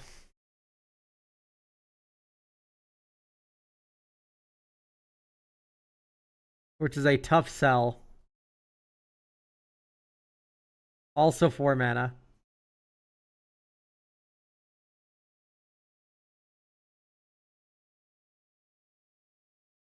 So Felia doesn't work, sadly. Because Felia targets. Delek? Thank you for getting a deck review for next week.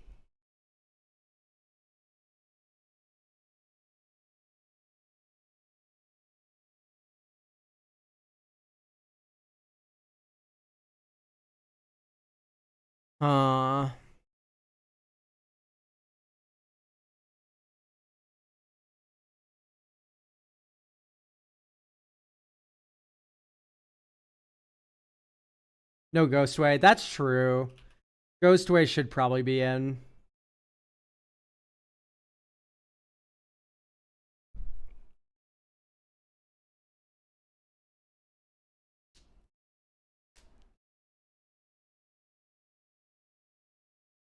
That one does feel pretty good. Phasing works, right? So you can do change of plans. Which is, at that point, just run hide on the ceiling, I guess. This is better than displace. X target artifacts or creatures.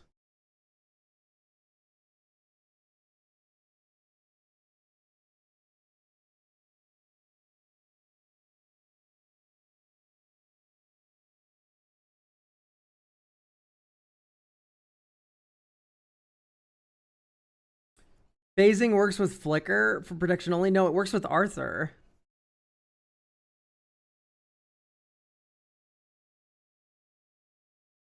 But if you're phasing something out, you might as well just be flickering it to get the ETB again, if it has one, you know? So at the end of the day, it's a wash. You could run like a stifle, like if you really like it, but honestly, it's fine. All right. Okay, so maybe some more flicker spells are actually in order.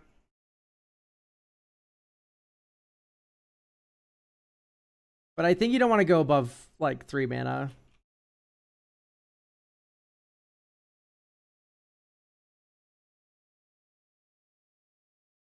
That is 3 or whatever.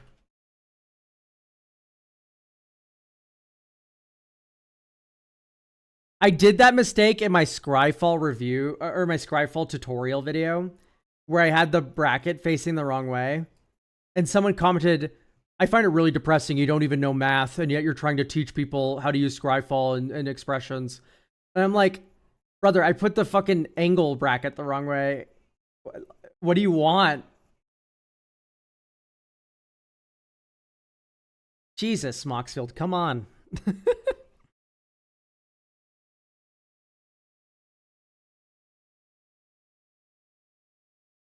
And considering that would help. I want to keep the stream moving. Ooh, yeah, banter sadly doesn't work.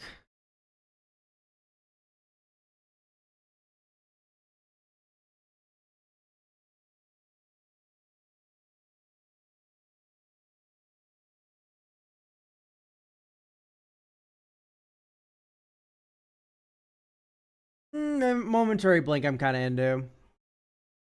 Parting Gust is insanely stupid and should be in your deck.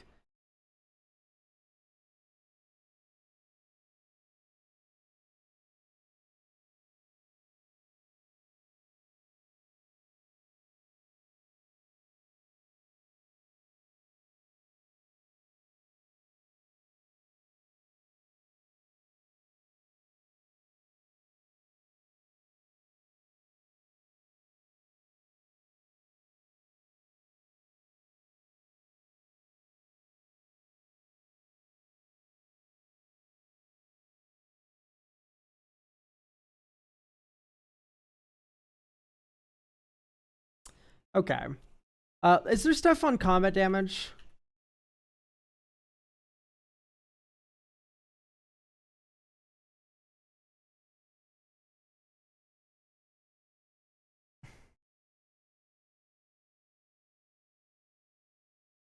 Yep, fucking Brago, of course.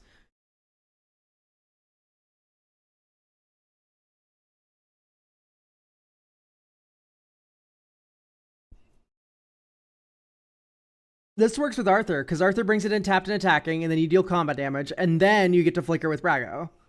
And keep it forever.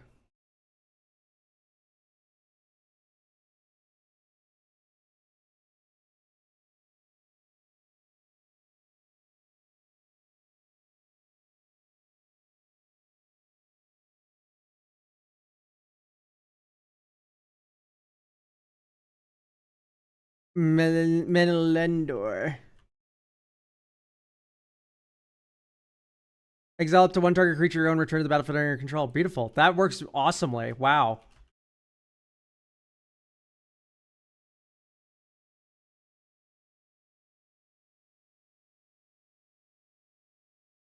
You could do Appa in future as well. Appa's coming down the pipeline with airbending. But it probably wouldn't work that well, actually. You're right. When it enters, target creature can't be blocked whenever that creature... no, that won't work.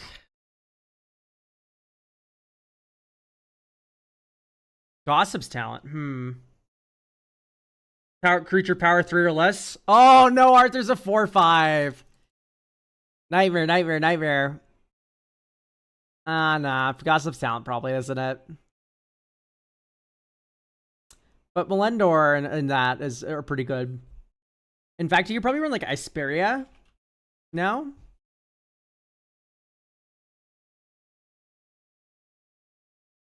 Not that one. The Inscrutable.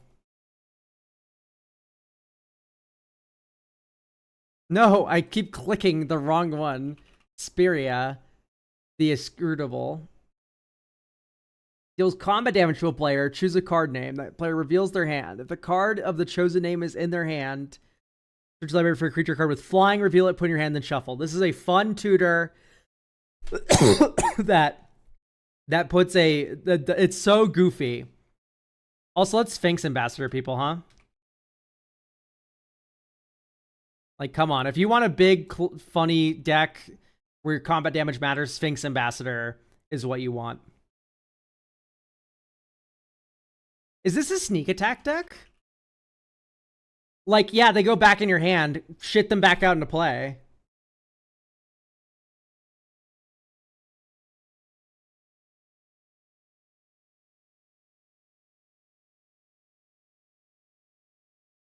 What does Assemble the False God say?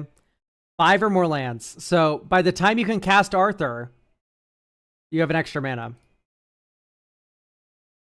Sphinx Ambassador is so underrated? I don't think so. This is a $7 card for a reason.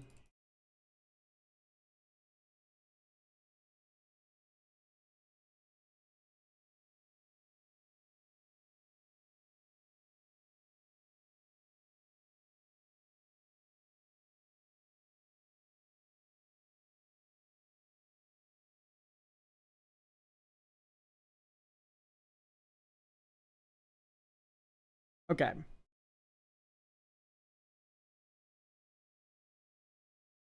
Okay, maybe a couple more mana rocks, I guess. You can do like just the talismans, I guess. Or we can do the Sand Scout thing in this deck too. That's probably better to have creature ramp, because they're creatures that can attack with Arthur. Simple as that.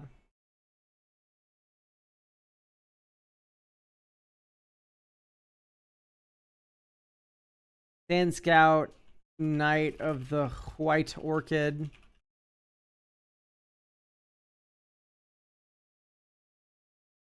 That's probably better than rocks. Ornithopter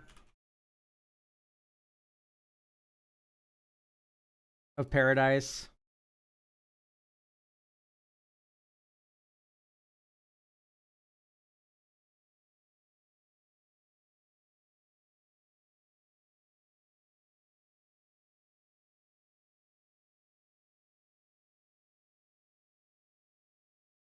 Are you recommending Arborea Pegasus? Because you're insane.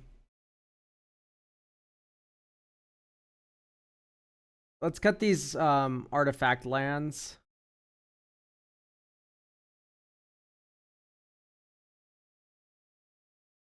Why are we running all these artifact lands? What are we doing? What am I missing? Why do we have artifact lands? I'm scared. What synergy am I missing?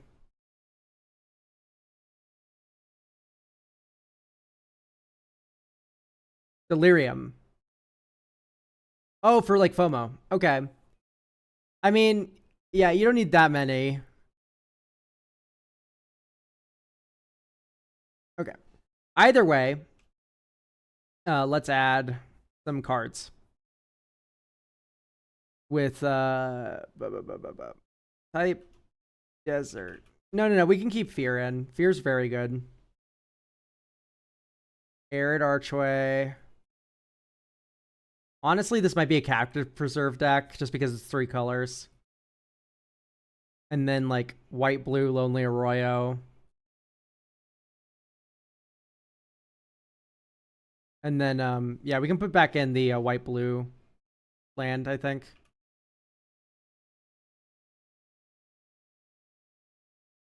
Just got Seed of the Synod. I like the artifact lands to be indestructible. And in fact, you can get really cute. Hang on, wait. Run all the ID white, indestructible artifact lands.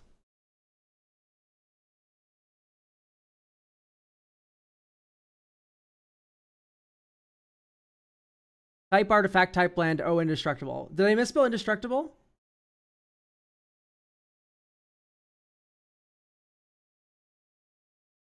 Oh, ID equals white. It needs to be colon white. ID has white in it. What? ID is at least white. Okay, there we go. Rustvale Bridge and Razortide Bridge. And then you can cut a Gonjo probably. Gonjo's very good, don't get me wrong, but you want to run Flagstones of Trocaire. And then after all that, you get to run White Orchid Phantasm. Or Phantom. So for white, destroy up to one target on basic land. Its controller may search the library for basic land card, put on the battlefield, tap, then shuffle. Hey, dude, great news. Your indestructible land and your flagstones now ramp you. And then this is also just like land hate.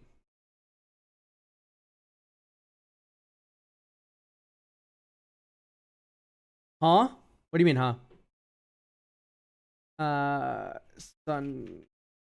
Thundering.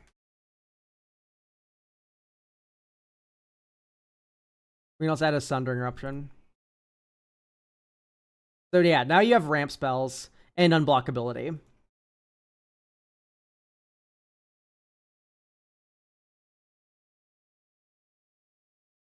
Maybe we can cut a tapped only land. 2 or more other lands. 2 or more opponents. I think War Room's a little too slow. You're going to be drowning in cards. Type artifact. Type land. Oh, indestructible.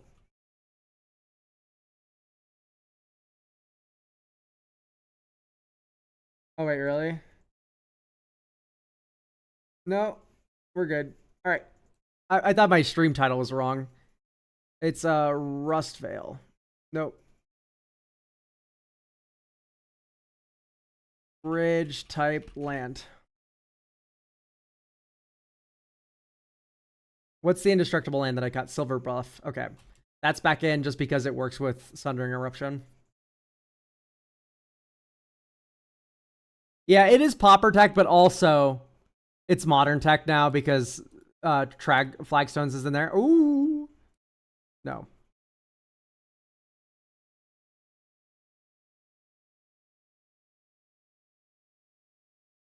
Pass. Manaleeker play. I guess you just play normal ass mountain then. Draw a card with the Aether Channeler. Surveil. Brago on top, baby. Pass.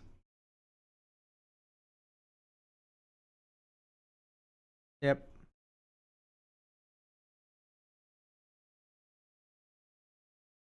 Turn over. 1, 2, 3, 4. I guess you Thundering Falls here and just play Brago.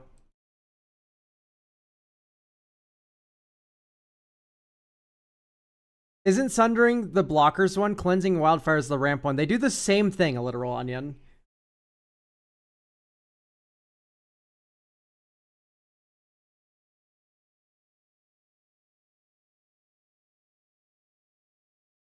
They both blow up a land and replace it. And if you blow up an indestructible land, it doesn't get blown up. They both do the same thing in that respect. They're both the ramp one. 1, 2, 3, 4, 5. Peregrine Drake. 1, 2, 3, 4, 5. Cleansing draws though. Yes! That's not the point. That's drawing a card on top of in a flicker deck is not the point. It's the fact that this is a land in both, and then also it's a land drop, and then also gives unblockability to Arthur. It does chat, it's fine. It's okay. Alright. Flying dink dink. Alright. Look at the top 6. 1, 2, 3, 4, 5, 6. Woo! Fear burning alive, baby. Alright. Brago hits. Exile any number of target non-land permanents you control. I'll choose this one, this one, this one, this one. 1, 2, 3, 4, 5. Draw a card. Also punch everyone again. 1.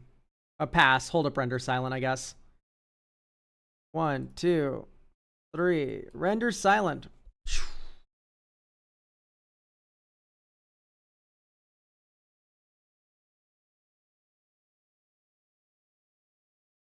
So wait, if the land is indestructible, does that not make it an illegal target? No, you can target something that's indestructible. Hexproof is an illegal target. So let's talk about the wording, I guess, a little bit for those that are confused. So, Sun Eruption says destroy target land. Its controller may search. So, the only thing that Indestructible does is just say, okay, it doesn't get destroyed. This all still works. If this was worded in a more unforgiving way, it would be destroy target land. If it was destroyed this way, its controller may search the library. So if I copy, yeah, you would get 2 land searches, but the first copy, it would need to be twice on an indestructible land, Lars. If you blow up the land and the second target now it's an illegal target because there is nothing there that it is targeting. So it needs to be on an indestructible land, but then it would work.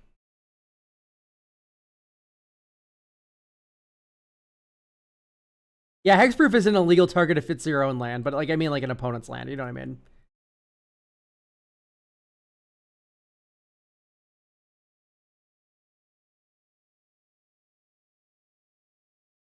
I think this is playing very well, by the way, for bracket 2. Dragonhawk. Probably graveyard that. We just don't want to draw it. With peace and love to Dragonhawk, of course. Voice of Victory. Silver Bluff Bridge. Ooh, hello. I'll be your loyal apprentice for the evening. Pass. Get a Surveil land.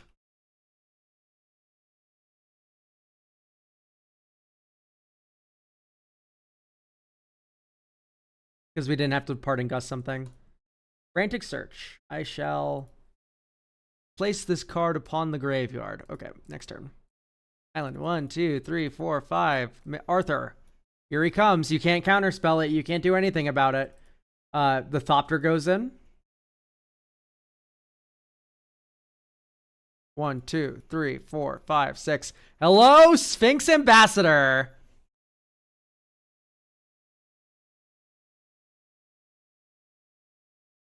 Hit your opponent. You get to do the bribery thing.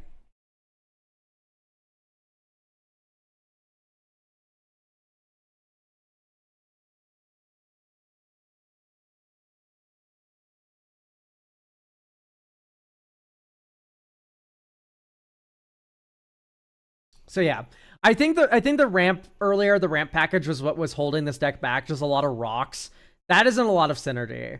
Whereas something like Sand Scout can attack, right? Like these are bodies that can swing with Arthur to trigger him. So I'm gonna drop this deck on your head. I think it's ready to go.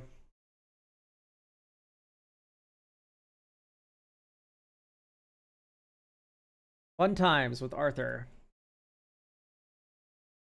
Yeah, no, thank you, Baron, for getting a deck review.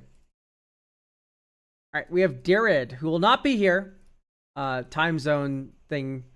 We are an Academy Rector deck. The story is, when I was a kid in the 90s, I played aggro because I couldn't afford pricey cards. When I got older and could buy all the cards, I fell in love with control. Since then, I've started playing Commander and tried stacks with Azorius, Lavinia, Grand Arbiter, but no one liked playing against stacks or prisons, so I started to look for another control deck. Finally, I stumbled across Aloro and fell in love with it. The Commander has no synergies with the deck, but that's the limits of it being a good stuff deck. Few points of life at the start of the game. Current game plan is to wipe the board often.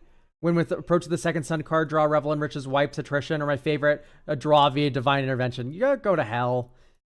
This entire game, it doesn't matter. We spent 3 hours to do nothing. I go for Intervention whenever I can pull it off. I absolutely love this card. People don't know about it, and I always have a laugh when I draw a 1 to 2 hour game, seriously. I mean, yeah, like, if you're like, I win when I draw the game, then it's like, okay, whatever. Like, cool. Not for me. But it's like, if it's something that everyone likes, then good for you guys. Sometimes they protect me to draw a game instead of losing. I swear people take it a good way 85% of the time. The deck is very mean. I have a lot of very salty cards like Humility, but I always cater my plays to other decks' levels. If I play against a broken Commander deck, I tutor for Humility or Necropotence. Oh, you're like the worst kind of person who uses tutor. All right, there's no budget restriction. I don't like the way you play, but I respect it. Feel free to add super salty cards. My pod does not care. Biggest problem was the deck is usually not having the stuff to do early, drawing a lot of lands, not wiping enough lands, not being able to cycle. Recently, I replaced a few mana rocks I had in the sideboard with 2 to 3 mana draw. Okay, we only have one creature in the deck, and that makes me want to polymorph shit. Does anyone else get that, like, primal urge? Just, like, if we have one creature, we should probably just...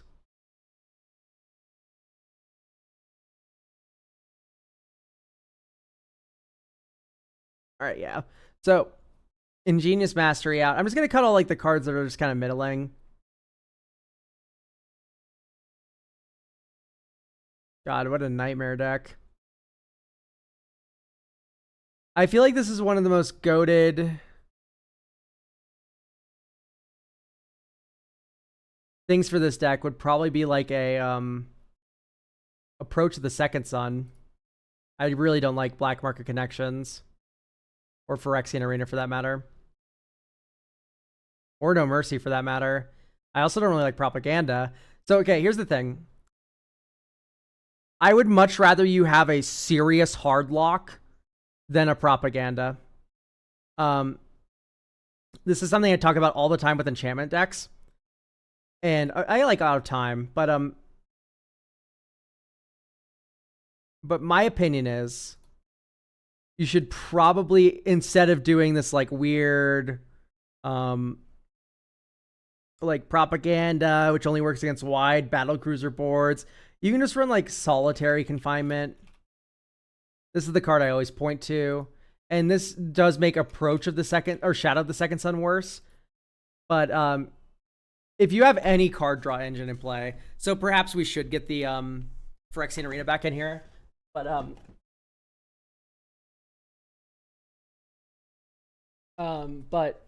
Solitary Confinement is a very strong card. Rid of Ghostly Prison, yes. If it's in the deck and I missed it, it should also be out if there's a Ghostly in here. Yes, Ghostly out. Okay. Perplex. This allows you to tutor for a Solitary Confinement. It's also just a counter spell. I'm happy to see 40 lands.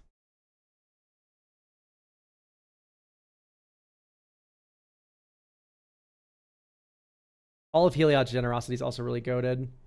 I feel like I would want to see you run Mazavith isn't a land. Okay, so you're not actually on 40 lands.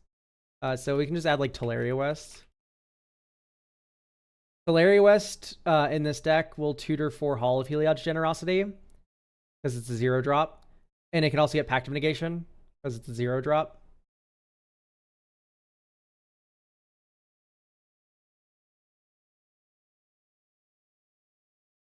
Speaking of which, by the way, I like maybe a high market. Probably a good idea to have a way to kill the Academy Rector, right? Or am I silly? And no Urborg? No Urborg, really?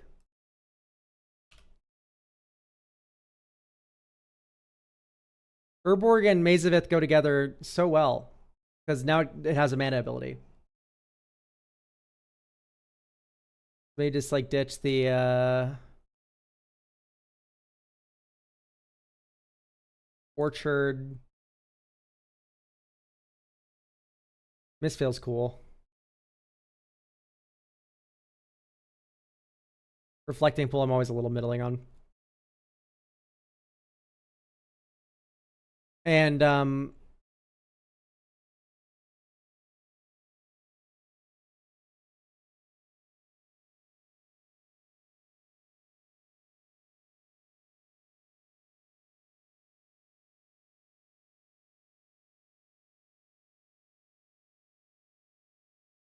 are there a good is there a good polymorph spell for this deck is my only question now.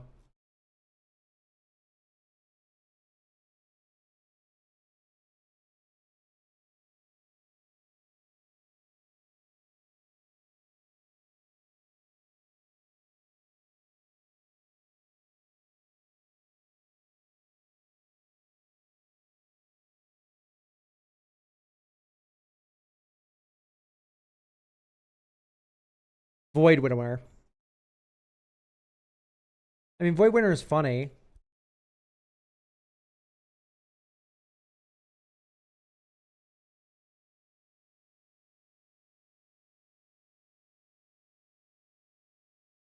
I guess not. Bummer. I want a good way to cheat Academy Rector into play.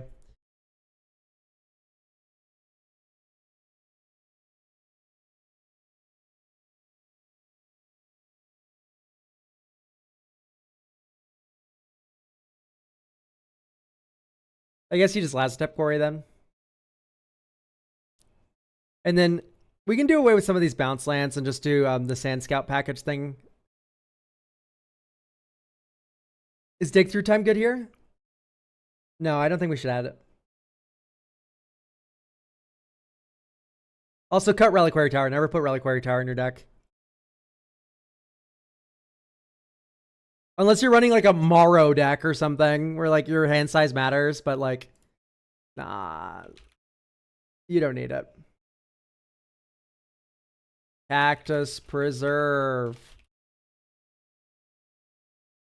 It taps for all your colors of mana. Arid Archway. It lets you make your land drop. And then most common color is blue, so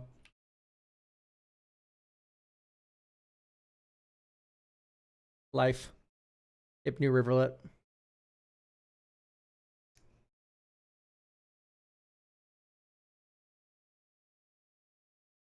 Also, how many blue sources are we running for Cryptic? 20. I think that's way too few.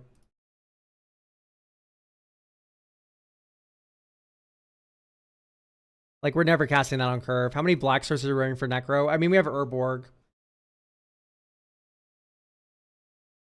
I think stock up would be good. But let's play test.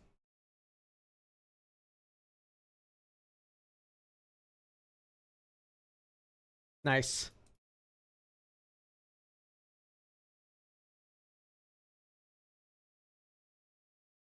And Scout. Yep. Let's actually get the Cactus Preserve. Scrubland. We need to put Lazotep Quarry in as well. I almost forgot. Because, like, imagine we top deck Rector here and we go River of Tears 1, 2, 3, 4, Rector, sack it to Lazotep Quarry. Like, that's goated as fuck.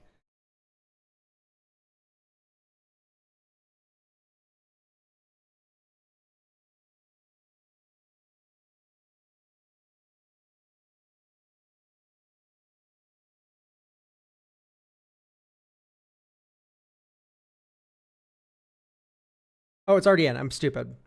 Aha.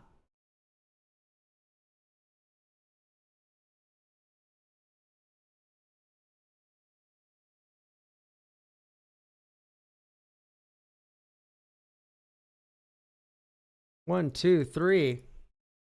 Toxic Deluge. Wipe the board. Stock up. Stock up.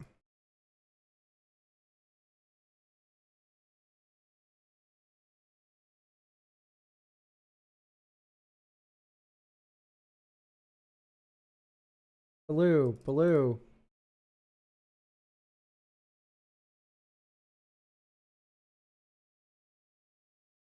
One, two, three. Fear of Safety. Arcane Signet. Mystical Tutor. That's funny. Farewell.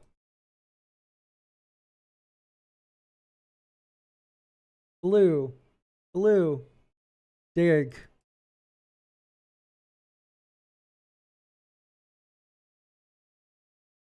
Dude, how are you ever losing in this deck?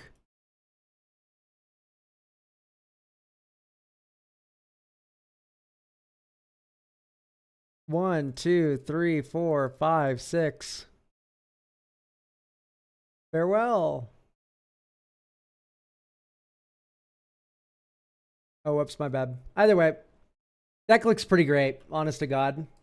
I think those minor changes is like really all it needed. It's gonna do good things.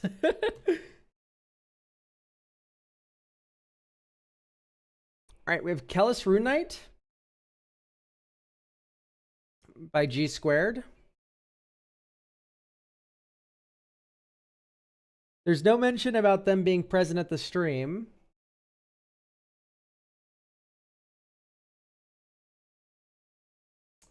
So we'll move that to the end and worry about that later. Should be at the stream.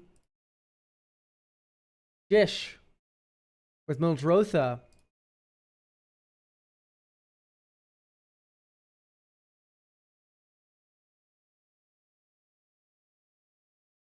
Moxfield description. Oh, if I missed the stream, just review it anyway, please. Thanks. We can just move it to the end anyway. It will be. We will move that one to the stream anyway. End of the stream, and we'll do it. Okay, great. All right, Jish. Jish is here. It is a possessed portal deck. Rival a bit of control at aristocrats. I've been able to king make a tiny bit and protect others if they're having a rough night. I play for groups fun. Yeah, that is lame. I don't know. I have the most fun when everyone's just trying to win. And if you have non-games, that's just Commander. I prefer no UB. Okay. I'm more of a budget guy. I'll take recommendations that are more expensive, but prefer cards that are under $20. I need to refine it for better consistency, making a play pattern that doesn't fit well. I love the bounces, protection, and self-mill, possess portal, being a game ender, and cards like Gerard and Lord of the Extinction. I'm a bit new to Magic, just got in with Tarkir, and I wanted to know how to build the best ones. I love the 100 permanents idea deck. Okay. So, like, do you know about, like, Primal Surge? Because, like, I'm not saying you have to do this. It can be boring for some certain gamers. But if your deck is all permanents, this card is 10 mana, put your entire deck into play.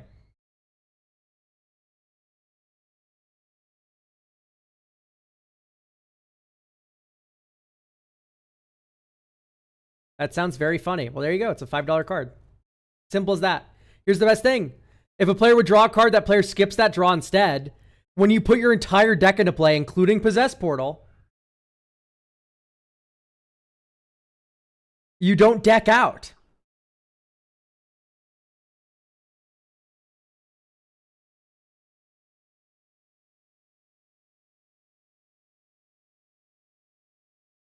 Okay. So here's what I'm thinking. Let's cut Darksteel Plate. Just hate the card. Muldrotha, the best play pattern for Muldrotha is you play Muldrotha, you play your land drop, you play a Spore Frog, and then if Muldrotha gets answered, you just have infinite time, right? Like, you don't need to be actively protecting Muldrotha. Also, 33 fucking lands is a war crime. I just saw this. Don't ever have 33 lands in your deck. That's so bad.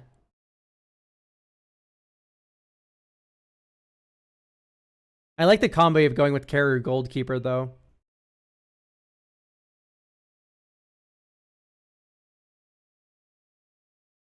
All right, Kohler out. Landfall. What landfall?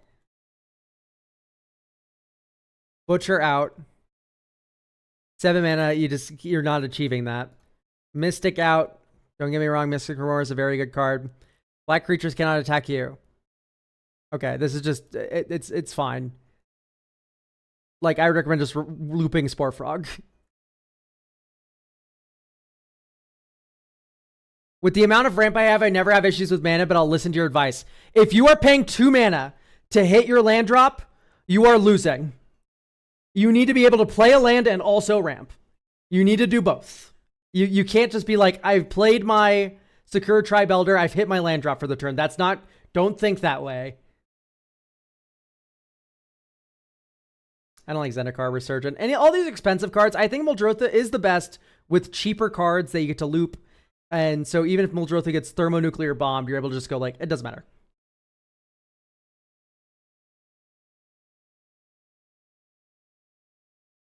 When you cast a spell from your graveyard, get more value. You're already getting value by casting the spell from your graveyard. I love Pernicious Deed, by the way. That's like one of the best things I've seen. Carapace is interesting. I think instead of Carapace, you should be on Kaya's ghost form.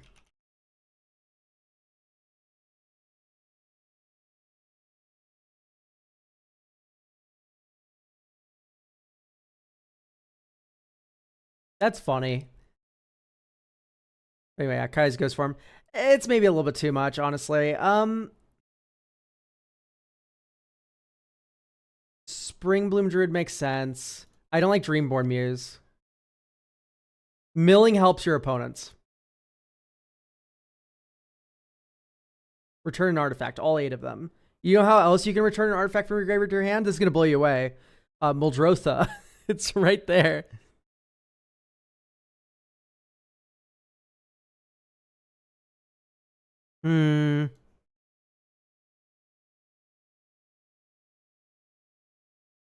I think this should be a different creature counterspell. It's a bit slow.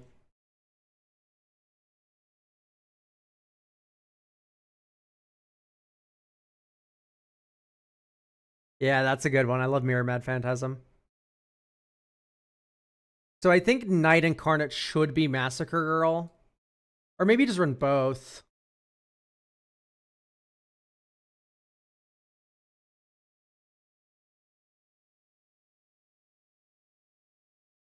Although this does fuck with the Primal Surge line. In fact, both of these do. At least the -3/-3 is like, it kills some of your creatures, but you still have some big fatties.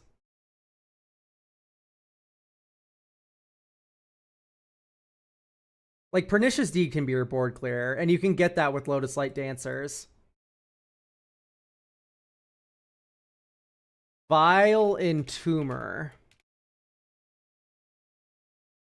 Search for any card, put in your graveyard, and then it's there. All right, so type land is MDFC.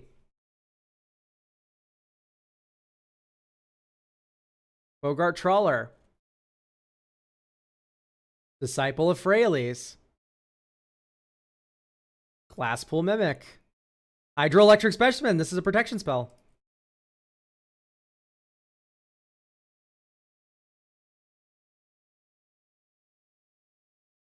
Okay. Nev's Disc is very slow. I don't think you Mindslaver or Nev's Disc in this deck. MDFC, modal double face card. You can play this as a Glasspool Mimic or as tap land. You can play this as Bogart Trawler or Bogart Bog. You can play this as Hydroelectric Specimen or Hydroelectric Lab.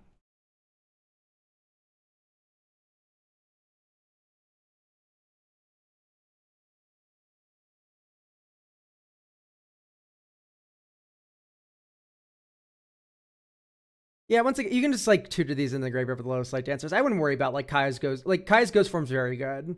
It's probably just the best one you run. And Animate Dead's awesome. To hand, your graveyard is your hand. Just a warning to you. Your graveyard is your hand. You don't have to worry about it. I like Phyrexian Scriptures. Okay.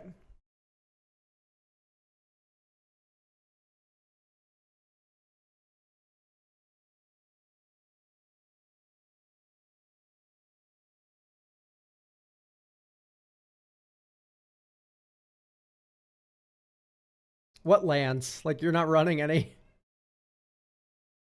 Need a way to get them out of the graveyard if someone's trying to exile graveyard? Yeah, run Endurance. I think this card's still under 20. Yes, Endurance.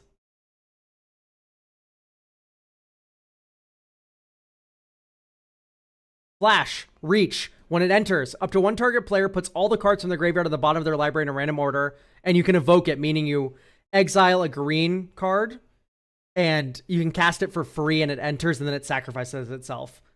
So you can stack those triggers so Endurance sacrifices itself first, and then shuffles itself in.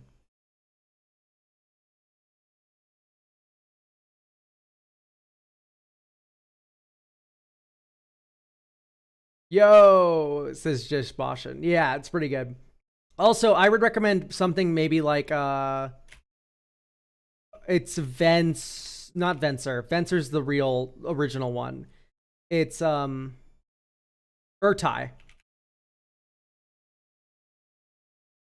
Urtai Resurrected. When Urtai enters, choose one. Counter target spell, activated ability, or triggered ability, its controller draws a card. Destroy another target creature or planeswalker, its controller draws a card. So even if you get Bajuka bogged, you can counter the trigger.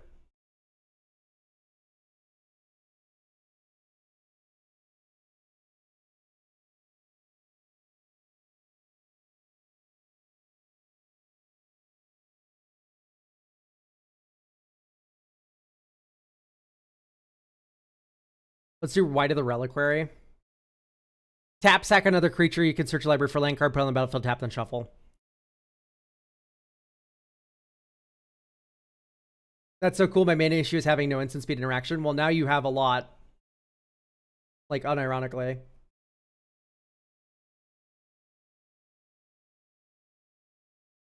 All right, so let's add some more lands.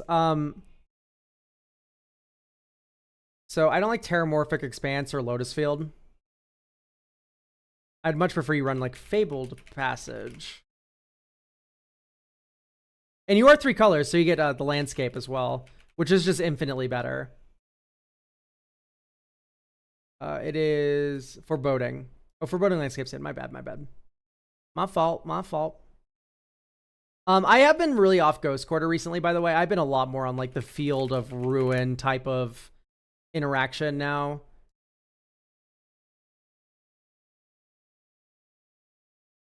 So Field of Ruins a little bit better. Not Field of Ruins, sorry. Demolition Field. There we go. Sack a land, destroy target land and opponent controls, and then you get an untapped land off of this after paying 2 and tapping and sacking it.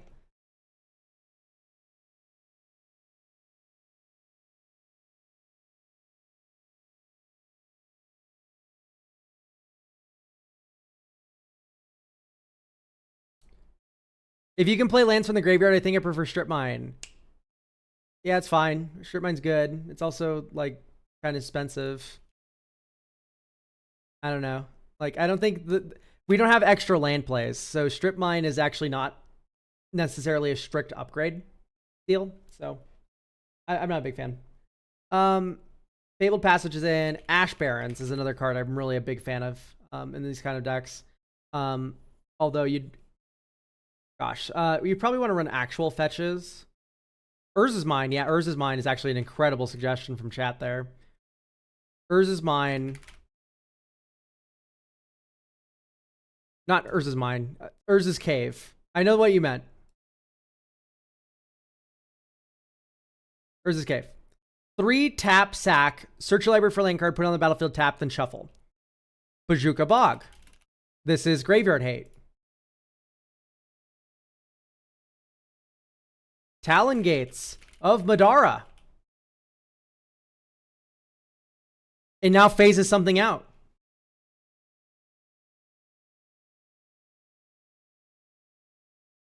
That can be protection, or it can be a fog for 1 creature, or whatever have you.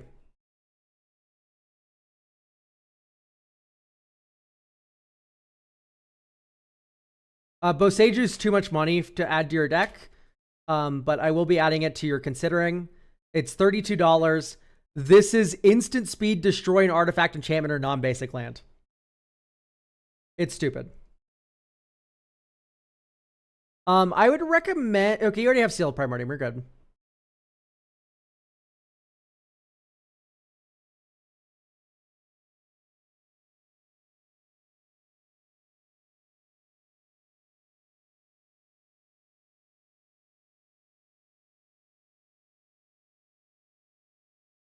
Yeah, Otawara also exists and is very strong.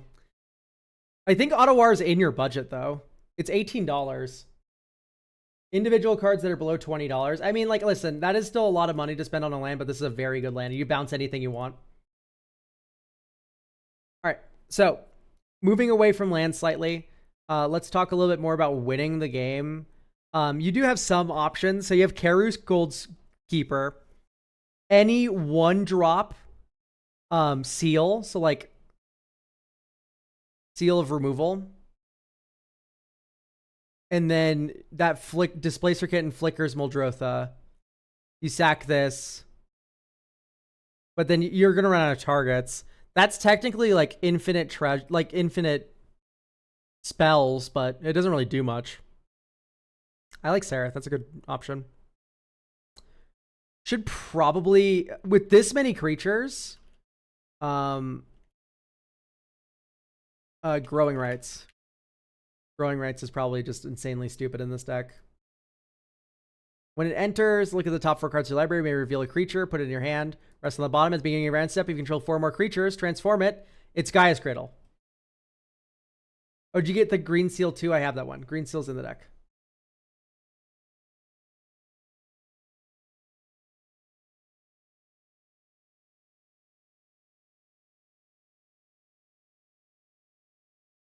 I think you do want more ramp, and I think that's going to come in the form of Wood Elves. Very strong card. Get any forest you want. Whoa, do you know what a forest is? I'm going to teach you about forests, pal. Okay, you know how you can return a creature from your graveyard to your hand? Well, your graveyard is your hand, so just like no Memorial to Folly. Tangled Islet out. Let's get Surveil Lance. And they are pretty pricey, but they are very incredibly strong. Just the 2 cheapest ones. In Muldrotha, it's stupid how good these cards are.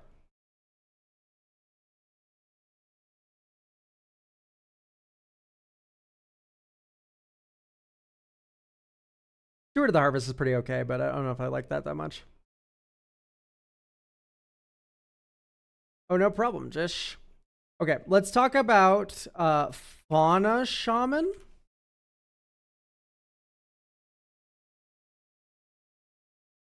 Discard a creature card, search library for a creature card, reveal it, put in your hand, then shuffle.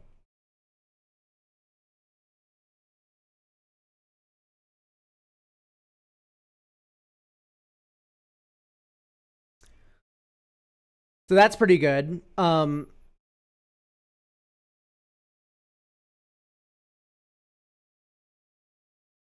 So maybe you can do like an infinite card draw sort of thing if you wanted. I don't know, it's tough. None of these cycle except for the spell bombs and stuff, but whatever. Okay, so never mind, ignore me. Yeah, but anyway, Wood Elves can get the Surveil Lands we just put in, by the way. For each black creature in your graveyard, all like 6 of them. Yeah, no, that's probably not good enough.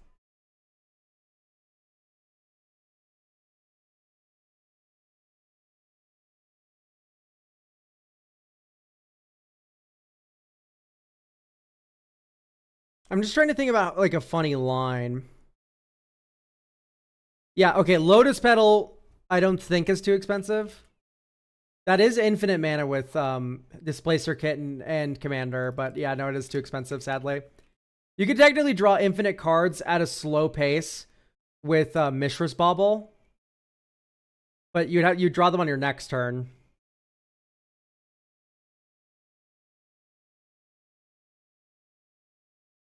Here, actually, I'm going to cut the island I just added, and I'm going to put in Lazotep Core. Just the sack outlet's so nice, because with Muldrotha in play, you can just sack like an ETB value creature, and then recur it.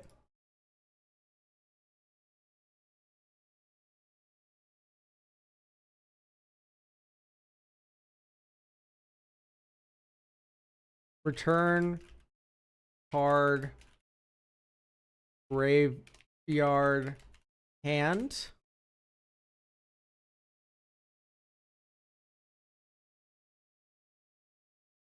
Permanent.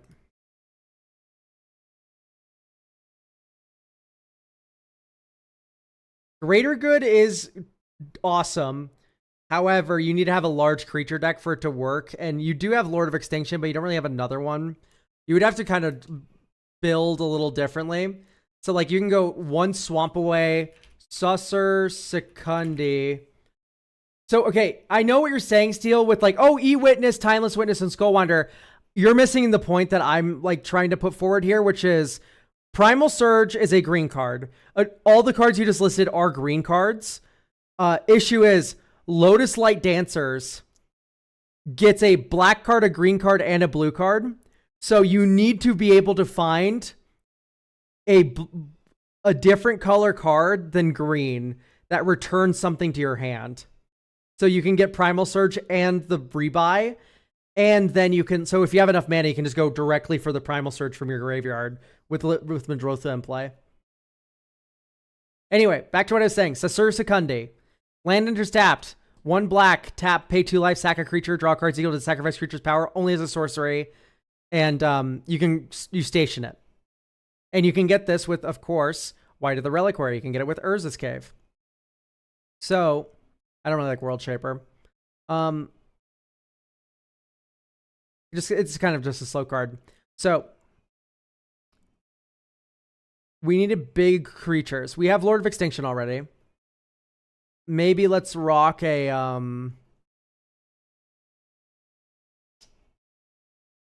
trying to think of what would be like a good large creature for this deck.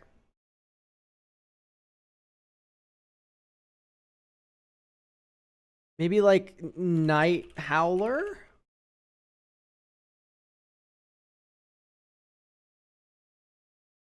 Yeah, so here's the thing. Archaeomancer's a dead card in this deck. You only have 1 Primal Surge. You shouldn't run Archaeomancer.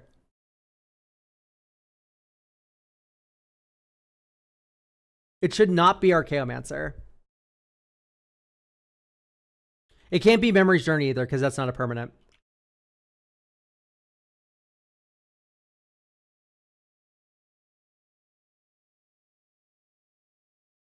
How do you get Primal Surge out of the graveyard? That's what we're trying to figure out, Jish. That's what we're trying to figure out. The answer is you don't Lotus Light Dancers for Primal Surge. I guess. You can Lotus Light Dancers for like fucking the DC. I guess. Oh, Merciless Executioner take out immediately. You have a Cursed Marauder now. Behold, a Cursed Marauder. Eternal Witness. I've already explained why Eternal Witness doesn't work. I've already explained that.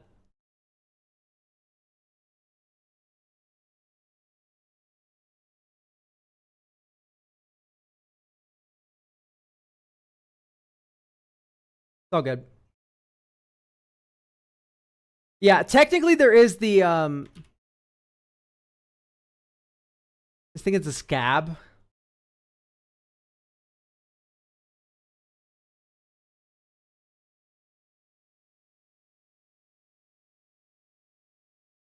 Yeah, possess Scab.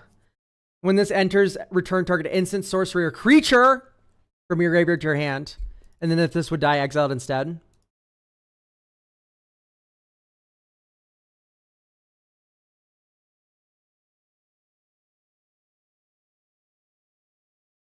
Right? And then maybe just like more ramp in the form of like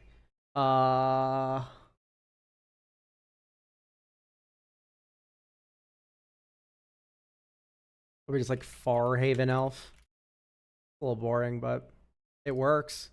I run it in one of my decks. All right, let's play test. This hand is surprisingly keepable. It's mostly off the back of Hermit Druid.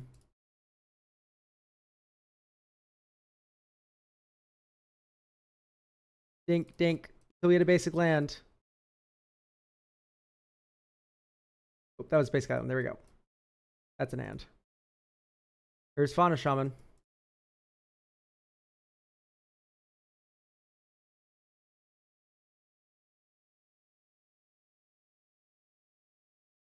A little awkward here. Green, discard, Mirror Mad Phantasm. Wood elves. 1, 2, 3 wood elves. Search your library for surveil land. Underground mortuary. Surveil 1, forest to graveyard. Next turn, forest. 1, 2, 3, Taval's Judgment. Set up your Spore Frog. Pass. Oh, we don't have a creature in hand, lol. Next turn. 1, 2, 3, 4, 5, 6. Muldrotha. Hinterland Harbor from graveyard. Heyo. Draw a card. Hinterland Harbor. Play Spore Frog because we sacked it that last turn. Create a 2/2 black zombie.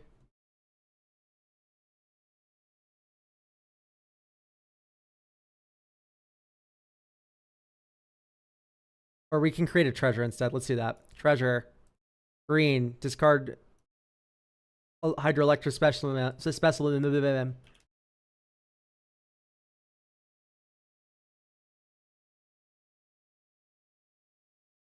The shit frog monster. Sack Spore Frog. Next turn. 1, 2, 3, 4, 5. The shit frog monster. Polluted Delta. Crack Polluted Delta. Draw a card. Also search our library for a swamp. Polluted Delta. Crack Polluted Delta. Draw a card. Draw a card. Swamp to play. Green. Spore Frog. Make a treasure.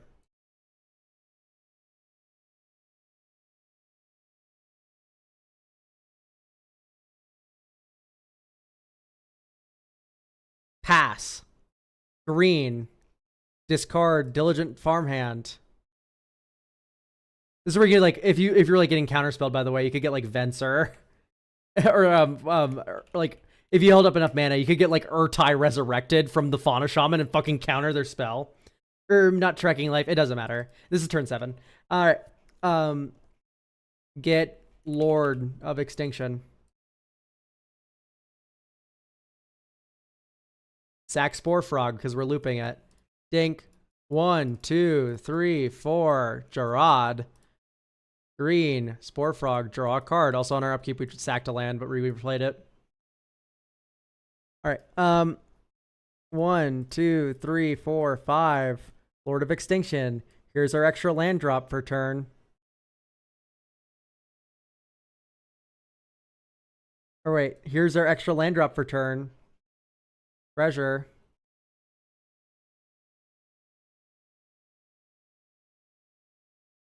Yay! Wish. Yeah, that works pretty well. There's a lot of cards you can recommend for Muldrotha. Muldrotha's just kind of great. This seems to be pretty good, though. I think that's ready to go. There you go. Going back a ways, how is Possessed Scob not a zombie spirit? You're right, honestly. Like, it feels like it should be.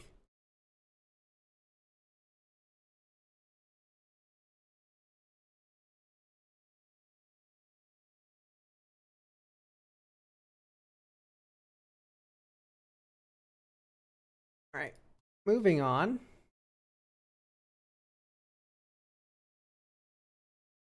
All right, do we have Noctis Vigil here? Knock.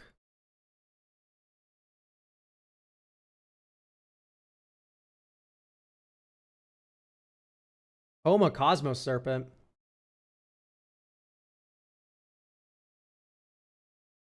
Jeez Aloo. Deck is a hard stacks list. Lane Commander keeping it out and lock down the board while making 3/3s. Deck has had pods try and get me banned from my local game store. It can be pretty mean.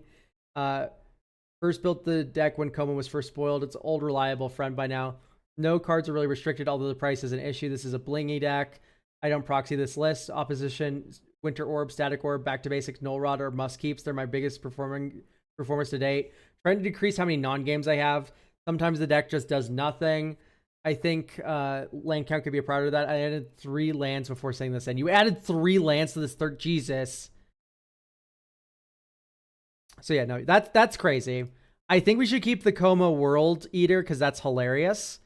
But we can talk maybe about trimming back some of like the stuff that's maybe just like good, not because necessarily they're good cards, but because they are kind of just like knee jerk, like, oh, I need this if I'm going to have a good Simic deck. So for instance, Burgeoning in my mind is one of those. Burgeoning with a 36 land deck is so fucking rough, it's unworldly. This would always be better as an exploration. Always, always, always better as an exploration. Root Maze, that makes sense. Overburden, whenever a player puts a...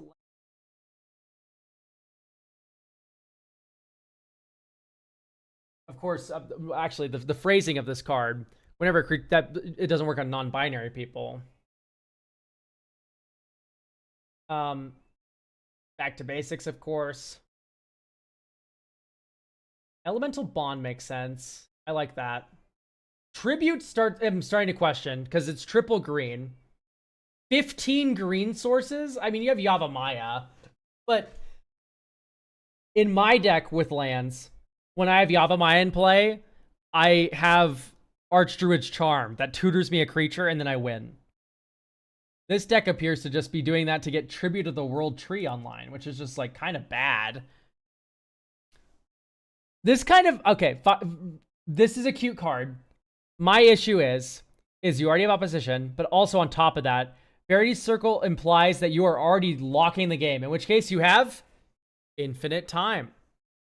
I also have a dozen elves that tap for mana. I know, but you're also just, you don't need the card draw. I promise we're going to play test this. You're never going to run out of cards forever. Archmage's Charm is also triple blue, which sounds fucking absurd. Yeah, 18. That's probably not going to be keepable. All right, I think we shouldn't be on like actual 3-mana counterspell. Once again, not on 3-mana counterspell. Strict Serenade, I hate. Artifact creature, Planeswalker, who cares? You're getting farewelled, buddy. All right. Let's talk about some cards to add then. Mana Drain's already in. We already have Negate. I believe this is Negate. I've always been surprised by Mana Leak, but Decisive Denial.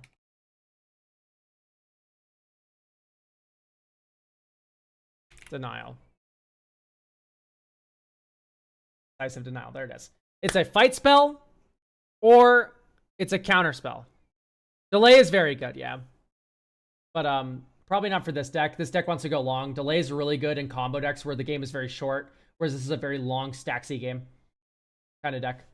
I don't really like Boreal Druid, by the way. It's just kind of one too many dorks, I feel.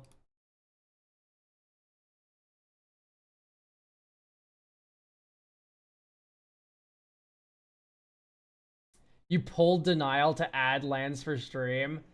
Yeah, but we should just have more lands over, like, dorks, I think.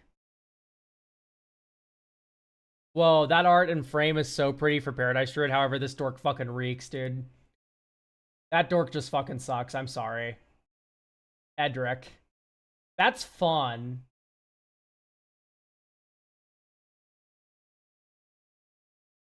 We might not have enough creatures for Mr. Beast to be too good. Don't make the deck too strong or I'll die. Bella, Winter Orb's already in the deck. There's only one place to go and it's stronger. I was told under no uncertain terms, Winter Orb needs to stay. Mask is in my pod. Sorry, Mask.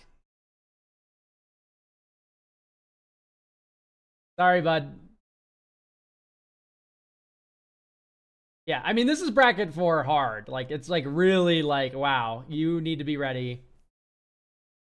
I think maybe Irenicus is overkill. And so is Doubling Season. Parallel Lives I'm a little more partial to, but even then, I'm more partial to Adrix and Nev. And then what you can do is maybe run like Malevolent Rumble. And maybe not, actually. So Genesis. Planar Genesis.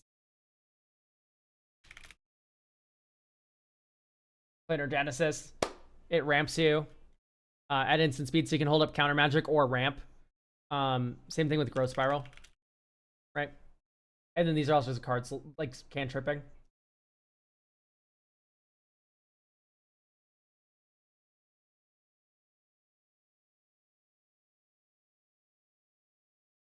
This deck is begging for a smokestack. I disagree. I mean, like, all of your shit doesn't untap anyway, and then when you do untap the one thing you get to untap, I just tap it again. It's like, no, this deck doesn't need smokestack. Champion a fucking Lambholt.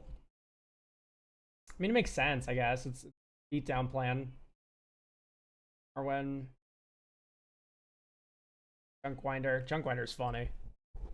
Missing land or a ramp. I think I agree with that take, honestly. We should have like more forests.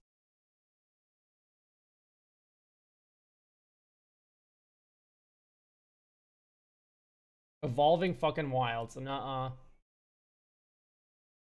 Weird landscape out. You're in Simic! Starts shaking you violently. You're in Simic! Type forest sort USD ID2. And then you should already have all the good ones in. Then just run like add one, add one.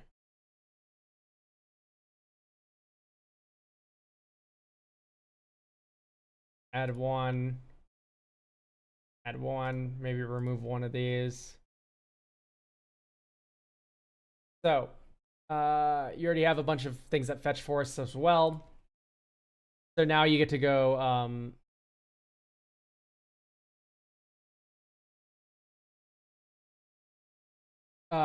fertile ground,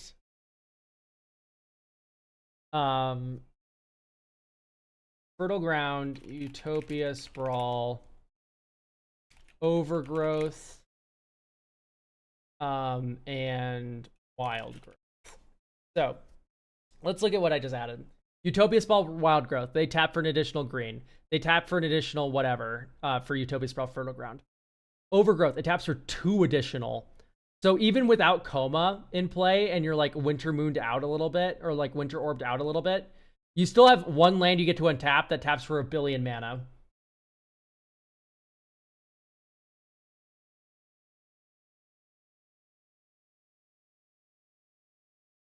All right. Reverse the Ulvenwald.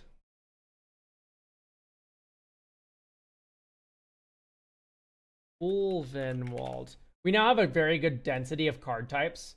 So this just land cycles. It's a basic land like maybe 80% of games, but every so often you just turn this directly into a fucking Sakashima or an Adrix Nev, right? So that's why I cut the token doublers.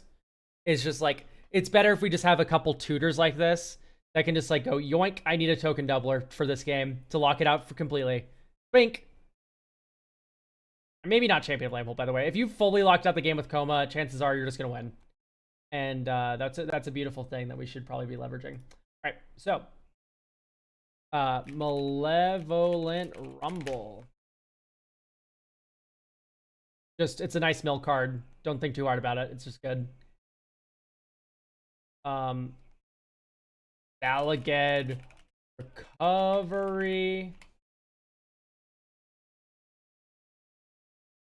Just return a card from your graveyard to your hand. It's also a land. So if you happen to accidentally mill over like a Winter Orb or something, you can grab it.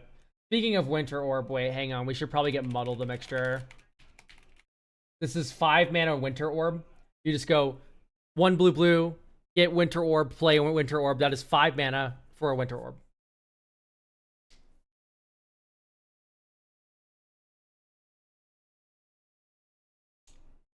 That also makes me less partial to Null Rod because Oof is already in the deck and easy to grab with the Traverse now.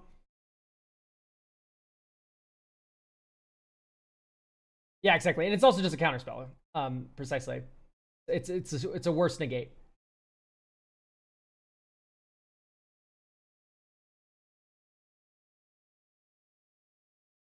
Fucking Void Mirror, who hurt you? Like, this is almost always better as Vexing Bubble, right?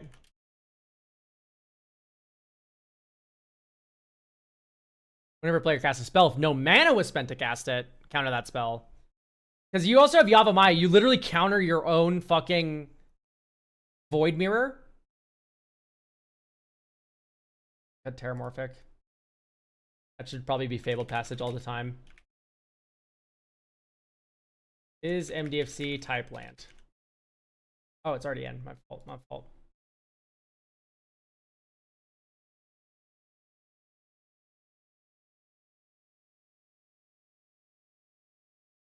I don't own a bauble until someone gave me one this week. Well, great. I recommend putting it over the Void Mirror that does literally like nothing. Like it stops free cast spells, but this also stops free cast spells, but it doesn't stop Eldrazi players because you have Yavimaya, or they play Yavimaya themselves, right?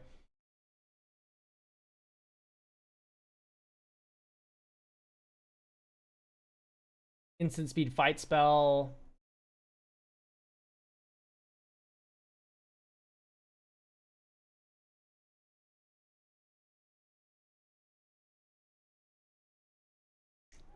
Probably worth running Bark Channel Pathway. Let's run... Some more Incidental Mill would be pretty good, I think, right? Because I kind of want you to get this Traverse off, like, more often than not. You already have Hedge Maze Fetch, so maybe that's actually just not that hard to do already. Like, you're kind of just set up to do it.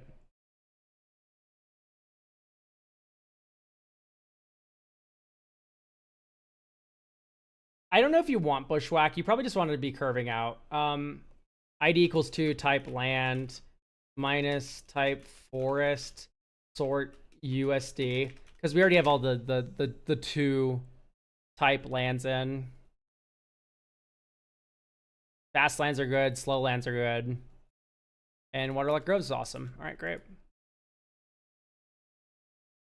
Maybe just cut one more island for that. Frantic Search was probably worth it. I don't think so.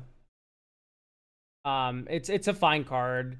I know it sets up Delirium better, but I don't know how to feel about that, honestly. So remember we added lands to this deck, so we're not going to keep this hand still. We added lands to this deck, remember. Okay, there we go. We're a bit flooded here, but...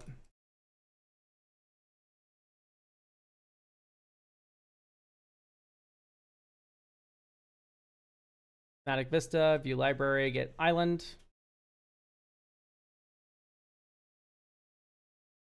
Damn, that's like really bad. 1, 2, 3, 4. Here's opposition. Are you fucking shitting me? This is pretty unfortunate. Anyway. We have the combo, though.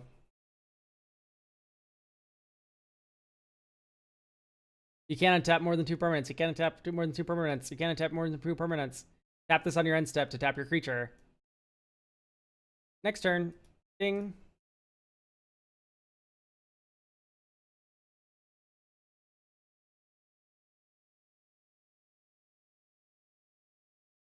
Or just drop a Rejuvenating Springs, I guess. We're not doing anything better. Alright, do the whole song and dance again. 1, 2, 3, 4, 5, 6, 7. Okay, this feels like a game win. Can't be countered, lol. Alright, let's see if we can actually get a real game. This is a risky keep, by the way.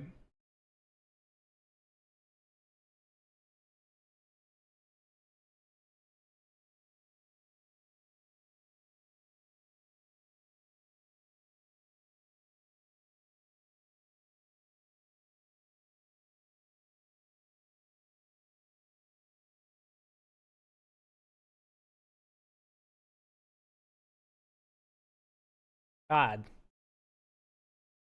I'm sorry. This deck is fine. It's just my luck is not running well. Although I don't think I like Spark Double. I think having one of these is fine, but 2 is probably overkill.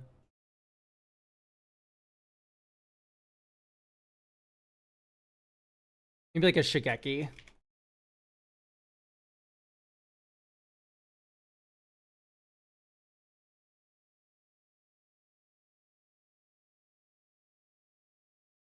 Yeah, this is capable. A little bit. It's not that fast. I'd probably mull, honestly. It's a bit too slow. Okay, this is doing something. Alligator Recovery. Llanowar Elves. Island 1, 2. Oh, wait, no. You want to put it on a forest every single time. Overgrowth. Tap for 3. Dryad. Island. 1, 2, 3, 4, 5, 6, 7. Coma. Turn 5. 1, 2, 3, 4, 5. Cycle, muddle the mixture. Get Winter Orb. Cast Winter Orb. This is the lock. Oh, remove your Winter Orb. Heroic intervention. There you go. You did it. Add token. Coma's Coil. You only tap one thing. No, you don't. Coma's Coil. You only tap one thing. No, you don't. You only tap one thing. I'm not that scared of you. I'm going to keep my Coma's Coil. Guess what? I'm going to sack this Serpent. Tap target permanent. Tap my Winter Orb. Next turn, I untap everything. 1, 2, 3, 4. Sakashima. I now have 2 Comas, and now this is a hard lock. There's just nothing you can do here, even like without an instant speed kill spell. And even then, it has to be an exile-based one because Coma's here. You can rock a like a Malevolent Rumble here. Let's go 1, 2, 3, 4. Return this permanent card. Graveyard. Yeah, this looks good. That was turn 5 that happened, so. Thank you, E-Monster, for getting a deck review for next week.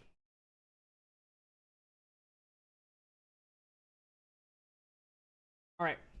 So, Jack, aka Cat Sponge. I'm glad you like it. Enjoy ruining people's lives. We have a Tameshi Reality Architect deck. We have Jack here. I won't be able to join you for the stream, but I look forward to doing it, to seeing it on YouTube. Okay, great. So we're just going to do this one without Jack. So enjoy Jack as we talk about stuff. All right. I am looking to get my Tameshi deck tuned up a bit. This is my first time building a combo deck, so I'm still figuring things out. The main idea is to use Moonfolk abilities to stall the game and pull off infinite landfall triggers with win cons like milling everyone out and making infinite tokens, etc. I'm aiming for around bracket 2 to 3 power level. I feel like the deck can use really some help in the card draw department. I won't be able to join you on stream, etc. Okay, great. Yes, that's great. Patron of the Moon, stupid, broken. And we probably have a Amulet of Vigor. Okay, great.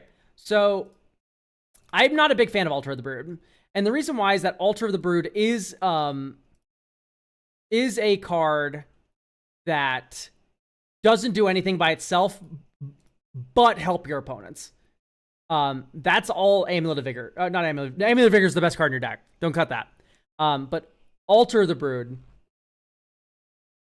is an issue because like I mentioned, it just like kind of explodes your life and everything, and you kind of hate that. Because you're feeding the graveyard player while you're not going infinite. You're like literally giving your opponents resources while you're not doing your infinite combo. So that should probably go. Because there are better ways to just turn this combo into a win than that, and we can get into that.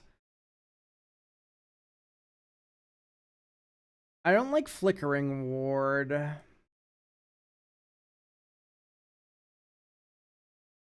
Remore makes sense. Seal makes sense. Soul Stare makes sense. Training Grounds I don't like. It's going to be easy to pay for Tameshi. I don't think mana is going to be your main choke point. I like the Solitary Confinement. Retreat to Coral Helms, of course, a combo piece with Walking Atlas, Poo Poo UFO. You have Muddle the Mixture to get that.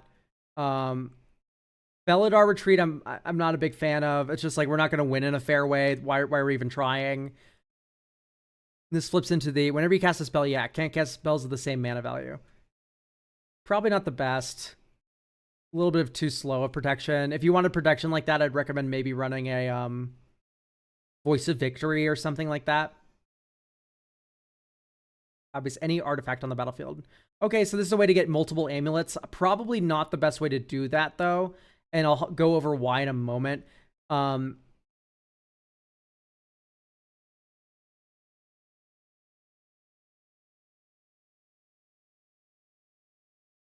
Okay, let's look at these Moonfolk and see which ones we actually need.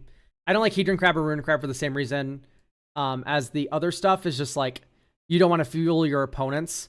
At least Rune Crab you can mill yourself. So, you probably want to run... Oh, sorry, Hedron Crab. You can run Hedron Crab because you mill yourself. But until you go infinite, then you win. But Ruin Crab, no go. Once again, just don't mill your opponents at all until you're ready to win. And in that case, there's better ways to go about that, which I will get into soon. Tap target land. And tap target land.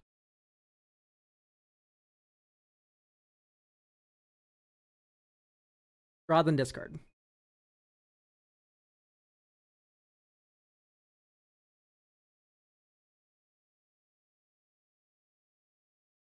So I don't like Moonbow Illusionist. That's maybe a bit too much.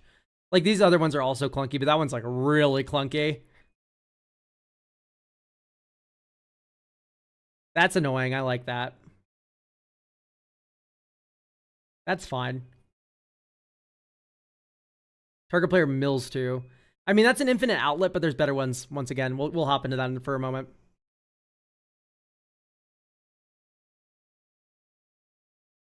Sure. Sure. Yep. Yeah, I like Royal Elemental. Royal Elemental is not good, but it's one of the cards that is funny. So it probably shouldn't be cut because it's hilarious. All right, great. The rest of these are pretty fine. All right. So let's talk about the combo. You make infinite mana with Tameshi, Lotus Bloom, etc. With Patron of the Moon. You can also Patron of the Moon, Amulet of Vigor, bounce land. That also works. Teleria West is already in the deck. Urza's Cave's already in the deck. Let's get Sand Scout. Sand Scout is going to be your honorary Moonfolk. Because you should already be on Arid Archway. And guess what? Sand Scout just goes, think, right, tutors this. And of course, Ipnu and Shefet Dunes as backup targets in case you've already gotten your card pulled out. And by the way, infinite land ETBs and stuff like that, infinite picking up and dropping lands. There's another desert that's really good at doing all that. Here, we'll cut up an island. I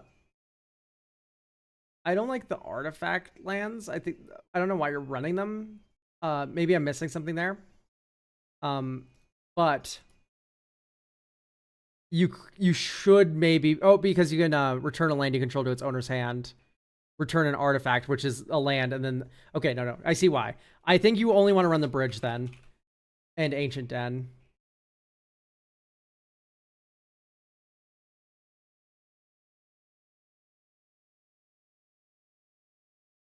Silly me, I almost forgot about this part. There's so many weird land interactions with this Razor Tide Bridge. Ancient Den, back in. Silly me.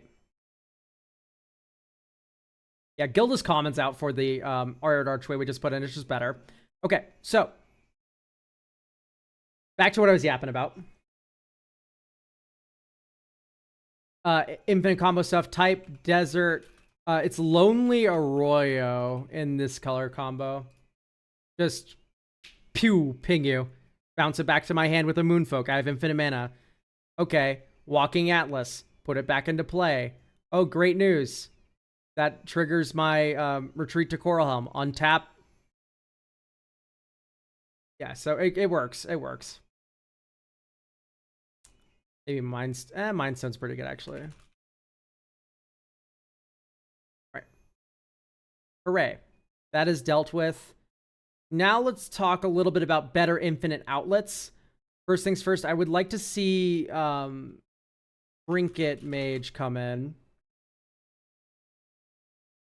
Enters tutor for an artifact with mana value 1 or less. I have great news for you.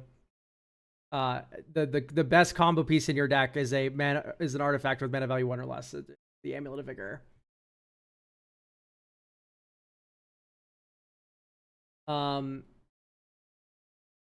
So we don't want to make this too strong because you want it to be around a 3, you said. So card draw is an issue for you.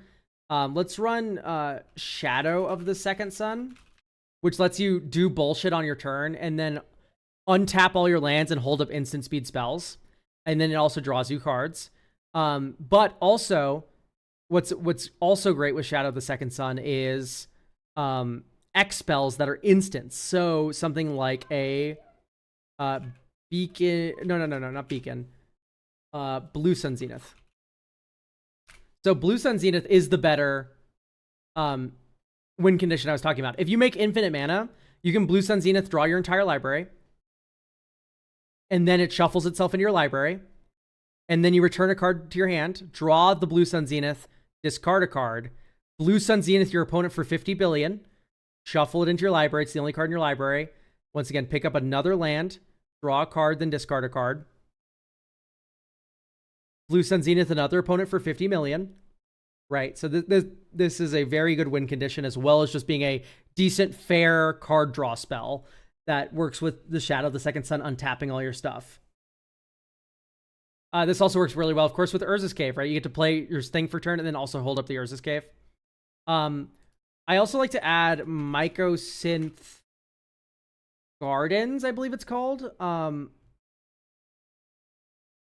Yeah, the Mycosynth Gardens. This land becomes a copy of target non-token artifact you control with mana value X. This is a second Amulet of Vigor from the artifact zone. So, or from the lands. So you go Amulet of Vigor. Copy Amulet of Vigor.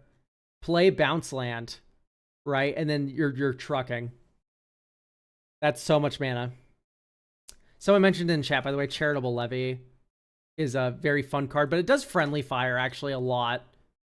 You have a lot of instants, enchantments, and non-creatures that will be taxed by the levy, so that's probably not worthwhile.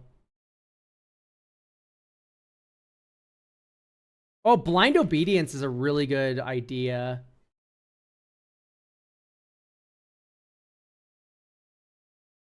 Because Extort. You can just pay white mana into this, and so long as you have spells to cast. It just slows down your opponents as well.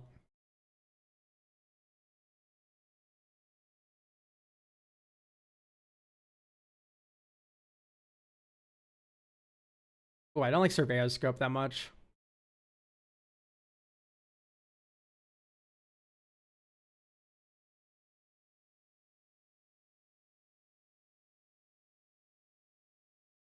Okay. So there's a lot of stupid Patron of the Moon stuff you can do. I think this deck already runs all of it, though.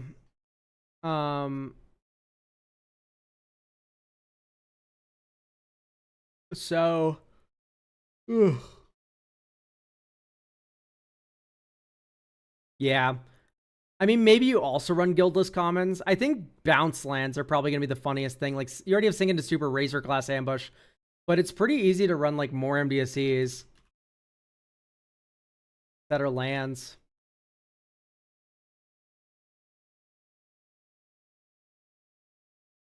Yeah, like, why not surprise Force Spike someone? I mean, you're going to make a lot of mana. Might as well have a way to answer something. Sejiri Shelter to protect. Lundy Vision Digs. And this is a lot of lands, but it should have a lot of lands. Alright. Suspend Lotus Bloom. Oboro. Hedron Crab. Command Tower. Mill yourself for 3. 1, 2, 3.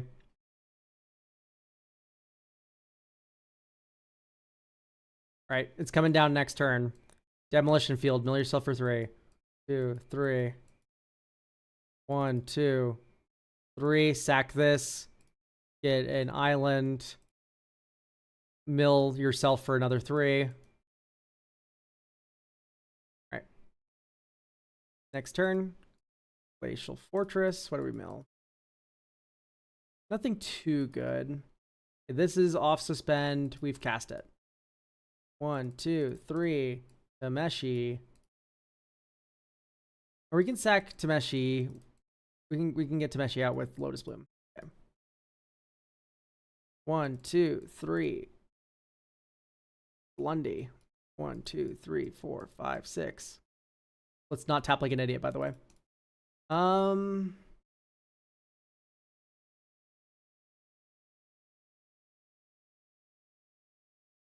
Is Path Exile's the only option?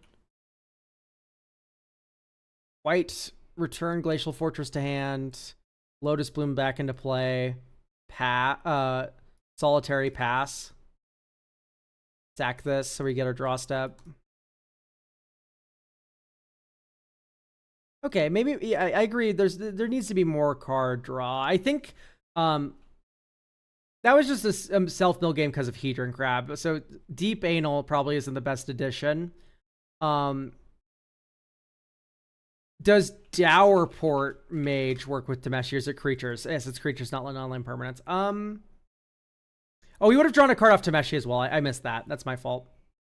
So we did have like one more card there. I don't think I like... Oh no, Mirror Maid's fun with Shadow. But honestly, so is Court of Vantress.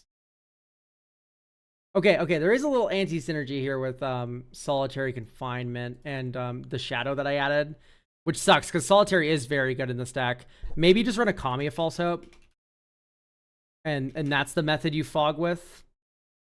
That feels right. Just go down a I like Jawari. Go down Ondu. Okay. This is keepable. Suspend Lotus Bloom. Mishra's Bauble Crack at draw. Also just drop Lotus Petal, because why not? Soul Ring, Azorius Chancery.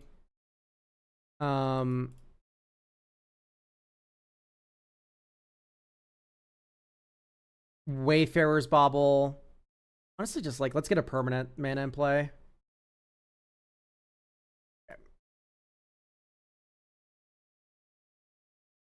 This is off suspend now.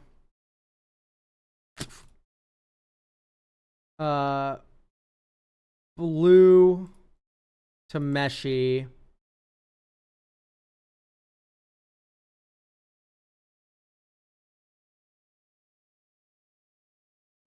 Just drop a Moonfolk, I guess. Pass.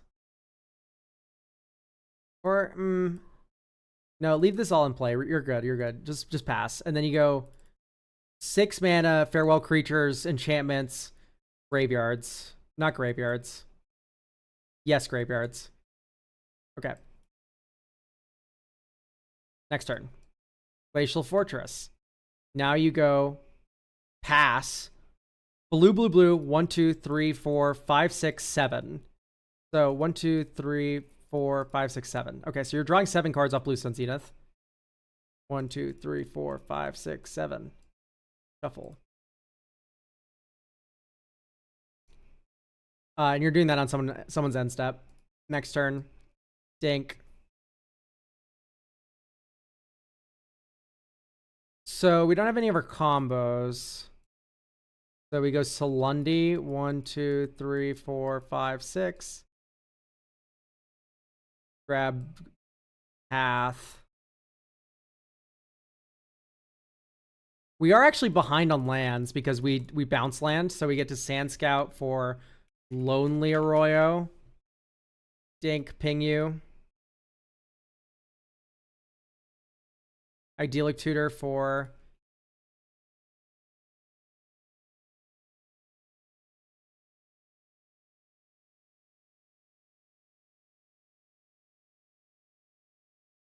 I really don't like a lot of these enchantment options. I get it, it's Urza Saga, but maybe instead of Idyllic, I think you should be grabbing artifacts, because all of your artifacts are better than your enchantments, like, bar none. Like, I think we win the game there if we get to tutor directly for Amulet of Vigor.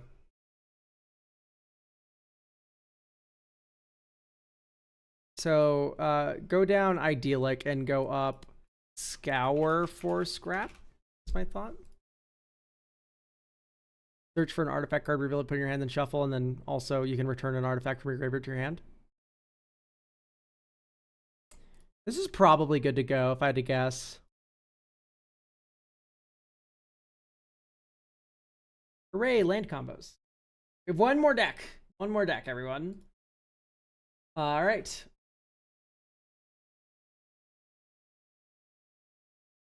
G squared.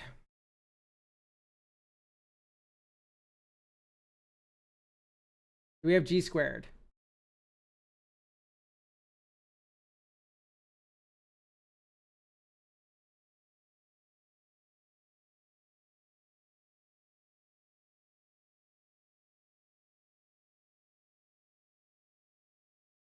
This is a deck idea I'm not sure I could make work. Thanks for any and all help. The idea here is to KLS big fatties in the yard and then hopefully reanimate them later. To be this, I've gone for a blink strategy, and thus my reanimation targets are all blinkable bombs with splashy or game-winning ETB effects. My win cons include Abdel Adrian combos or just beats. Moonshaker to help facilitate that. Oh, I don't like Moonshaker Cavalry. It's like really just a bad card, especially in Mardu where it's just like so hard to ramp into it. I guess you reanimate it is the joke, but then it's just like, I don't know. We could be doing so many other things with reanimation than just killing you with other creatures than the one we reanimated. Secret Commander Mardu Siegebreaker. Oh, okay. So we're doing Siegebreaker stuff. Honest to God, let's cut the Abdel Adrian combos. I'm advanced. So hang on. Pause. G squared. Do you like Abdel Adrian combos? Is that something that is like cool for you for this deck? If the answer is yes, we're going to keep them and we're going to lean harder into it. If the answer is no, we can lean out of it.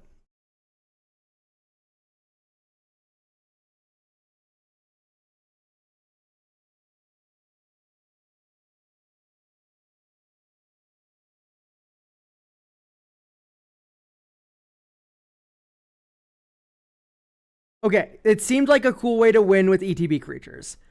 If you did not need it to win, would you be running it? If you felt confident your deck could win without the Abdel Adrian combos, would you be running it?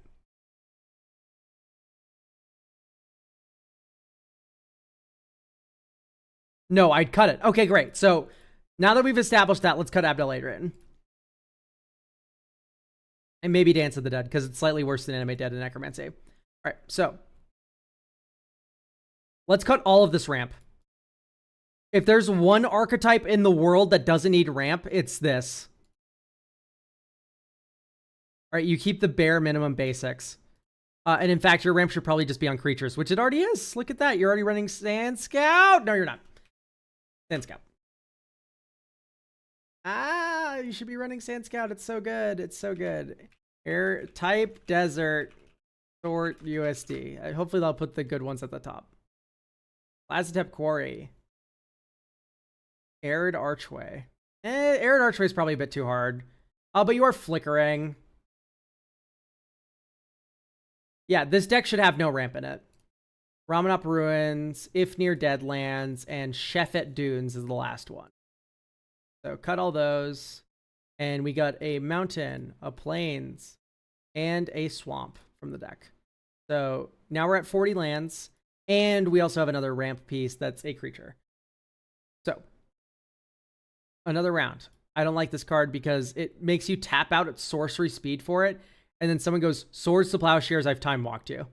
Right? It's just so bad. Cloud Shift, do not like this card. I don't like anything that's just a one-off flicker. I like one-off flickers like Parting Gust that are flexible. And I like Eerie Interlude because it protects your board. So we're good with those. It Touched the Spirit Realm. Also another good example of a flexible blink spell. Sneak Attack is funny. That makes a lot of sense. I like it. Teleportation Circle is hilarious with the Sneak Attack, of course. So you said you wanted this to be a Mardu Siegebreaker deck. I can see it. My recommendation is to run mana value 6 Myriad. Duke Older Raven Guard.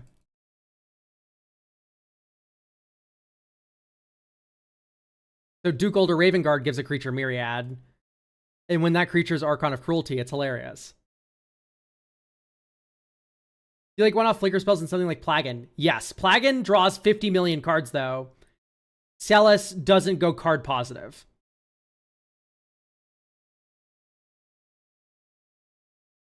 Hollow Marauder feels a bit hollow. It just feels like it's kind of there. because it says enter the battlefield on it, not because it's actually a good enters the battlefield trigger. I love Angel of Indemnity with a teleportation circle. This is like a 2-card glorious combo of love. Ruinous Ultimatum, I'm kind of against. You just have so much, like, this is your Ruinous Ultimatum, copying Archon of Cruelty a bunch of times. Myriad, Master Multiplied, you're lost in the sauce. Oh, if we're already winning, we can win more with the Master Multiplied. No, like, let's not do that. Telos goes card positive with Teleportation Circle. Yes, does not go positive with Cloud Shift, though. That's what we're talking about. We're not talking about, like, this is a separate thing. Cloud Shift, you spend a card, you've gone card neutral. Teleportation Circle, you go up a card every single time. Right. Plagan, you've spent the Cloud Shift, you draw 3 cards. You draw 4 cards. Here, you spend the Cloud Shift, you lose cards, and then gain that many cards, and the Cloud Shift's replaced itself. You've not gone positive. Yes, Kellis goes positive with the Teleportation Circle. It is a completely separate effect than a Cloud Shift, though. They are just 2 separate cards. They do different things. Anyway, let's get... yeah, Felia's already in. Great. So... wow, I'm impressed. This is a pretty good list. All right. So, Pet Moonshaker Cavalry. I promise you won't need it. We're going to just focus... you have Pinnacle Monk, Ephemerate. Like, this is beautiful. Okay. Flicker. Let's not run Flicker. Exhume. Let's not run Exhume. Reanimate. I love Reanimate. All right. So, let's run Grim Servant. Because Grim Servant can grab your Ephemerate. And then you Ephemerate Grim Servant. And you get Reanimate. And then you rebound Grim Servant. You get, like, I don't know, Entomb, for instance. Which is a pretty pricey card, but it's very good in reanimation, believe it or not. And then you get Entomb. And then Entomb goes, okay, great. I'm going to Entomb for Mr. Negative. I've just lost 1 billion life. You're going to reanimate Mr. Negative, lose 7 more, and swap life totals with someone. If Teleportation Circle is good, is Conjurer's Closet good? No. The reason being is the 4 and 5 mana is very different because Angel of Indemnity is here.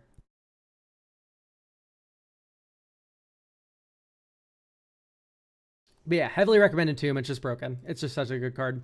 If you're going to run Entomb, by the way, you should be running Unburial Rites.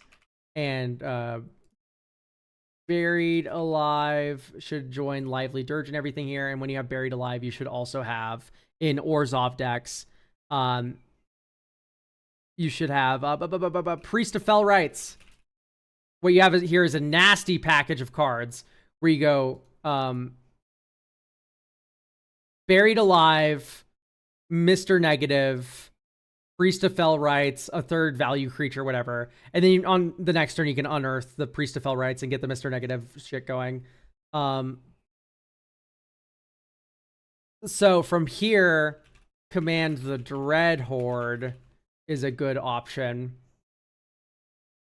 Where you go command the Dread Horde, Mardu Siegebreaker, Archon of Cruelty. Oh, no, you don't bring back the... yeah, Archon of Cruelty. Mardu Siegebreakers enters. You exile up to one other target creature. That target creature is Archon of Cruelty.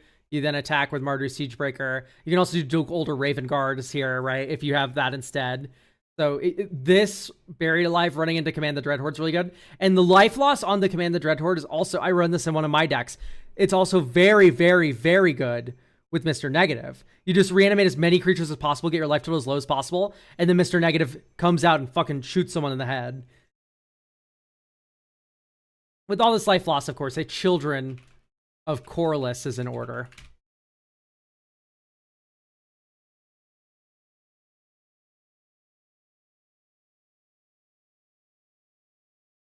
And then, to cap it off, maybe a Violent Tumor. It's just another Entomb effect. It's a death touch creature. Keep away. Don't touch me. Don't hurt me.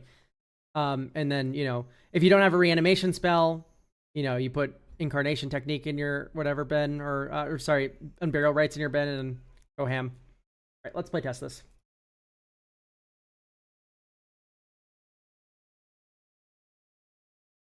Surveil.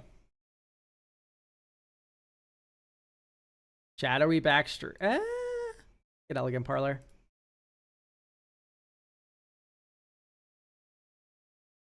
Graveyard. Chef at Dunes, pass. Swords of Plowshares your thing. Steps for black. 1, 2, 3. Lively Dirge. Type creature. Boom, boom, boom. Yeah, you can library search Scryfall syntax. This always blows away one person per stream. Honest to God, I think it's Trumpeting Carnosaur. Plans. Think. 1, 2, 3, 4. Necromancy, Trumpeting Carnosaur, discover 5. Saw in half, Trumpeting Carnosaur. Just do this every game, by the way. I recommend this. Soul Ring. That's not 5 or less. Path to exile your thing. Or path to exile one of my tokens. Oh, wait, no, don't do that. Okay, we're good. Path to exile your thing. Bam. Right. Next turn. 1, 2, 3, 4, 5, 6. Angel of Indemnity. Saw in half. Right? No, it's permanent card. My bad. Necromancy. Trumpeting Carnosaur. Trumpeting Carnosaur will spin. Discover 5. Hey, we shouldn't have tapped like an idiot, by the way. Hang on. So, Unburial Rites. Do we have a creature in the graveyard? The answer is no, I believe. So, we can put this into our hand. Ephemerate Trumpeting Carnosaur, dropping the Necromancy off of it. This is now suspended. Spirited Companion, draw a card. Next turn, Ephemerate the Angel of Indemnity. Nah, just do the Carnosaur again. So we would have gotten Soul Ring, draw on Felia. Because that happens on upkeep. Okay.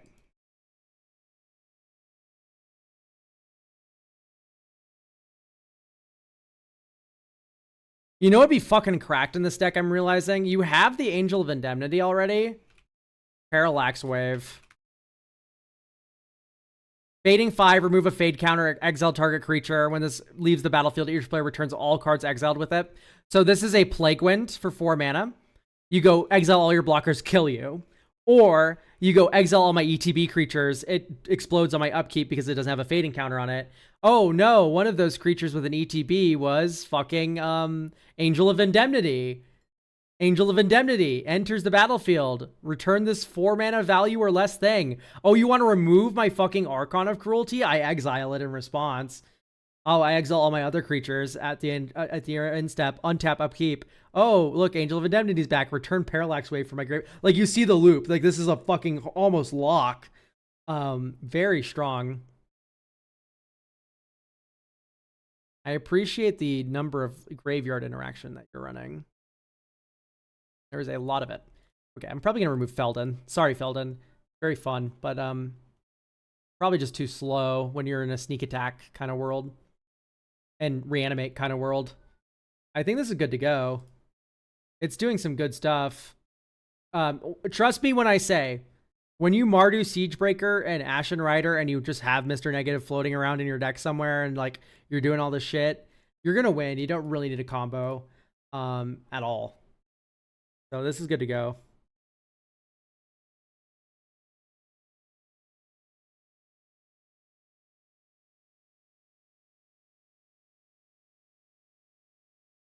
Yeah, Stifle fucks it. Containment Priest also gets your ass.